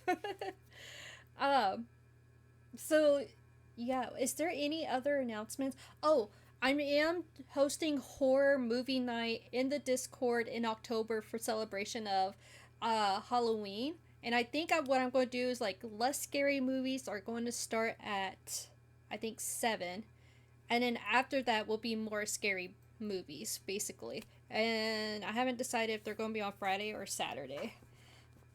So just look for those if you're interested in that. I think that's it. All right. And Pistol, it was nice meeting you. Hopefully I will see you around. I look forward to talking more books with you for sure. And Alter, I cannot wait for you and Shy to come back. So I'm definitely going to be watching for that. Because I know it's coming soon. So, all right. I will see everybody Tuesday. I will definitely be there on Tuesday then. For sure. I don't have much work this week. So I have to set up. Ooh, that's going to be a daunting task. It's never fun. At least for me. Alright, I will see everybody next week. Oh, next week stream will be on Saturday instead because I am pet sitting, so I'm not home. So, anyways, I will see y'all then. Thank you for the subs, the resubs, the biddies, and for being here. So, alright. Much love. Bye, guys. Oh, I hit chat.